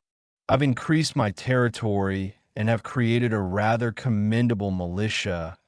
Yuzu is becoming known once more, and many smaller villages have started admiring us.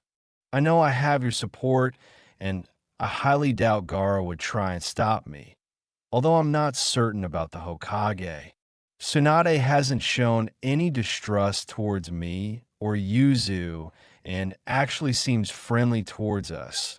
But that doesn't mean she would be willing to acknowledge Yuzu as one of the great nations. What about the Reikage and Tsuchikage? Asked May. Yeah, I've actually got a trick up my sleeve for the Tsuchikage. It's the Reikage that's going to give me the most trouble, said Naruto, a smirk clearly on his face. May had wanted to ask what Naruto had planned, but had decided she'd find out later. I'm glad to see you're feeling better now. And just as a reminder, you have my support. Naruto flashed another smile. Thank you. I really needed someone to talk to. I just didn't know it. No problem, she said before leaving. 3 days later. It was nostalgic to be watching the Chunin finals. Up on the Kage only row sat Naruto, May, and Tsunade, each adorned in their respective Kage robes. Naruto was actually shocked to see Tsunade wearing hers. He couldn't really remember a time when she wore them other than when she was announced as the Hokage before all of Konoha. Naruto turned his attention at her guards.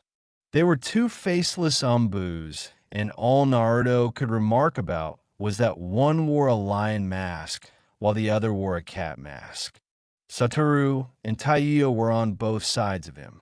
Taiyo seemed somewhat bored while Satoru seemed rather interested in the current match. At the moment, a Suna puppeteer was fighting against a named nin. The Sunanin was a rather advanced puppeteer thanks to the fact that he was currently controlling more than one puppet.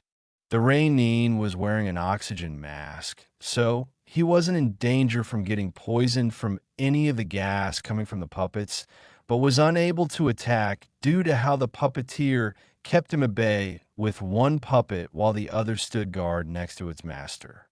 After a while, the Aimnin forfeited, not seeing any way to get around either puppet. "Well, that was rather dull," said Tsunade. Mag chuckled. "It can't be helped. The poor Rainin had just been pitted against an opponent that could stop all his strategies. Wouldn't you agree, Yuri?" Yuri/Naruto didn't answer at first, and May had to call out to him a few times. Yuri/Naruto finally realized she had been calling him by his fake name and acted as if he was too focused on something. "Sorry about that, May. It's just that I've always found the way puppeteers fight is rather amazing." Naruto apologized. It wasn't really a lie. He had always thought that the ability to use puppets was cool, but also realized that to properly learn to use them, one had to have a dedication to them. And he already put that dedication to learning his family ninjutsu, among others. They chatted back and forth for a while on a few of the matches. Tsunade had even began making bets for a few of the matches. He was glad to see that she wasn't as sad as last time he saw her. At least she is happy enough to gamble, thought Naruto with a little humor. He began watching the matches again when suddenly someone in the stands caught his eyes. "Is that who I think that is?" Yuri/Naruto had gotten up from his chair, causing the other two Kages to give him curious looks. "I'm going to go for a little walk. I'm not really the type to stay still for long," answered Naruto. Tsunade gave a soft chuckle. "Trust me, I've noticed." Naruto returned her chuckle with his own before walking off. Somewhere in the stands, Hinata found herself having a conversation with. No, a conversation consisted of two people talking. Right now, she was simply listening to a nobleman talk on and on about his family and status. Unfortunately, Hinata was sent to the Chunin exams finals by her clan council in hopes of finding her a suitor. She didn't want to even begin thinking of such things, but had complied with the consil's wishes and had hoped to simply come here and relax. But somehow this noble had found out about the Hyugas seeking out a suitor for her and decided to approach her. She had wanted to tell the man many times to kindly leave, but her shyness and his mouth wouldn't let her. She was just about to consider ordering the branch guard to knock him out when a familiar voice spoke. "Sir, I believe you are sitting in my seat." The nobleman had turned around to tell off the man, but paled when he looked at Yuri/Naruto. Quickly getting up, the nobleman began apologizing profusely over and over again. Yuri/Naruto had quietly sat down next to Hinata as the nobleman left. "Thank you, Yuri," Hinata said when the nobleman was out of sight. Yuri/Naruto laughed. "No problem. It looked like you were being annoyed. If you don't mind me asking what brings you here," asked Naruto. Hinata sighed. "And my clan council decided to take advantage of the Chunin exams to try and get me to, for better words, mingle with other high noble members of society." Yuri/Naruto nodded. "That makes sense. The finals for the Chunin exams gather many of these kinds of people." Naruto pointed to various people dressed in rich garments. Hinata sadly nodded at this. "I take it you really don't want to do this," stated Yuri/Naruto. Hinata shook her head. Naruto had begun to notice the stares in their direction, and that many were staring at Hinata more so than both of them. He looked at Hinata and saw that she noticed the stares as well and was growing rather uncomfortable. Is there a match you're looking forward to watching? Asked Yuri/Naruto. Hinata shook her head. What would you like to walk around the village instead? Asked Yuri/Naruto. I would, but my guard was ordered to make sure I stayed in the stadium. I really don't want him to get in trouble, replied Hinata. Yuri/Naruto took a moment to think when a sly smile crossed his face. Well, as long as he thinks you're mingling with a possible suitor, I don't think he'll get in too much trouble, said Yuri/Naruto. Yuri/Naruto couldn't help but chuckle at how Hinata's face went completely red, and as she began stuttering to the point that barely anyone could understand what she was saying. Well, I can't say that's not the Hinata I'm used to, thought Yuri/Naruto humorously. You mean unte mimand, stuttered Hinata. Yuri/Naruto gently lay a hand on Hinata's shoulder, hoping to calm her. She went completely quiet when she felt his touch, but he couldn't tell if it was because she calmed down or if it was because she was too shocked. Either way, he could now talk. Look, I'm only saying he needs to think that, whispered Yuri/Naruto. Hinata calmed when she heard him and nodded to let him know it was okay for them to leave. As they got up, Yuri/Naruto offered his arm. Might as well paint a picture for them. Hinata seemed hesitant at first, but eventually linked her arm with his, letting out a small giggle as they left. Back with the Kages. Wow, boss left for a pretty good reason, said Satoru. Taiya, Mei, and Tsunade looked at Satoru with puzzled looks. What the hell are you talking about? Said Taiyuya. Satoru simply pointed out to a section at the top of the spectator rows. They followed the direction he pointed and saw Yuri/Naruto with his arm linked with Hinata leaving the stadium. Tsunade openly laughed when she recognized Hinata. I wonder how many shades of red I can make her turn on the way back. The two-leaf Umbu couldn't help but feel sorry for Hinata, but at least the trip back would be less boring. Mei was shaking her head back and forth while Taiyuya was having similar thoughts to Tsunade. Seeing that Yuri/Naruto would no longer stay in the stadium, Taiyuya and Satoru left to go shadow them. Outside of the stadium, Yuri/Naruto and Hinata were walking through the village to the market section. The branch Hyuga that was guarding Hinata had followed them out, but kept his distance. Yuri/Naruto was expecting to see Niji, but guessed he was out on a mission. Neither had attempted to unlink their arms, and if Naruto was truthful, he didn't really want to. So where do you want to go, Hinata?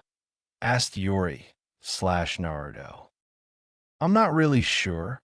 I really wouldn't mind if you chose, said Hinata. Yuri/Naruto shook his head. I arrived early, so I've had plenty of time to look around. I don't really have a place in mind, but if you want, I guess I could show you around. Return the favor back from when you showed me around Konoha. I would really enjoy that, why, Yuri, said Hinata quietly. Yuri/Naruto spent the next few hours showing Hinata around to the places he knew about. It wasn't his village, so he couldn't exactly give its history, but he could tell her the little he knew from some of the letters he and Mei sent to each other. At one point, they had walked by the Mizukage building, and Yuri/Naruto decided to walk through and tell her about him, and Mei fighting Yagura, considering it was the only event he truly knew about. He tried to give exact details of the fight, and made sure to include the part that if Mei wasn't there, he'd be hanging from the hook of Yagura's staff. Hinata had giggled at his embarrassment. After a while, Yuri/Naruto had taken Hinata to a cliff that overlooked the entire village. This had the unfortunate event of making the Hyuga Guard become very cautious due to the fact that they were in an isolated area. "The view is rather beautiful," said Hinata. Yuri/Naruto turned his attention away from the guard and back to Hinata. "Yeah, it is. Unfortunately, I don't know anything about this spot except the obvious," said Yuri/Naruto. Hinata shrugged her shoulders before sitting down on one of the benches nearby. Yuri/Naruto followed her example, but made sure to situate his robes before sitting. Thinking back to some of the things he noticed about Hinata during his little tour, "I noticed you looking at some of the wedding dresses on our way here. I thought you weren't looking forward to a suitor," said Yuri/Naruto. Hinata seemed to get sad at this. "I would like to get married, but I don't want someone chosen for me, and many of the people I've met here seem too full of themselves," said Yuri/Naruto. Hinata giggled. "Well, I was trying to put it nicely, but yes, I guess you could say that." Yuri/Naruto smiled. "I can understand what you mean about not wanting someone picked for you. I would like to really get to know someone before choosing whether I wanted to marry them or not." Hinata nodded. Besides, once the person I'm forced to marry finds out how I'm, well, as Naruto once said, weird, he wouldn't want anything to do with me." Yuri/Naruto lowered his head hearing that. He remembered when he called her weird. He had also said he liked people like her, but that still didn't make it seem any better from his point of view. Dumbass. One of the few conversations you had with her back then, and you had to go and call her weird. Yuri/Naruto took a second to think before responding. He didn't want to make any more screw-ups like he did in the past. Being weird isn't necessarily a bad thing. And besides, if you're weird, then so am I, said Yuri/Naruto, trying to cheer her up. Hinata shook her head and gave Yuri/Naruto a gentle smile. Thank you for trying to cheer me up, but you're not weird. Oh yeah, is it normal for someone our age to be the leader of their village? Said Naruto. Hinata took a few seconds to reply. That may not be normal, but it doesn't mean you're weird. It simply means you're stronger than most people our age. Yuri/Naruto shook his head. Hinata, the amount of responsibility my job demands would cause most teens to have mental breakdowns and cry. The only reason I haven't is because I am weird. They went on like this for some time. Yuri/Naruto would tell her she wasn't weird or make himself out to be weirder, while she would try to tell him he was wrong. Despite the fact that they were technically arguing, Yuri/Naruto had noticed that Hinata was smiling. Unfortunately, Hinata had noticed the time. I'm sorry, Yuri, but it's getting late, said Hinata. Yuri/Naruto looked out at the sky and saw the sun setting. I see. I didn't mean to take all your time. Hinata blushed. It's all right. I really enjoyed my time. Thank you. I'm happy to hear that I'm not the only one, replied Yuri/Naruto. Yuri/Naruto watched as Hinata waved goodbye before leaving with her guard. Shortly afterwards, Taiya and Satoru made themselves known. He watched them walk out of the woods and took notice of the large grin in Taiya's face. Naruto let out a sigh. Thank you for not bothering us, but I doubt you're not going to tease me about this all the way back to Yuzu. Taiya openly laughed at him. You bet your fucking ass I will. I can't wait to tell Karen about this. Naruto shook his head. Hey, Satoru, can I borrow the shirt you were wearing the other day ago? You know, the one with the snake. Sorry, boss, but I had to give that one up under a promise that if I ever wore it again, every last one of my shirts would be burned. I doubt I have to tell you how hard those shirts are to find, said Satoru while glancing at Tayuya every now and then. Tayuya adopted a wicked grin. The next few days are going to be good. Chapter 5: A Goal Fulfilled and a Re-Emerging Past.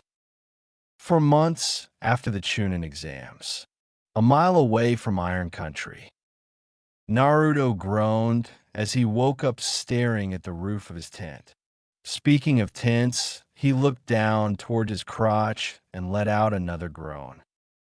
This is ironic. I've pitched a tent in a tent.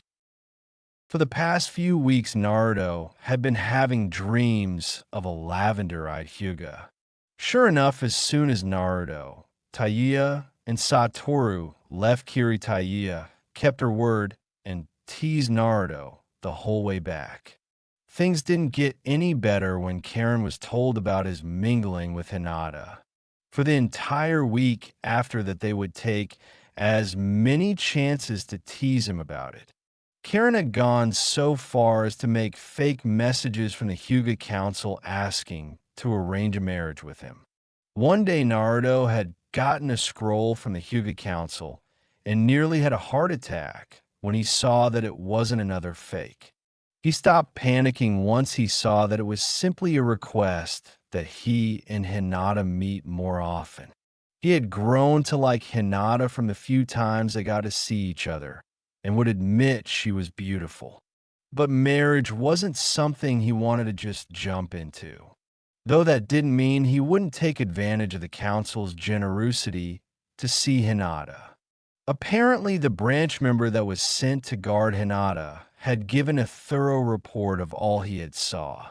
Thus, the Hyuga Council was hoping to increase Yori's and Hinata's relationship. Over the past few months, when Naruto wasn't being buried in his job and Hinata wasn't on a mission, they would meet up. Naruto had tried to make trips to Konoha to see her as much as possible, but thanks to his position as Uzukage, it was Hinata that came to see him most of the time. Of course, this only fueled Tayuya and Karen's teasing, but he had begun to get used to it. Naruto was happy to see that he wasn't the only one taking advantage of the concealed request, as Hinata had used every chance she could to avoid other possible suitors. As time went on, he had grown to like Hinata more and more. He was confused at first when he had begun having dreams of Hinata. Due to the nature of some of his dreams, he thought that it was simply lust he felt for her. But after a while, he began to realize that he cared for her. He wouldn't say that he loved her. There simply hadn't been enough time to know for sure, at least as far as he was concerned. Naruto sighed as he looked back at his tent's ceiling. Today's the day I achieve my goal. If everything goes as planned, I'll become an official Kage, and my village will be one of the great nations. But chances are once I reveal who I am, I'll have a lot of angry people to deal with. Naruto had sent a messenger Nin back and forth to Iron Country asking to call for a meeting with the 5 Kages. In order for his goal to be achieved, he needed all the Kages to recognize Yuzu as one of the great nations, after which they would have to hold this meeting anyway. So Naruto figured that he might as well get all 5 of them together and take care of 2 birds with 1 stone. Luckily, the current leader of the samurais had agreed to call the other Kages and allow the meetings to take place. Getting out of his makeshift bed and getting dressed in his blue leather armor and long kimono, he exited his tent. Karen had coached him on many things that he should or shouldn't do. One of those things was wearing his Kage robes to the meeting. He didn't want to piss off the Tsuchikage and or Reikage, and as it was wearing Kage robes while he wasn't an official one would most likely do that. Karen had also made sure to help him rehearse his arguments and find ways around certain arguments that could keep him from being a Kage. Naruto wouldn't admit it, but he had been really nervous about today. Thanks to Karen's help, Naruto felt much better about the meeting. Speaking of Karen, she was awake and already had breakfast prepared.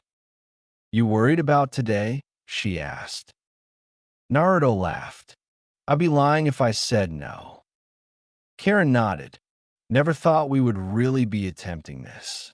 I mean, we've come so far in such a short amount of time. It's mostly thanks to you and Taiyuya."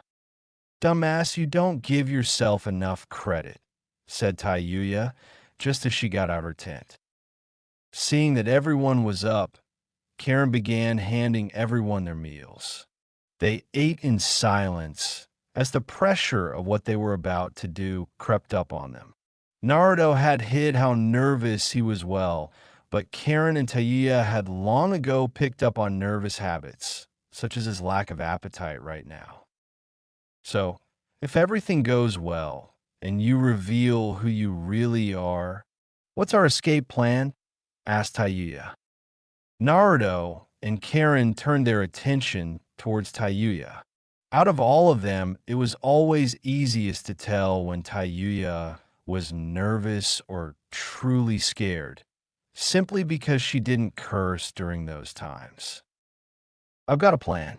It's rather simple, though," said Naruto. 30 minutes later, Land of Iron. As Naruto, Karen, and Taiyuya made their way to the meeting room, they couldn't help but marvel at the inside structure of the Three Wolves Mountain.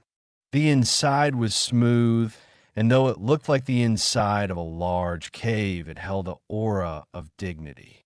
The samurais that were stationed around the structure seemed to wear full body armor and helmets that acted as gas masks.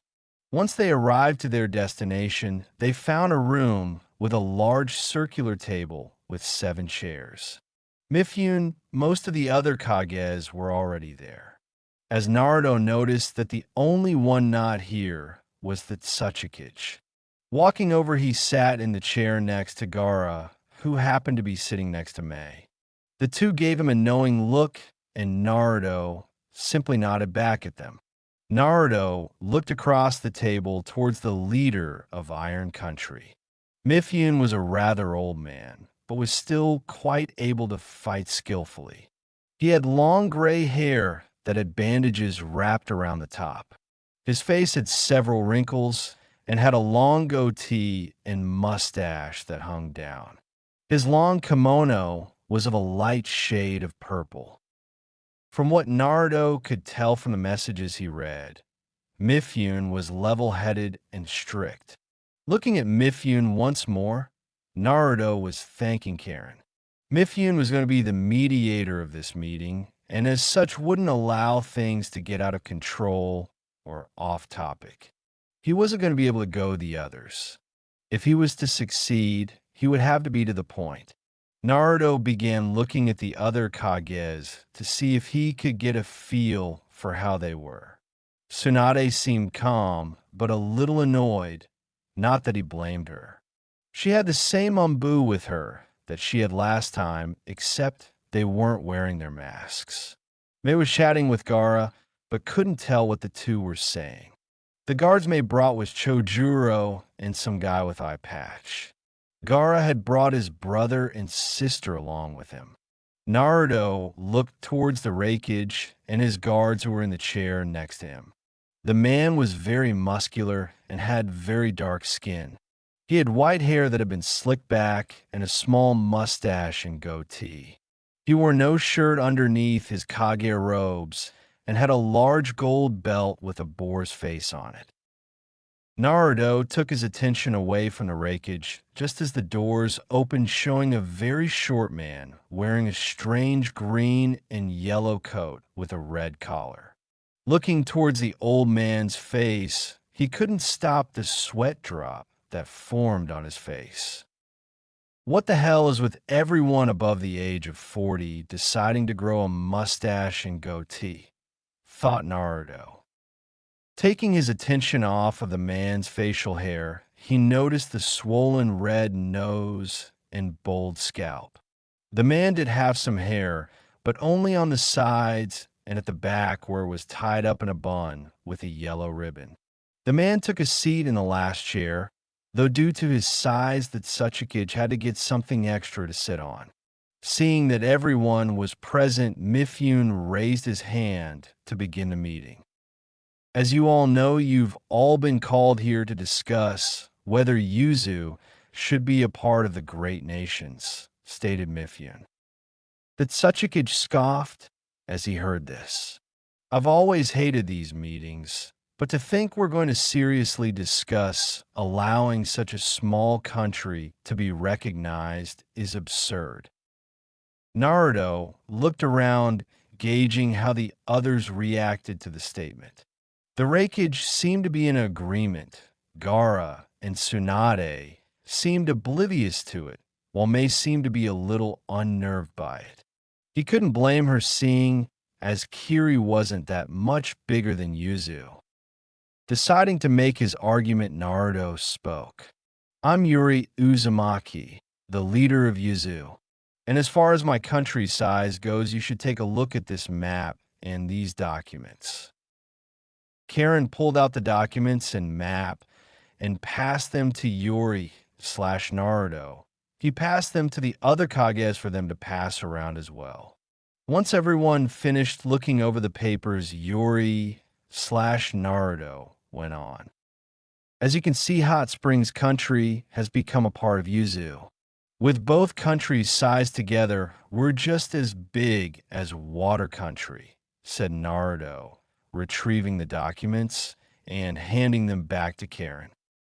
The Raikage looked towards Yuri/Naruto. If I remember correctly, your country was destroyed once before. What's to stop it from happening again?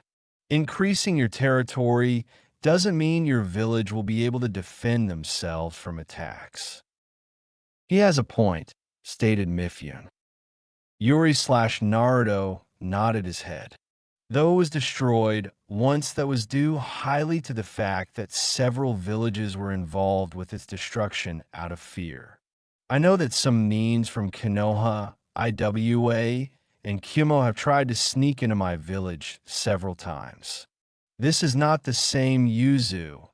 I've gathered together a great number of ninjas for my village. We haven't participated in any Chunin exams, but this doesn't mean I don't have powerful ninjas. I can testify to witnessing one ninja of Yuzu who single-handedly held off and killed one of Suna's S rank, missing Nin Sasori of the Red Sand, said Gaara, stretching the truth slightly. This shocked many in the room. Sasori was a well-known Nin for his skills. For someone to be able to actually hold their ground against him would be amazing indeed. That Suchikage tried to act unimpressed. Yuri/Naruto smirked. I guess I might as well bring in my trump card. Karen, please give me a hand. Karen nodded, understanding what he meant. She reached into her bag and handed him a black scroll. Yuri/Naruto placed the scroll on the table and unrolled it in front of him, revealing a seal. Some of the Kage's guards looked like they would jump to attack any second. While we're on the subject, I'd like to show that Suchikage something, said Yuri/Naruto. He pricked his finger and swiped some blood across the seal. A small puff of smoke appeared and dissipated, revealing a clear canister. Within the canister was a severed arm with some kind of liquid keeping it from rotting. Several looked at the arm, puzzled, excluding Gaara and that Suchikage, who recognized it. Are you trying to threaten me? Growled that Suchikage. Yuri/Naruto smirked. I'm glad to see you recognize Daidara's arm. After I killed him, I kept his arm due to his unique ability. Mifune chose to interrupt. Uzumaki, I hope you realize that angering others won't convince them to recognize your village. I know that, Mifune, but I'm not trying to anger the Tsuchikage. I intend to make a proposal to him, replied Yuri/Naruto. The Tsuchikage raised eyebrow at this. And what exactly would this proposal of yours be? Yuri/Naruto resealed the arm before handing the scroll back to Karen. Before I explain my proposal, let me inform you what some of my med-neens discovered about Daidar's arms. It's rather interesting of what we discovered. Apparently, Daidara had the ability to use his chakra to cause explosion, something that was associated with his blood limit. But his ability to put his chakra into clay was not. Given enough time, me and my med-neens could probably find a way to pass this ability on to others with further study on Daidara's hands. And I'm sure my allies would like me to pass on my findings, said Yuri/Naruto, giving Gaara, Mei, and Tsunade each a nod. The Kages were all interested in hearing what Yuri/Naruto was saying. The Tsuchikage, on the other hand, was furious and slightly nervous. The small Kage let out a grunt. Are you trying to bribe me? Yuri/Naruto shook his head. No. As I said earlier, I simply want to make a proposal. I give you Daidara's arm to do with as you please, and in return you recognize my village as one of the great nations. In the end, it's your choice. The Tsuchikage was wondering why Mifune had done nothing to stop this. Anyone could easily see that this was blackmail. Mifune just stared on. In truth, this was a ninja affair, and tricks like this were expected. To Mifune, Yuri/Naruto was just simply proving that he and his ninja were not to be underestimated. Despite his samurai way of life, he had to admire what Yuri/Naruto was doing. He was forcing someone who would do everything he could to prevent Yuzu from being recognized to do the opposite or have one of his village's secrets spread out to the other villages. Fine, I'll agree to your proposal, said the Tsuchikage while holding his hand out for the scroll. Yuri/Naruto smirked. That's good to hear. I'll give you the scroll after this meeting is over. The Tsuchikage was pissed, but nodded.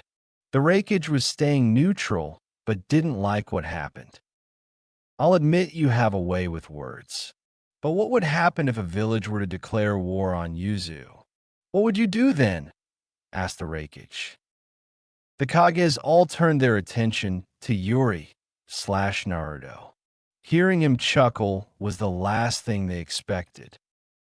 Trust me, Reikage, that's the last thing you want to do.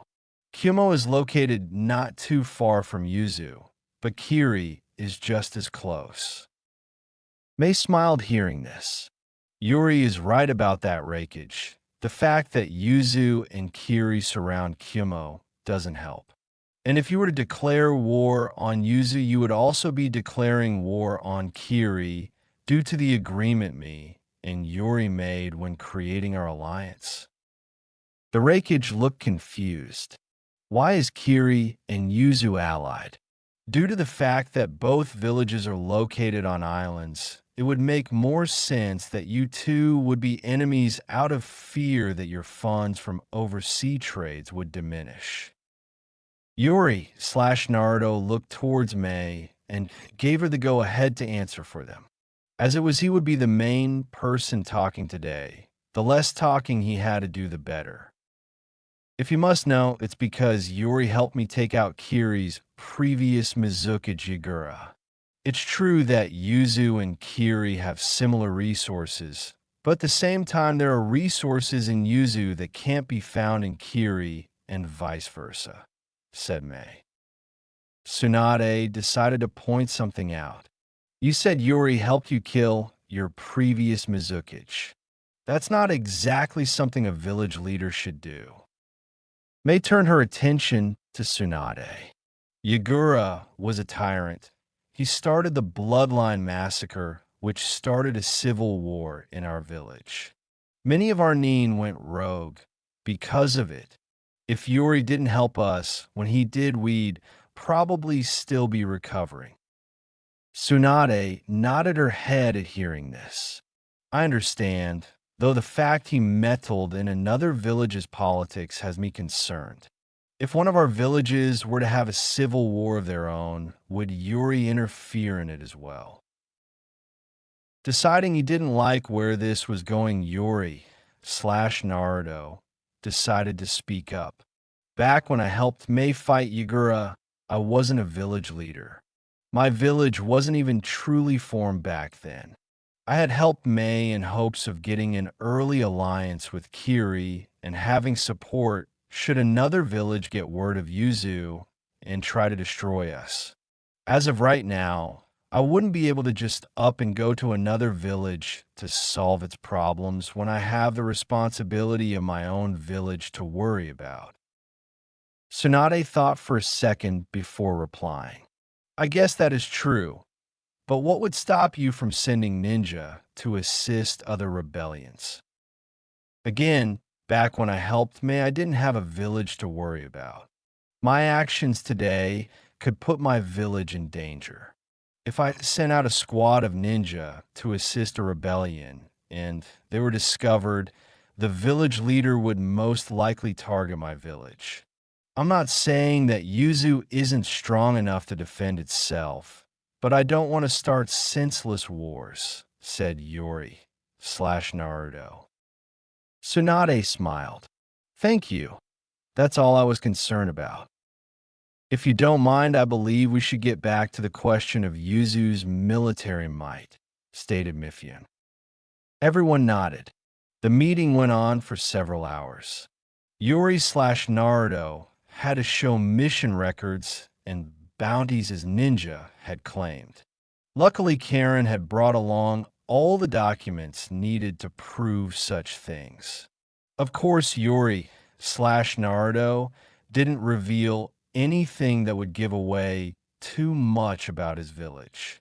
The Tsuchikage remained quiet throughout the entire meeting, while the Reikage had asked several questions and made several random comments, some positive and some negative. Tsunade had only asked a few questions, but nothing that seemed to damage Yuzu's chances. And as Yuri/Naruto expected, Gaara and Mei were giving him their full support. At some point, Mifune put the meeting on hold for a break to allow the Kages to think before the final decision would be made. A random hallway. Just as some of the other Kages and their guards Naruto, Tayuya, and Karen went away from the meeting room. He had expected it to take a while, but was still annoyed. Damn it, I hope they don't try to prolong this, said Tayuya. Karen just sighed. Naruto shook his head. I think for once, Tayuya, we all agree with you. Although if the Reikage asks me another damn question, I might just declare war on Kyumo. Calm down, Yuri. He's just doing his job as his village's Kage. It's not like old times when there were plenty of wars that determined all this. Besides with what you did with its Tsuchikage, and how obvious it is that you have the Mizukage and Kazekage on your side, someone has to make sure you're qualified to be a Kage, said Karen. Tayuya snorted hearing that. Well, at least he's the only one we really have to worry about. I have to admit that I'm surprised that all 5 of them showed up, mentioned Naruto. Karen nodded. It probably has something to do with their vote being dismissed due to their absence. Speaking of vote, we should get back to the meeting. Naruto smirked. Wait, Karen, not just yet. Karen and Tayuya looked at Naruto, both confused. A few minutes later, back in the meeting room, Yuri/Naruto, Tayuya, and Karen walked back in to find everyone else already seated and waiting on him. The Tsuchikage eyed the canister Yuri/Naruto was holding the entire time. As soon as Yuri/Naruto sat down, Mifune cleared his throat to get everyone's attention. As I'm sure we're all ready to finish this meeting, I'll get to the point. No more discussions. Each of you will give your decision and the reason behind it, said Mifune, pointing towards Tsunade to start.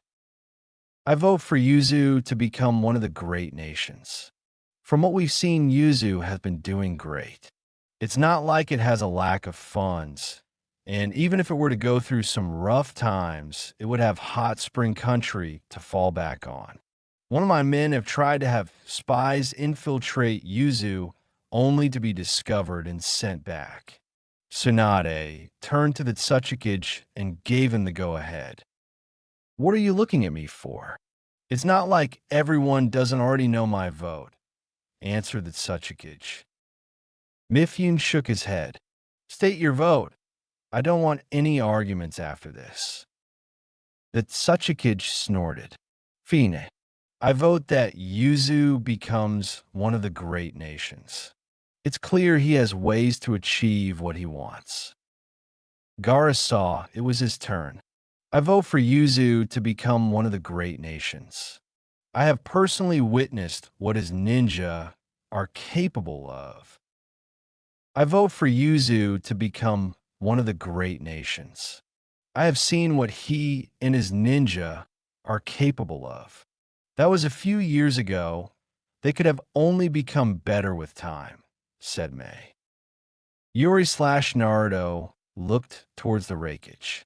For what he gathered from the meeting, the giant Kage was a rather gruff man. He didn't like the fact that just one man's decision could keep him from achieving his goal. The Reikage took a few seconds to think before answering. Mai and Yuzu's ninja have crossed paths many times in the past, mostly due to being hired by conflicting employers. I have heard much about your ninja, and the documents you brought before us has only proven what I thought. I don't like what you did to force the Tsuchikage's hand, but this is the world of ninja. Therefore, I vote for Yuzu to become one of the great elemental nations. Mifune turned his attention to Yuri/Naruto. With that over with, this meeting is over. Yuzu is now one of the great nations and now has its right to have a Uzukage. Yuri/Naruto smiled hearing this and signaled for Karen to give the Tsuchikage Daidara's arm. Once he had the arm, the Tsuchikage seemed a little less nervous and actually smiled, though the smile seemed rather vicious. Yuri/Naruto took a deep breath before speaking. Thank you, Mifune and everyone else. But there is something I need to say. Everyone looked at him somewhat confused or worried, except for Gaara and Mei. Yuri/Naruto gulped as he saw Tsunade stare at him. It is with great pleasure that I, Naruto Uzumaki, take up the mantle of Uzukage. Some of the people gave disinterested looks, while the others' looks varied. Mei smiled, and Gaara had a slight smile till he looked at Tsunade's face and actually held up a hand to cover his snicker. Tsunade was frozen for shock. Unfortunately, this only lasted for a few seconds longer. A few miles away from Iron Country, Naruto suddenly stopped as he received information from the shadow clones he left back at the meeting. Hey Naruto, what the hell is wrong? Asked Tayuya. Naruto gave them a nervous look. We should start running. As in now. Why, what is going? Asked Karen. Naruto took a second to start dashing across the landscape and waited till Tayuya and Karen caught up to answer. The good news is that Yuzu is officially a part of the Great Nations. Also, I no longer have to go by the name of Yuri, thanks to all the Kages knowing my real name now. Which brings me to the bad news. Tsunade is pissed really, really pissed. Taiya and Karen nodded in understanding and began running faster. Naruto had talked about the Sannin he always called Grandma Tsunade several times. One of the things he mentioned was how she sent him flying once by simply flicking him in the forehead with one finger. They didn't want to find out what she could do with her whole fist while angry. Several hours later, after traveling for so far, they decided it would be okay to stop at a town. Once they bought a hotel room, Naruto left to walk around. He assumed that Tayuya and Karen would do the same, considering that there was still some time before night. As he walked, he couldn't help but think about all that happened today. A smile crossed his face when he thought about officially being Uzukage, but quickly disappeared when he thought about his eventually confrontation with Tsunade. He wasn't planning on just avoiding her in Konoha. That would only cause her to come to Yuzu. And there are plenty of others I need to talk to, especially Hinata. The thought of Hinata made him feel nervous. Tsunade had been pissed when she discovered who he really was. Would Hinata feel the same way? Naruto took a second to clear his mind. He didn't need to go back to feeling guilty all the time. Looking towards the sky, he saw the moon just barely visible above the horizon. Naruto's head suddenly whipped around, facing towards the direction of the hotel they were staying at. He didn't know why, but something wasn't right. A few blocks away from the hotel, just as Naruto thought Tayuya and Karen had left shortly after him. Tayuya was heading towards a bar, while Karen decided to go to a bookstore. She spent most of her time just window shopping, but eventually left with 2 romance novels. She wasn't like Naruto, who had endless amounts of energy, or Tayuya, who liked to stay out late, so she began to back to the hotel. But as she rounded a corner, she felt a chakra far too similar to a person she didn't ever want to meet again. Hello, Karen. She couldn't help but blink. She recognized the voice, but his chakra was felt so different from the last time she met him. She slowly turned around. Sasuke? She asked. Once Karen fully turned around, she saw that it was definitely Sasuke. He had medium-length black hair with matching eyes. His attire consisted of a gray sleeveless shirt and black pants. Hanging from his waist was a blue cloth that had purple rope tied in a bow. A straight katana was slipped behind him in between the purple rope and the blue cloth. "What are you doing here?" asked Karen. Sasuke didn't immediately respond. "I'm looking for my brother." Karen looked away. "I see. Well, good luck." She tried to walk away, but Sasuke stopped her. "I need your help." Karen looked back at Sasuke. "What did you say?" He took a few steps, closing the gap between them. "I need your chakra sensing ability to find him." "Sasuke, I'm sorry, but I can't help you. I'm part of a village that depends on me," said Karen. Turning around once more to leave, she began walking away, only for Sasuke to grab her arm. "Karen, you're the only one I know that can actually help me find Itachi," said Sasuke. In truth, Karen was touched to hear him say that, but Sasuke, that doesn't change that my village needs me, and I can't just leave. I also can't leave Naruto when he's going to need me more than ever. Hoping to finally end the conversation, she went to walk away, but she forgot about Sasuke's grip on her arm. "Please let go of my arm," she told him. Karen made a few attempts to pull away, but found that he had no intention of letting go. Looking toward his face, she saw his eyes closed as if thinking about something. He opened his eyes to reveal 2 red eyes each one with 3 tomo. Sasuke glared at Karen with his Sharingan. I'm no longer asking Karen. You can either come along willingly, or I can knock you out and carry you away. Suddenly, she wished she had trained like Naruto and the others did. She felt helpless in this situation. She was about to make one last effort to get away, this time by any means possible, but was stopped when a killing intent strong enough to make even Sasuke flinch went off. Threaten her again, Sasuke, and I'll turn you into the living definition of the 3 wise monkeys. Author's note: in case those of you don't know what the 3 wise monkeys are, they are 3 monkeys that each cover a different part of their head that symbolize see no evil, hear no evil, and speak no evil. Sasuke spun around to see a man shadowed by the moon. The only thing Sasuke could see was the man's red, slitted eyes. It didn't take long for him to remember where he saw those eyes before.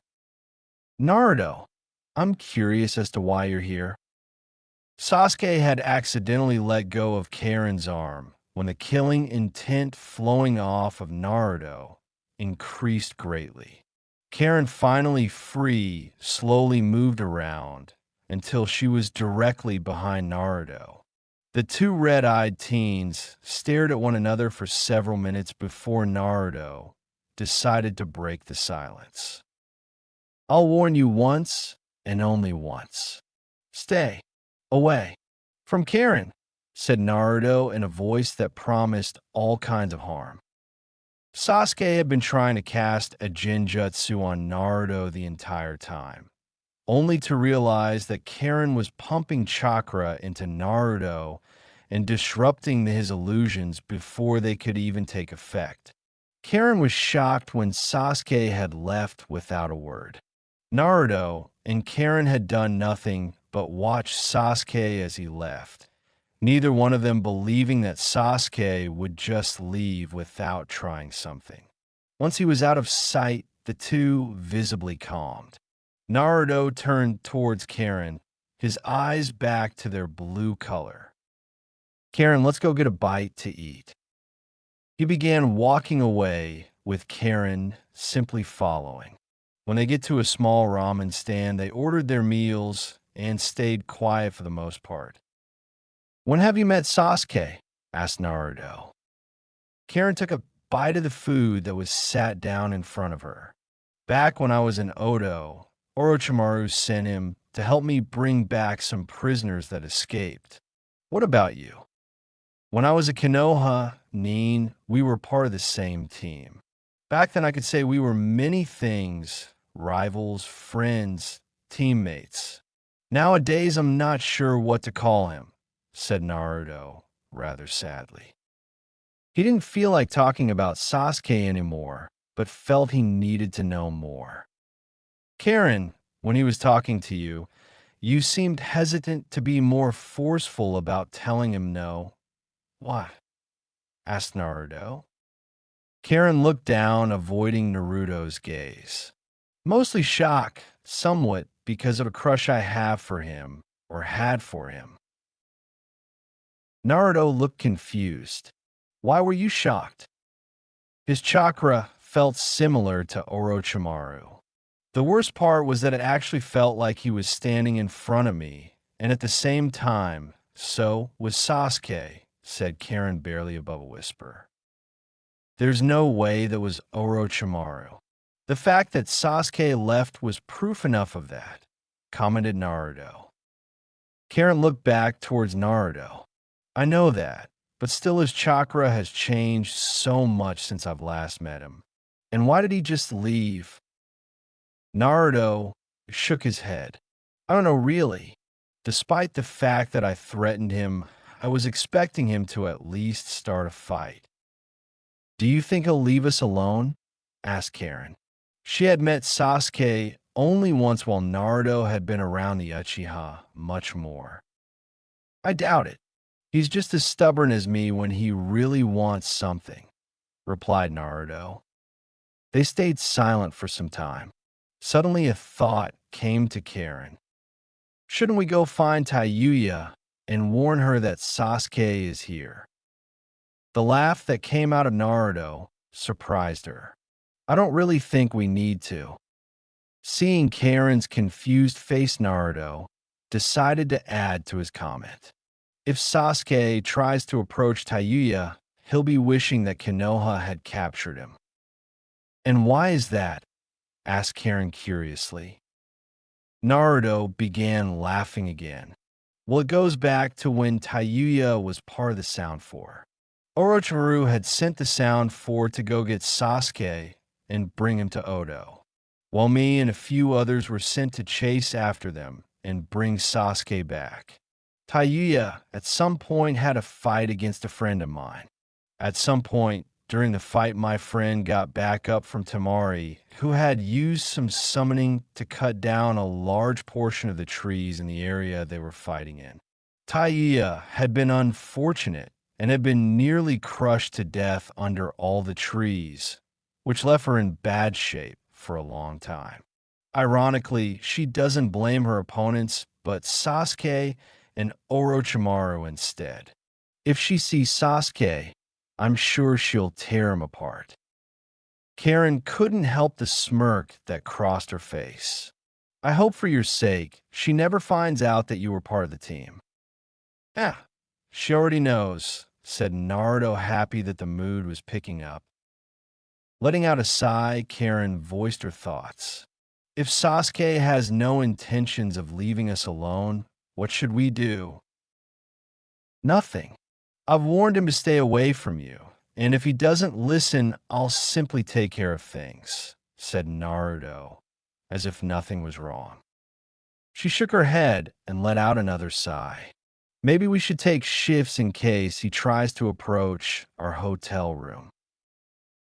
If you feel better about it that way, but I get first watch, said Naruto.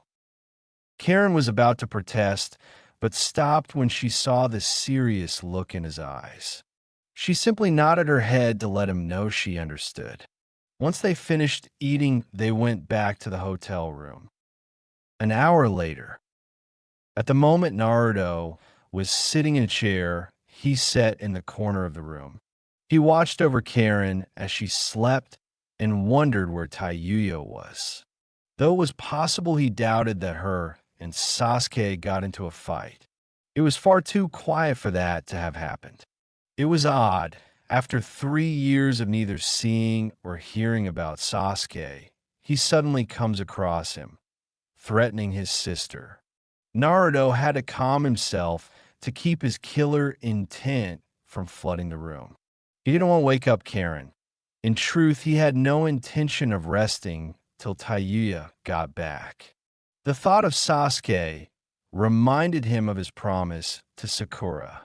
Yet another person who would be angry at him once she figured out that he was Yuri all along. At least I'll be expecting her to hit me, he thought sadly. Karen shifted in her bed, drawing his attention. He smiled when he saw her face being illuminated by the moon's light. It was funny how Karen looked very much like Tayuya when she wasn't wearing her glasses. Getting up, Naruto walked over to Karen's bed and picked up her headband before walking over to the window. He looked out the window for a few seconds, firmly holding onto the headband and tracing the spiral on it. Another hotel nearby. Sasuke had followed Naruto and Karen to their hotel and watched as they entered their room. Afterwards, he checked into one of the hotels across the street and picked a room that would have a window facing towards Naruto's room. He had hated to sneak around like this, but he had no choice. After he had absorbed Orochimaru into him, he formed a team to help him hunt down Itachi. He had wanted Karen to join as well, but she had disappeared about 2 years ago. Funny how he finds her with Naruto of all people. Unfortunately, earlier today, he and his team had run into Kakashi and most of his ex-classmates. A fight broke out, and in the end, Sasuke had to abandon his team in order to escape. Imagine his luck when he spotted Karen in the same town he hid in. He would have fought Naruto earlier, but he didn't want any Konoha Neens to get any leads on his location. It had been hard enough to spread his scent so Kiba wouldn't be able to track him. He watched as Naruto sat in the corner of the room. When Naruto confronted him, he didn't get a good look at him. In truth, he wouldn't even recognize him if it weren't for the familiar killing intent or his red-slitted eyes. Sasuke looked back, waiting on Naruto to either get too tired or switch out with Karen. If he had to fight him, he wanted it to be quick and quiet, hopefully giving him enough time to get away before he caused too much commotion. Seeing Naruto approach the window, he quickly moved out of view, using a well-polished kunai to continue watching. After a while, Naruto left the window, walked out of view, and towards the restroom. Shortly after, he returned to his chair and continued watching. This went on for about 10 more minutes. Sasuke turned around when he heard a knock at the door. Taking small, silent steps, he walked over to the door and looked through the peephole. On the other side of the door was one of the hotel workers waiting patiently while holding a small tray of assorted snacks. Opening the door, Sasuke got straight to the point. "Why are you bothering me?" The hotel worker gave a polite nod. "I'm sorry, sir, but my employer has asked me to ensure all guests are given these complimentary trays. I saw your light was still on and decided to give you yours beforehand." Sasuke stared at the tray before he accepted it and placed it on a nearby table.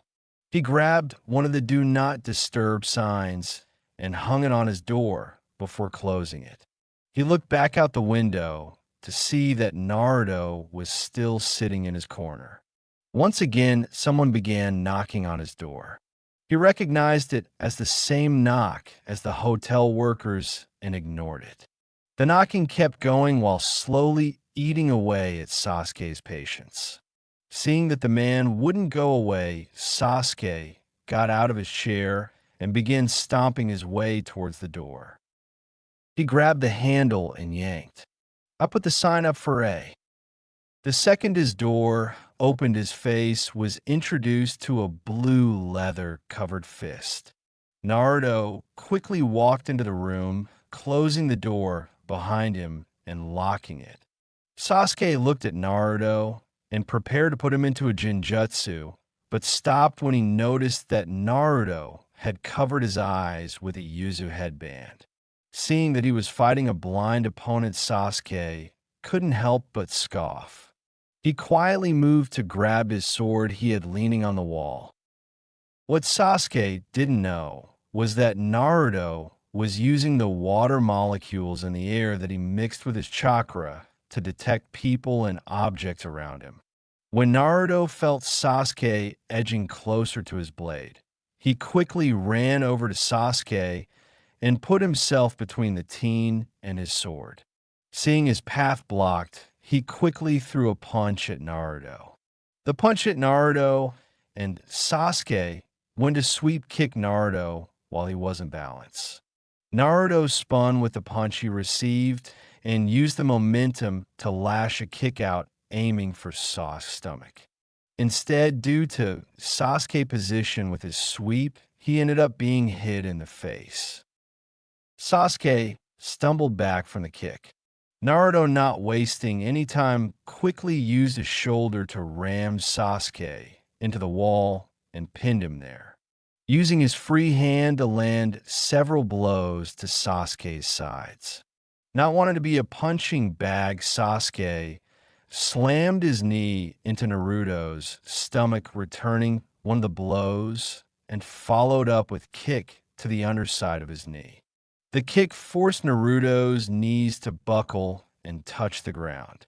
Before Naruto could get up, Sasuke had jumped over him and wrapped his arm around his neck, putting him in a chokehold. Sasuke squeezed down, cutting off Naruto's ear. Trying to break free of the hold, Naruto began slamming his elbow into Sasuke's exposed stomach. The hits to his body hurt, but Sasuke refused to let go of his grip. This was too good of an opportunity to pass up.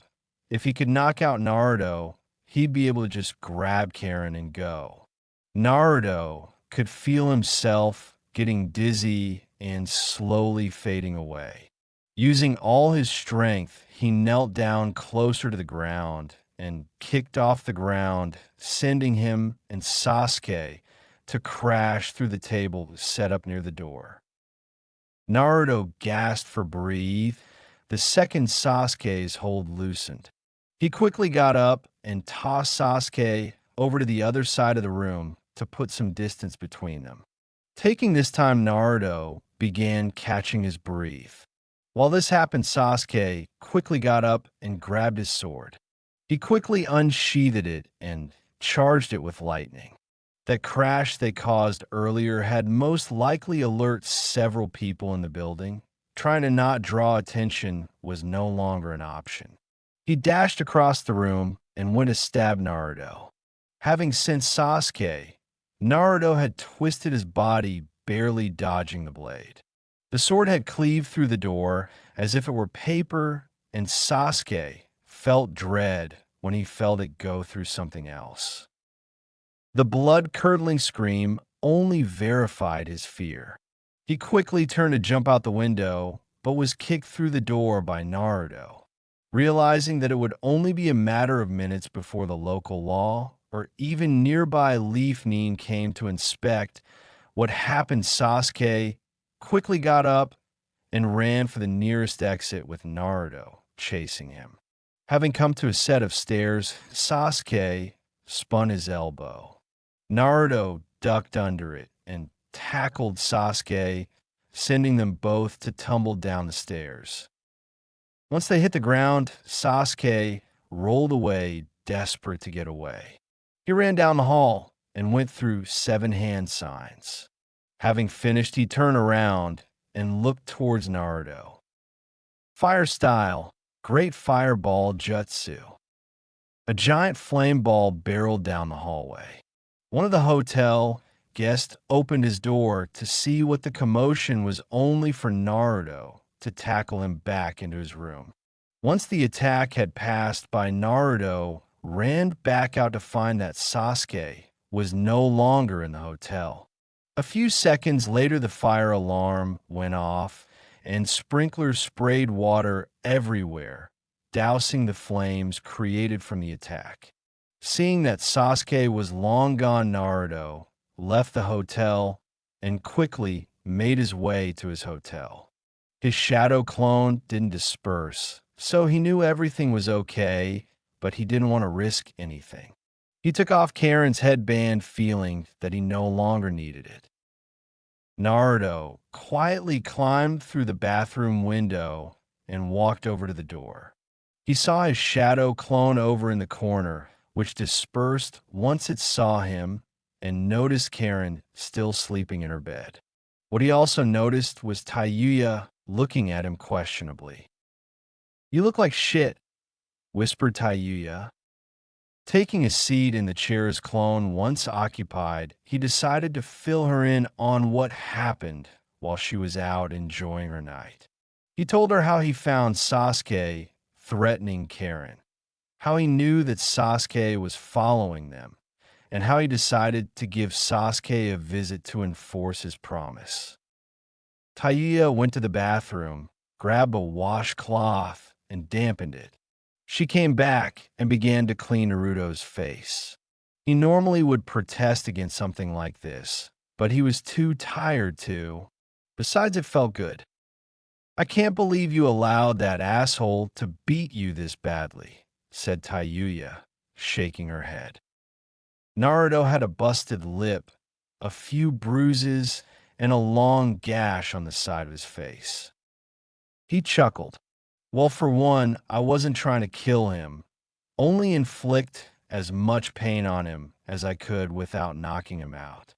Point 2, Sasuke didn't do this to me. The trip down the stairs did. And point 3 is if you think I look bad, you should take a look at Sasuke.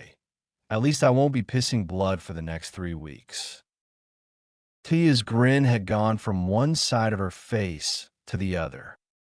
You really beat the shit out of his kidneys, didn't you? The grin on Naruto's face matched Taiyuya's. Well, as you try to make some people know you can be a crazy bitch. I made sure he knew I could be a scary bastard. The two had to cover their mouths to stifle the laughter that threatened to erupt from them. Chapter 6. Deja Vu. Naruto gulped as he approached Konoha's gate. Ever since he got within a mile of it, he could swear he felt some form of collective rage being aimed at him. He felt somewhat better wearing his Kage robes, but still couldn't help but feel that he was walking to his death. Karen and Taiyuya were walking with him, as were Katsuo and Satoru.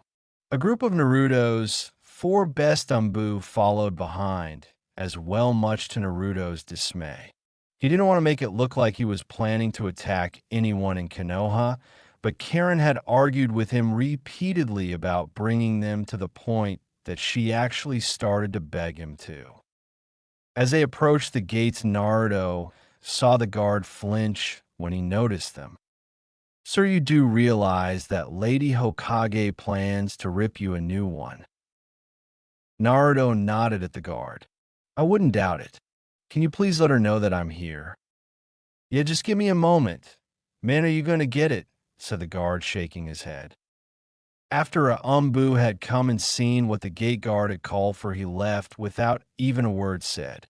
A few minutes later, Naruto felt the rage increase, and if he didn't know any better, he swore that the guard felt it as well. It only took Tsunade a few seconds to reach the gate. Naruto couldn't help but smile when he didn't see any signs of depression like he saw the last time he came.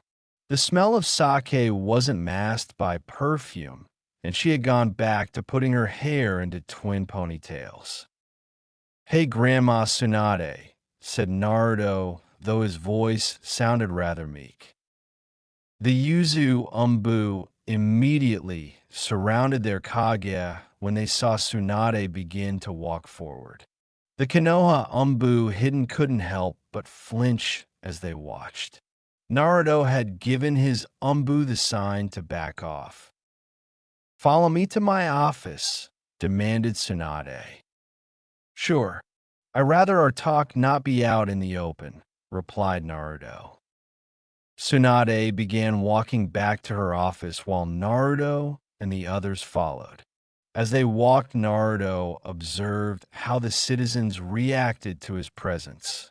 As he thought, there were many now giving him the cold glares he was accustomed to when he was a kid, though he was surprised to see some people that had simply just smiled in his direction and move on. The Yuzu Umbu saw the glares and positioned themselves around Naruto and the others. Naruto smiled seeing this. He had made it a law that only Jonin-ranked ninja and above knew of his burden. The fact that his ninja would try to guard him from even glares despite knowing about his demon brought a warm feeling to his heart. As they approached the Hokage Tower, Naruto couldn't help but be reminded about Tsunade's reaction at the meeting in Iron Country. His shudder didn't go unnoticed by Taiyuya and Karen. They really felt bad for him. Tsunade stopped once they reached her office door. She turned around and leveled a commanding look towards her Umbu. "No one is to enter except me and Naruto." Naruto looked towards his members, except he was gentle about it. "That goes for you guys as well." He entered the office, and Tsunade slammed the door shut. Naruto closed his eyes, waiting for the punch to come. Tsunade just walked over to her desk and sat down. "SIT," she told him. Opening his eyes, he saw Tsunade pointing to a chair positioned in front of her desk. He walked over confused and did as she said. She pulled out a sake bottle and began to pour herself a glass. After she downed the drink, she looked back at Naruto. You better start explaining yourself. Starting on why would be the best thing right now, said Tsunade. Naruto was glad he was being given a chance to explain himself, but the tone of her voice nearly made him want to run right now. When I was on my training trip with Jiraiya, I found his diary. I found out about my parents, and when in Hot Spring Country, I found Yuzu. I wanted to bring my village back, and I want to bring my clan back. Tsunade slammed a balled fist on her desk. I don't care about that. Tell me why. Why did you leave us? Looking at her, Naruto could see she was shaking. That is the reason I left, Gran. Don't call me that, shouted Tsunade. Do you have any idea how I felt when Jiraiya told me you went missing? Do you have any idea how your friends felt? She said, low but angry voice. She poured herself another glass of sake, despite her trembling hands. Do you have any idea how much it killed me to fill out the forms stating your death? She cried. Naruto had stayed quiet throughout her questions. He had tried to think of several ways to apologize on his way here, but he couldn't think of anything to say. I was stupid back then. You're damn right you were, interrupted Tsunade. Naruto continued on. I didn't think of how I would hurt anyone by doing this. Tsunade's eyes widened when she saw tears roll down his face, matching hers. But do you think you were the only one that hurt from this? By the time that I found out that I was hurting you, I couldn't do anything about it. It hurt. It hurt like hell.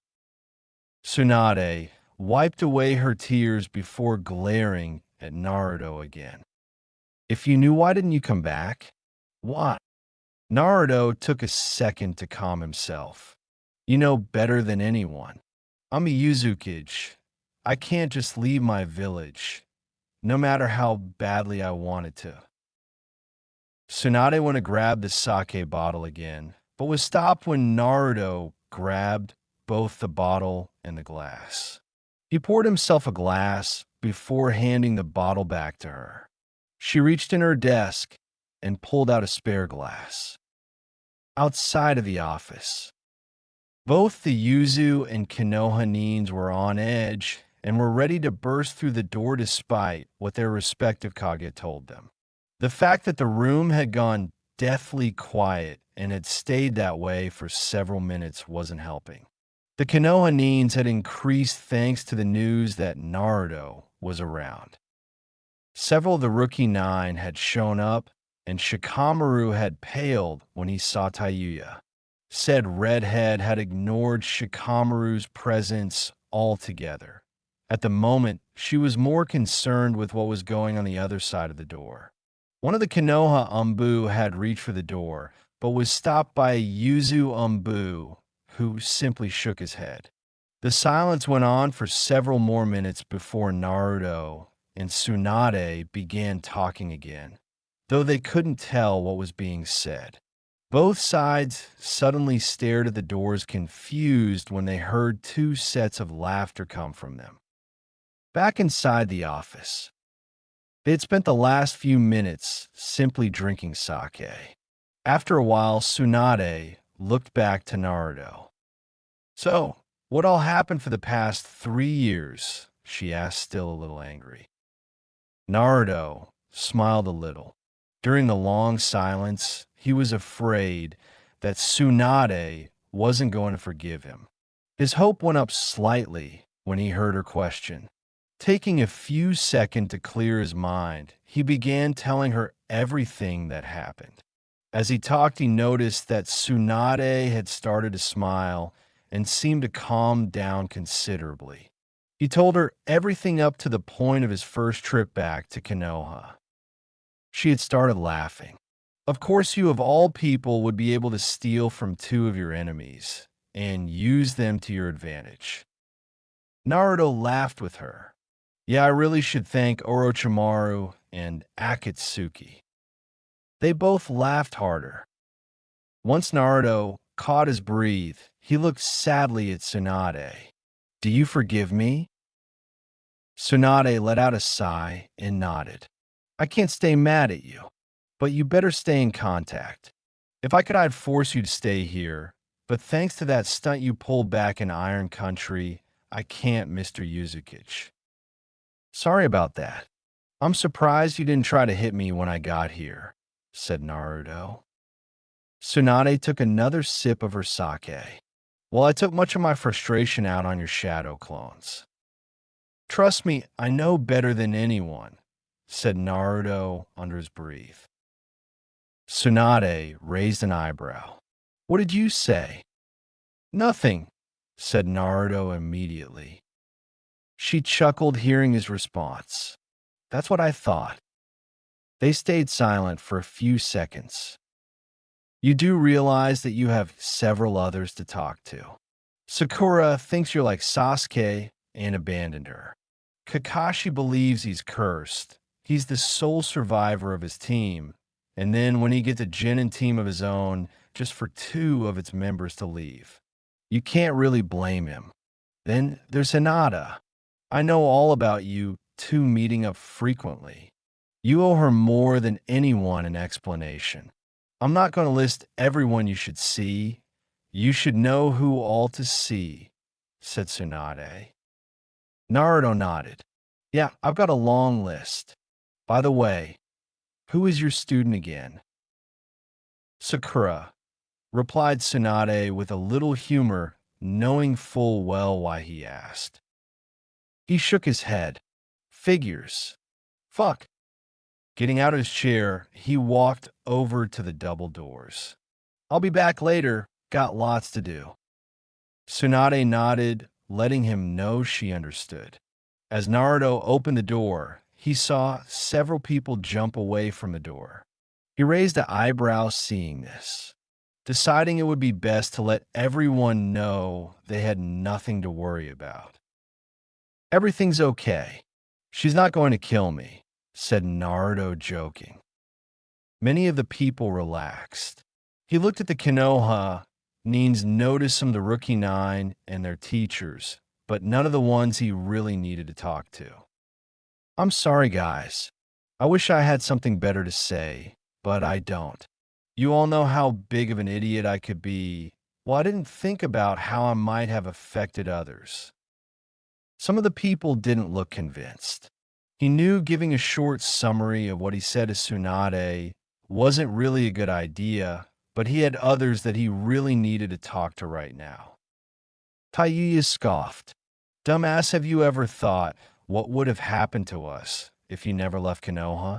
What about members of our village that were once Orochimaru's fucking prisoners? You fucking think they would have been better off not freed? What about me for that matter? If you didn't come by, I'd still be in that damn store living that boring-ass life. She's right, you know. I'd still just be a pawn. Now I'm your sister and damn proud of it, said Karen. Katsuo nodded.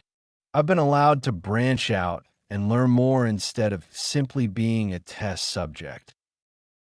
I think what he's trying to say, boss, is that he's thankful to you. I know I am. I might not have been a prisoner or even bored with life. But at the same time, I had no direction or a job for that matter.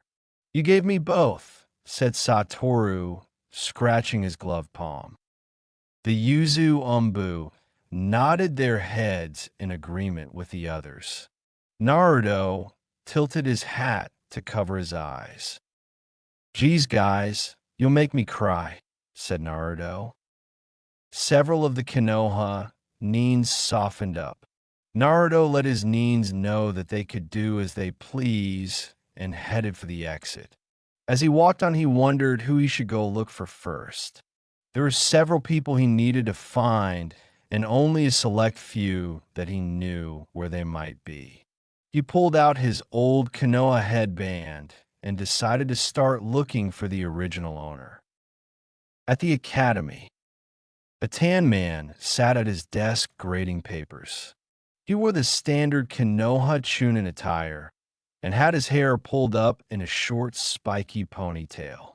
His most defining feature was the scar that ran across the bridge of his nose. He looked up when the door to his classroom opened and a long-haired redhead wearing Kaguya robes walked in. "It's been a while, hasn't Irika?" said Naruto. Irika looked towards the man confused. Have we met?" The teen shook his head, chuckling. He pulled his Kaguya hat back till it hung on his back, allowing all to see his face clearly. Pulling out a Konoha headband, he placed it onto the desk. "I think I should return this.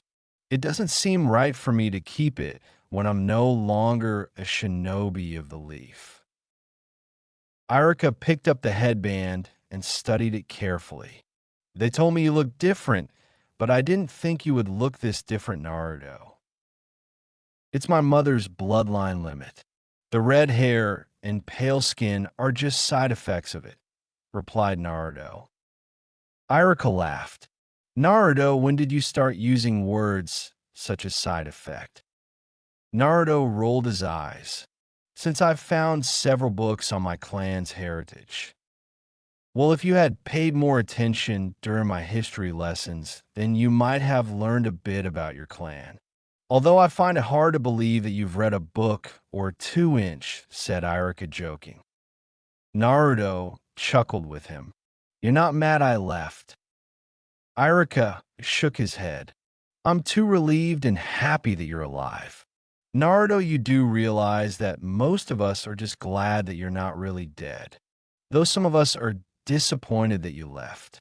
On the other hand, many of us are proud of what you've done. You were always yelling you'd be Hokage. I guess in a way you accomplished that goal." Naruto smiled hearing this. Irika stared at his old headband for a second before giving it back to Naruto. "You should keep it." "But I'm no longer a member of this village," said Naruto, puzzled. His old teacher chuckled. "That may be true, but I still want you to have it. Yuza may be your home, but you were born in Konoha. No matter what, you'll always be a part of it. And besides, the Uzumaki clan have always had their symbol posted throughout Konoha." The confused look on Naruto's face made Irika burst out laughing. "Some things about you will never change. The red swirl mark on Konoha Chunin and Jonin vest is the Uzumaki symbol." Naruto smiled. "It's been nearly 4 years since I've graduated, and you're still teaching me new things. It's a teacher's job. So how about we go and practice one of our oldest traditions, and let me treat you to a few bowls of ramen," said Irika. "Oh man, you have no idea how much I've been craving for a Chiraka ramen, but unfortunately, I have to go and find some of the others and talk with them," Naruto said sadly.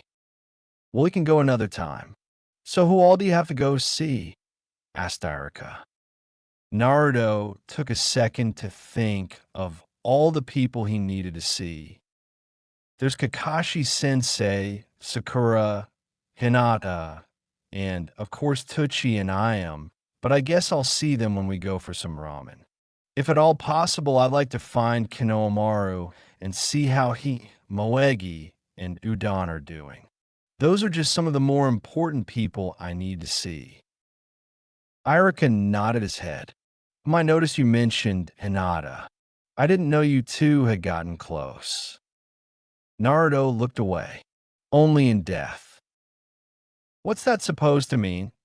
asked Irika, confused and slightly disturbed by Naruto's word choice. "I didn't know how she felt about me till I saw her laying flowers at my grave. I've only gotten to know her recently," said Naruto. Irika sighed hearing this. "Well, she's always been shy. It might be hard to find her if she knows you're alive and in town. Any chance you can help me find the others? Asked Naruto. Irika thought for a second. I can't really tell you where to find Sakura. I do know where Kakashi is most likely to be. Try the Memorial Stone or ask my guy to help you find him. If you have trouble finding Kinoamaru, just look for his sensei, Ebisu. He could probably help you. After he finished, he pulled out a notepad and began scribbling on it. He tore the paper off and handed it to Naruto. Naruto looked at the note confused. What's this? Just their addresses and directions to get there. It pays off to be their teacher and friend, said Irika. Thanks. Hopefully we can get some ramen before I go back to Yuzu, said Naruto before leaving. Irika laughed. I hope you show my wallet some mercy this time. Naruto laughed with him. We'll see. Naruto looked at the addresses listed. He was still unsure of who to see first. In all truth, if he could, he was going to prolong his encounter with Sakura. He would have accepted the beating Tsunade would have given him, but with Sakura, he was unsure. He was hoping he could count all the past hits to the head as putting them even. Konohamaru, wait up, yelled a girl. A boy ran by Naruto. I can't.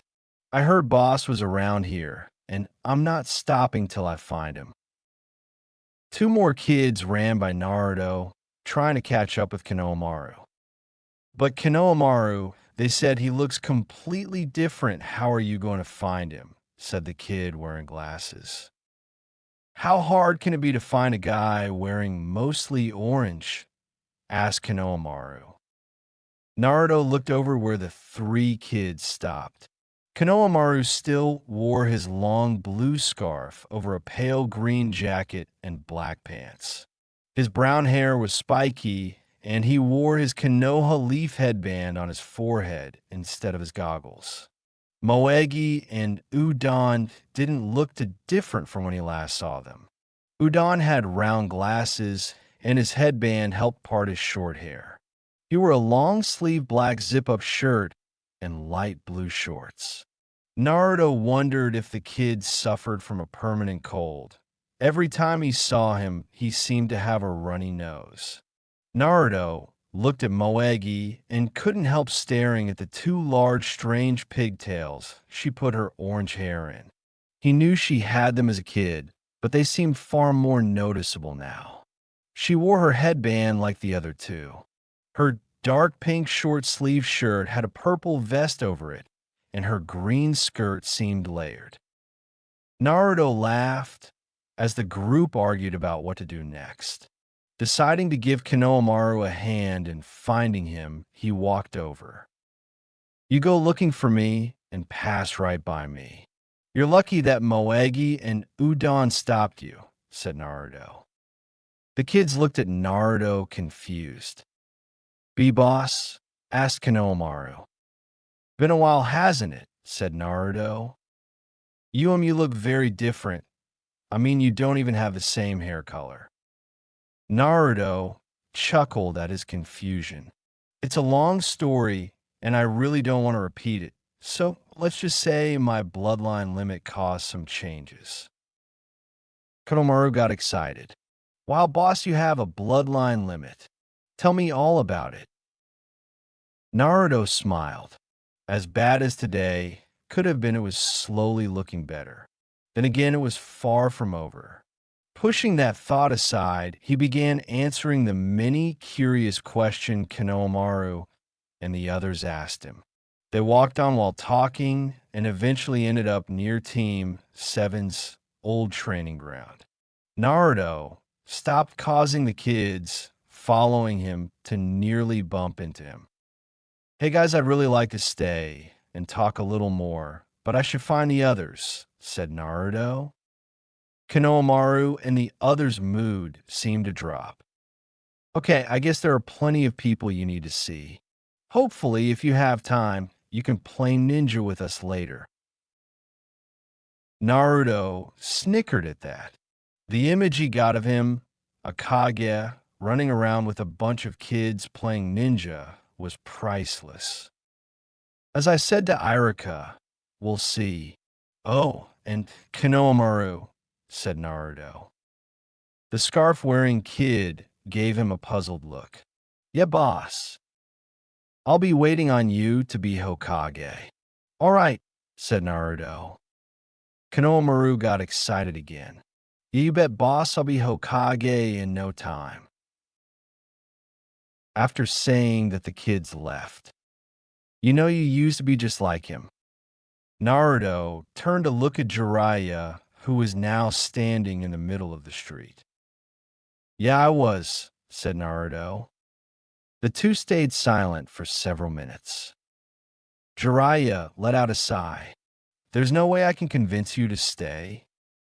Hearing these words, Naruto leveled a hard glare at him. No, why would you ask me to do such a thing? It's what your father would have wanted, said Jiraiya. Naruto gave a harsh laugh at that. So now you choose to admit you knew my father. A little too late. Jiraiya looked away at that. Tsunade told me about you reading my diary. I know you know who your father is. And, asked Naruto, there are things you need to know. Things your father knew that weren't in my diary. And I need you to come with me to Mount Mayaboku to confirm something, replied Jiraiya. Naruto looked at Jiraiya skeptically. What are you talking about? The great Toad Sage foresaw prophecy. He said that I would do two things. The first thing was that I would become a famous writer. And the second thing is that one of my students would be the child of destiny. I need you to come with me and see if the toads can verify if you're that particular student, said Jiraiya with his eyes closed as if in deep thought. When he opened his eyes, he paled. It was quite obvious to anyone looking at Naruto that he was livid. What scared Jiraiya wasn't the fact that Naruto's chakra was visible, nor was it because he could hear the leather rubbing together as Naruto tightened his fist. The thing that truly scared Jiraiya was that he could swear he was looking at a ghost. He had only seen Kushina pissed off once and never forgot how she looked that day. The fact that an almost mirror image was staring at him wasn't what Jiraiya called a good thing. Oh my, you and my father are both idiots. He puts the nine-tails fox in me because of his prophecy, and you try to groom me into being him thanks to it, said Naruto. Jiraiya had snapped out of his stupor when he had Naruto mention the fox. Naruto, how do you know your father's reason for sealing the nine-tails fox in you? There was silence between them. Jiraiya was waiting for an answer, and Naruto was mentally berating himself for slipping up. Damn it, that's the last thing I needed him to hear. It's not like I can tell him, oh hey, my father sealed a little of his and mom's chakra into me. Then again, you're a seal master, right? Asked Naruto. Jiraiya nodded, still waiting for an answer. Naruto took a second to get his thoughts together. I don't understand exactly how, but my father sealed some of his and my mother's chakra into me when he sealed the nine-tailed fox. Sometime after my bloodline limit began causing physical changes to me, I got brought to my subconscious and met my mother. She told me everything that happened that night, and a little more, said Naruto fondly. What about your father? Asked Jiraiya. Naruto shook his head. I won't see him unless the seal weakens beyond a certain point. Mom was surprised to see me as well. She wasn't supposed to appear unless I was trying to unlock the full power of the nine tails. But I guess my bloodline limit called out to my mom's chakra or something. Just another reason to go to Mount Mayaboku. The key needed to unleash the fox's full power is there, said Jiraiya. Look, you can forget about trying to convince me to do that, Naruto said quickly. Jiraiya shook his head. I don't understand you. Your father put the nine-tails fox in you so you could use its power. Why would you just let it sit there and waste? All fondness that Naruto felt from thinking about his meeting with his mother disappeared. What you and my father don't seem to understand is that it's a demon. It does not want to be controlled, nor is it willing to cooperate with me. Hell, it would most likely try to kill me if it ever gets the chance. Even when I do use its power, which I have to forcibly take, I become a mindless juggernaut attacking friends and foe alike. If you take the time and train using its power, you could eventually learn to control it. Geez, where did I go wrong as your sensei? Said Jiraiya. Naruto sighed. Maybe you just suck as a sensei. Jiraiya scoffed at that. In case you've forgotten, I trained your father. I don't think you should get credit for training a genius. You're a great ninja, Jiraiya, but not a great teacher, said Naruto. He saw the puzzled look on Jiraiya's face and decided to stop Jiraiya before he spoke. I'm tired of talking with you. I have far more important things I need to do, so I'll make one last point before going, said Naruto. Naruto walked over to Jiraiya and held up his hand, forming a Rasengan. Afterwards, he slowly thrust his hands toward Jiraiya. The toad, Sennin, jumped back, dodging the attack. Geez, what was that for? Shaking his head, Naruto looked at Jiraiya.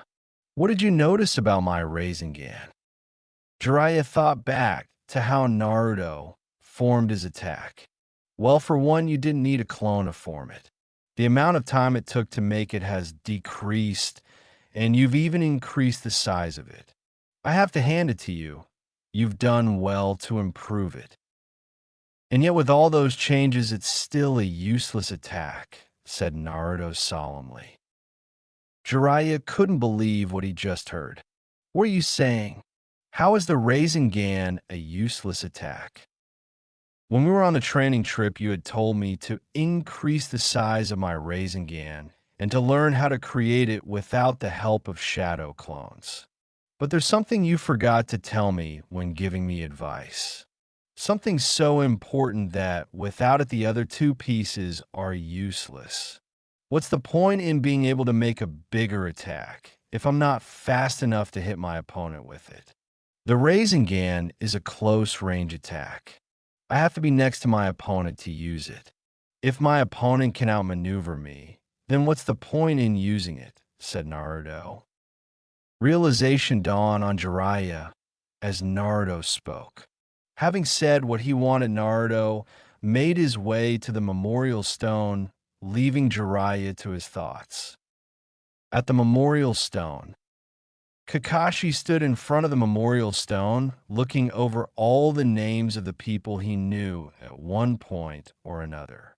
He looked over Obito, Rin, his father, Kushina, Minato, and finally Naruto's, a name that would most likely be removed later.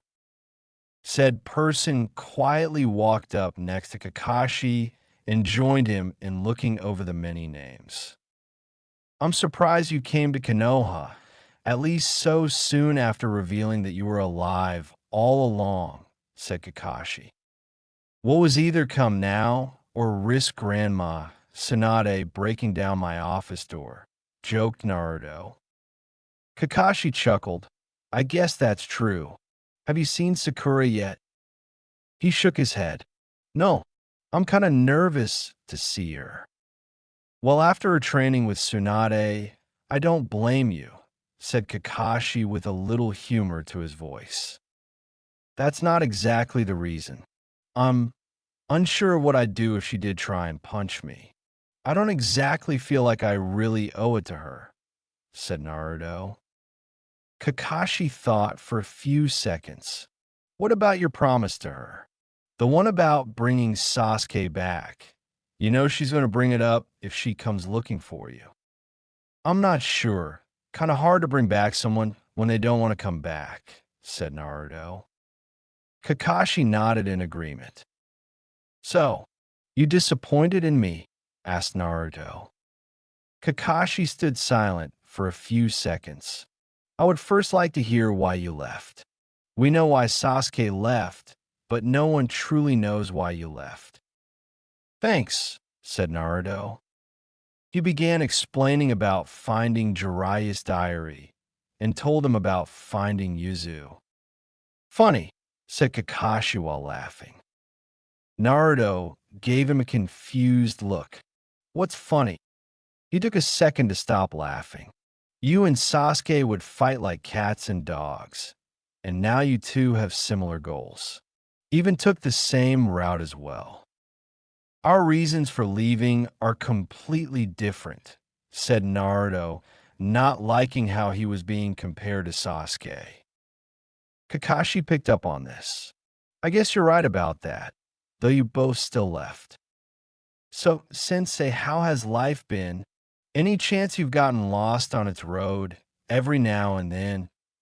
Asked Naruto, hoping to change the subject. Though he was wearing a mask, you could see Kakashi was smiling. So I'm still your sensei. I would have thought you felt the same way about me that you do Jiraiya. Naruto shook his head. I guess you heard my argument with him. You're not a bad teacher, maybe a little lazy. At least when you taught me tree climbing, you took the time to explain what I had to do. And besides, you taught me some other important things. Still, I didn't take my job as your sensei serious enough, said Kakashi sadly. You never boasted about being a great teacher, and we were your first Genin team. You shouldn't hold yourself responsible. You had a Dark Avenger, a fangirl, and a knuckle-headed show-off to train. At least you had gotten us to learn teamwork, something many others would have had a harder time doing, stated Naruto. Hearing this helped bring up Kakashi's mood. So, when did you start getting so smart? Naruto laughed. Well, my job demanded it from me. Kakashi couldn't help but chuckle. So who else do you need to see? Well, I still need to find Sakura, and then there's Hinata. There's still plenty of people I should talk to, but those two are the most important right now, said Naruto. I guess I should let you go find them then, said Kakashi. The red-haired Kage nodded. Naruto had gone to Sakura's apartment and had visited the Hyuga compound. Unfortunately, he couldn't find Sakura, nor could he find Hinata. He found it ironic that he felt somewhat better about visiting Sakura's apartment due to no one being home. When he had gone to the Hyuga compound, he had gotten a rather cold glare from Neji. Naruto considered himself lucky when he didn't meet Hayashi. He didn't want to know how he would react now that he knew who he was really sending his daughter to meet. As Naruto walked down the street hoping to find either Sakura or Hinata, he saw Kiba and Shino walking towards him. He met them half. Any chance you know where Hinata is? Kiba looked pissed but stayed silent. Surprisingly, it was Shino that decided to do all of the talking. No. Have you tried at the Hyuga compound? Naruto nodded. Yeah, but she wasn't there. Then the only location remaining would be Training Ground 8. At least as far as we know, said Shino. Kiba gave a low growl and left while Shino remained. Seeing this, Naruto had begun to leave as well, hoping to find Hinata, but Shino had put a hand on his shoulder and squeezed down on it. Kiba won't say anything because of his conflicting emotions, but let me warn you now. We know about Hinata's trips to Yuzu. I don't know what your intentions are towards her. If you hurt her, we'll make you regret it. Afterwards, Shino released his grip and went in the same direction as Kiba. Naruto just stood there. He was amused by the fact that Shino had threatened him like that. The fact that Shino was dressed like he was in a gang only made him want to start cracking up. Not wanting to draw any attention towards himself, he held a calm face and walked towards Training Ground 8. Training Ground 8. He walked into the center of the training area and looked around. He stood there for a few minutes, simply observing the obvious signs, such as the trenches that Kiba and Akamaru had made when practicing their jutsu, and the worn-out punching post that showed Hinata's effort. After a while, Naruto walked up to a large oak tree and turned his back and leaned on it. "You shouldn't go back to being shy again, just because I'm alive," said Naruto. Silence was his only reply. He shook his head. "Do you hate me?" "No," Hinata blurted out from the other side of the tree. She instantly put a hand over her mouth. "Then why are you hiding from me?" asked Naruto as he made his way around the tree to see her. She still didn't answer. She wouldn't even look him in the face. "How is it you could talk to me when I was Yori, but now that you know that I'm Naruto, you can't?" he asked. Hinata slowly forced herself to look him in the face, though a blush became more noticeable as she did. Why did you leave? Why didn't you tell us you were alive?" "If I did tell anyone, I'd have Hunter Neen after me. I wasn't sure if there was anyone I could really trust," replied Naruto, telling her more than he told the others. He felt she deserved to know. She looked sad. "Why do you feel that way? I thought you and the Hokage were close. During my trip with Jiraiya, I found out that some people I trusted knew about my heritage." Naruto sighed before continuing. "I lived most of my life never knowing my parents. I believed that I was just an orphan whose parents didn't care about him or died shortly after he was born. One thing you should never keep from someone is their heritage. My mother's family were the leaders of Uzumaki, and my father was the fourth Hokage. How would you feel if you lived my life and no one told you about your heritage?"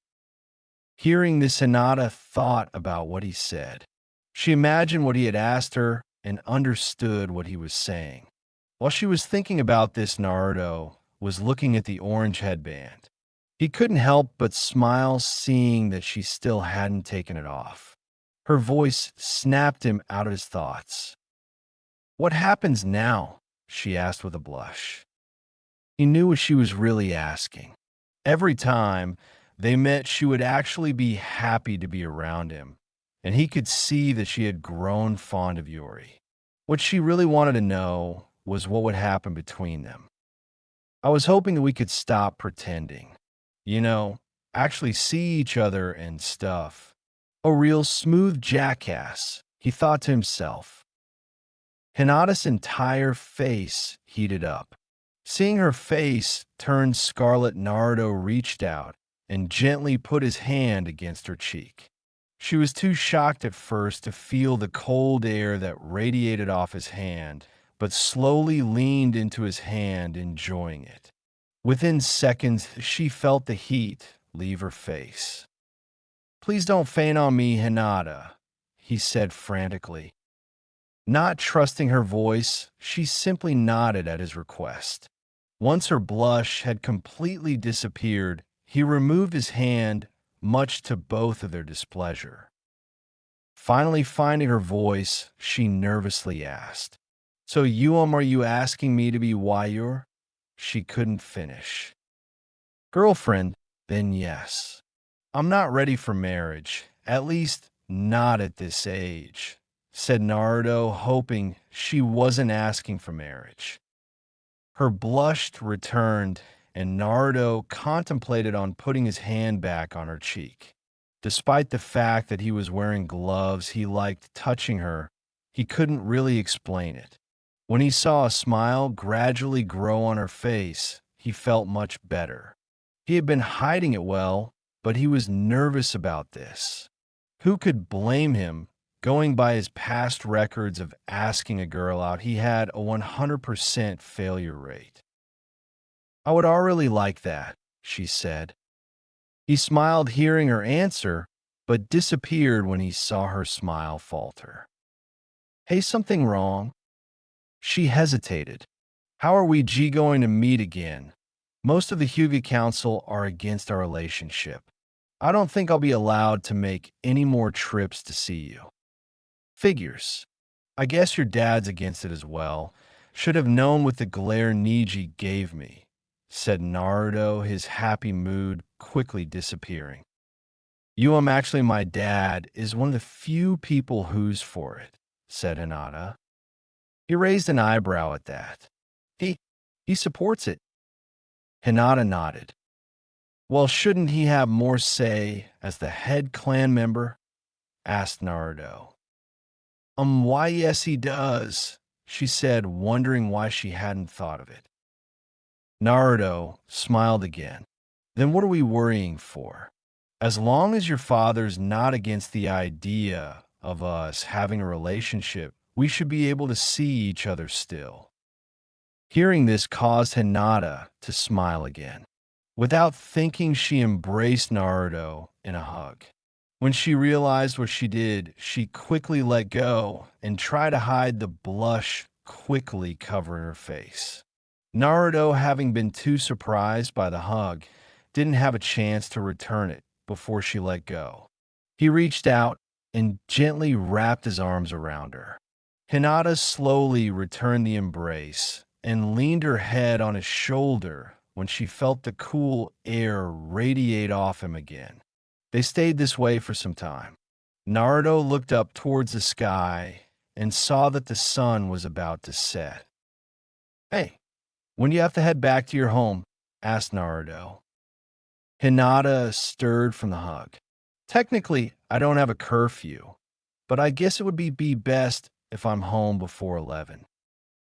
"Anything in particular that you want to do?" he asked. She shook her head. "I am comfortable here." The air flowing off of Naruto was comfortable. It was cool enough to lower her body heat, but not too cold that it caused her to shiver.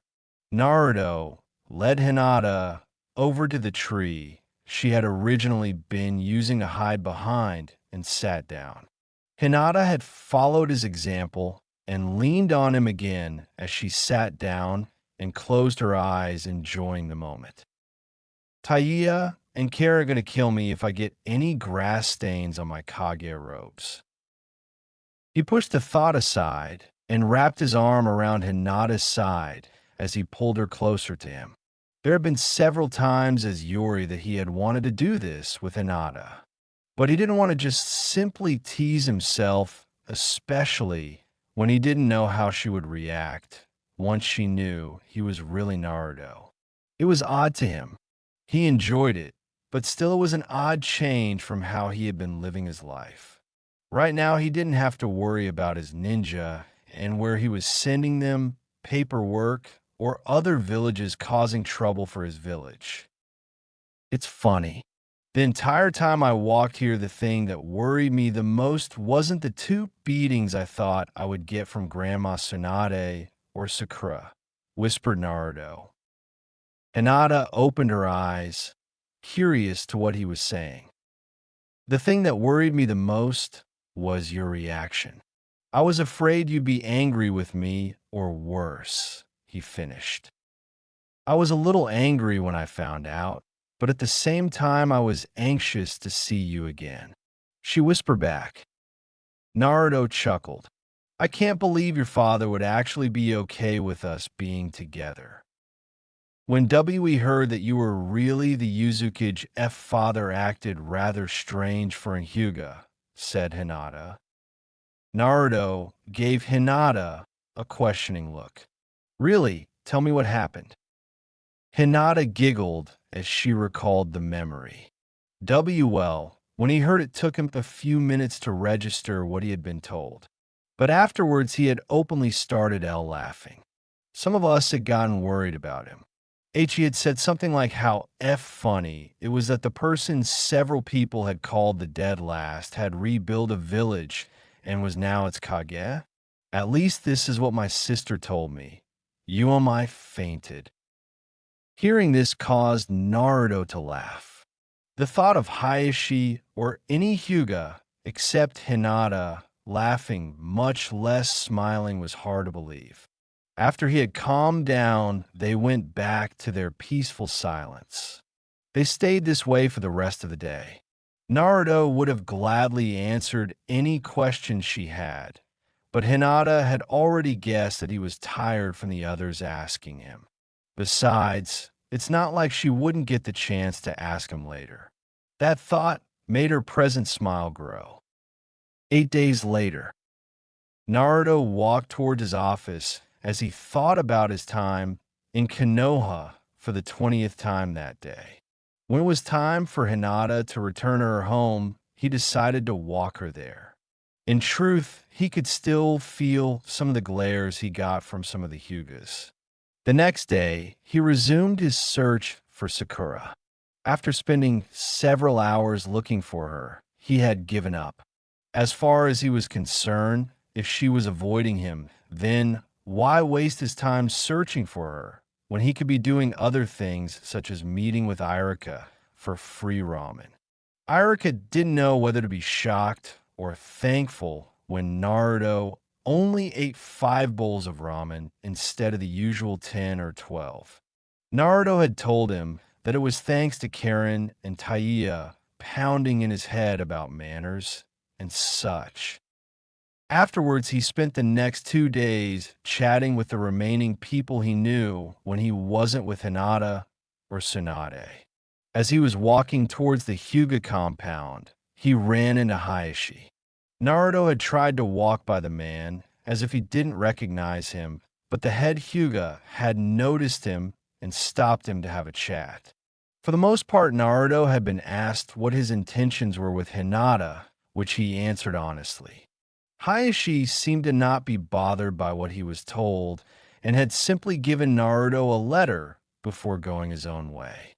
Being confused by the action, Naruto had asked what the letter was, for which Hayashi had simply said for him to read it if he ever thought of doing something stupid. This had only confused him more, and he opened the letter. Inside was a very vivid threat that had played with Naruto's imagination like it was a game. Naruto shuddered before pocketing the letter, deciding that it would be a good reminder for him to think before acting. Leaving had been something he didn't look forward to, but realized he had to. He was surprised when several people he knew came to see him off. He rounded the last corner of the hallway that led to his office before walking in. As he sat down, he thought of the last hug he shared with Hinata and the chaste kiss she pecked him with before turning red from the open affection. The happy thought disappeared as he looked over to a corner of the room and saw a cloak of black with red clouds. He didn't panic, but simply insulted himself for not noticing the person's presence before now. Naruto's gaze slowly moved up to the person's face and wished he didn't when he saw red eyes with 3 tomo in each one. "Hello, Naruto. It's been a long time," said Itachi.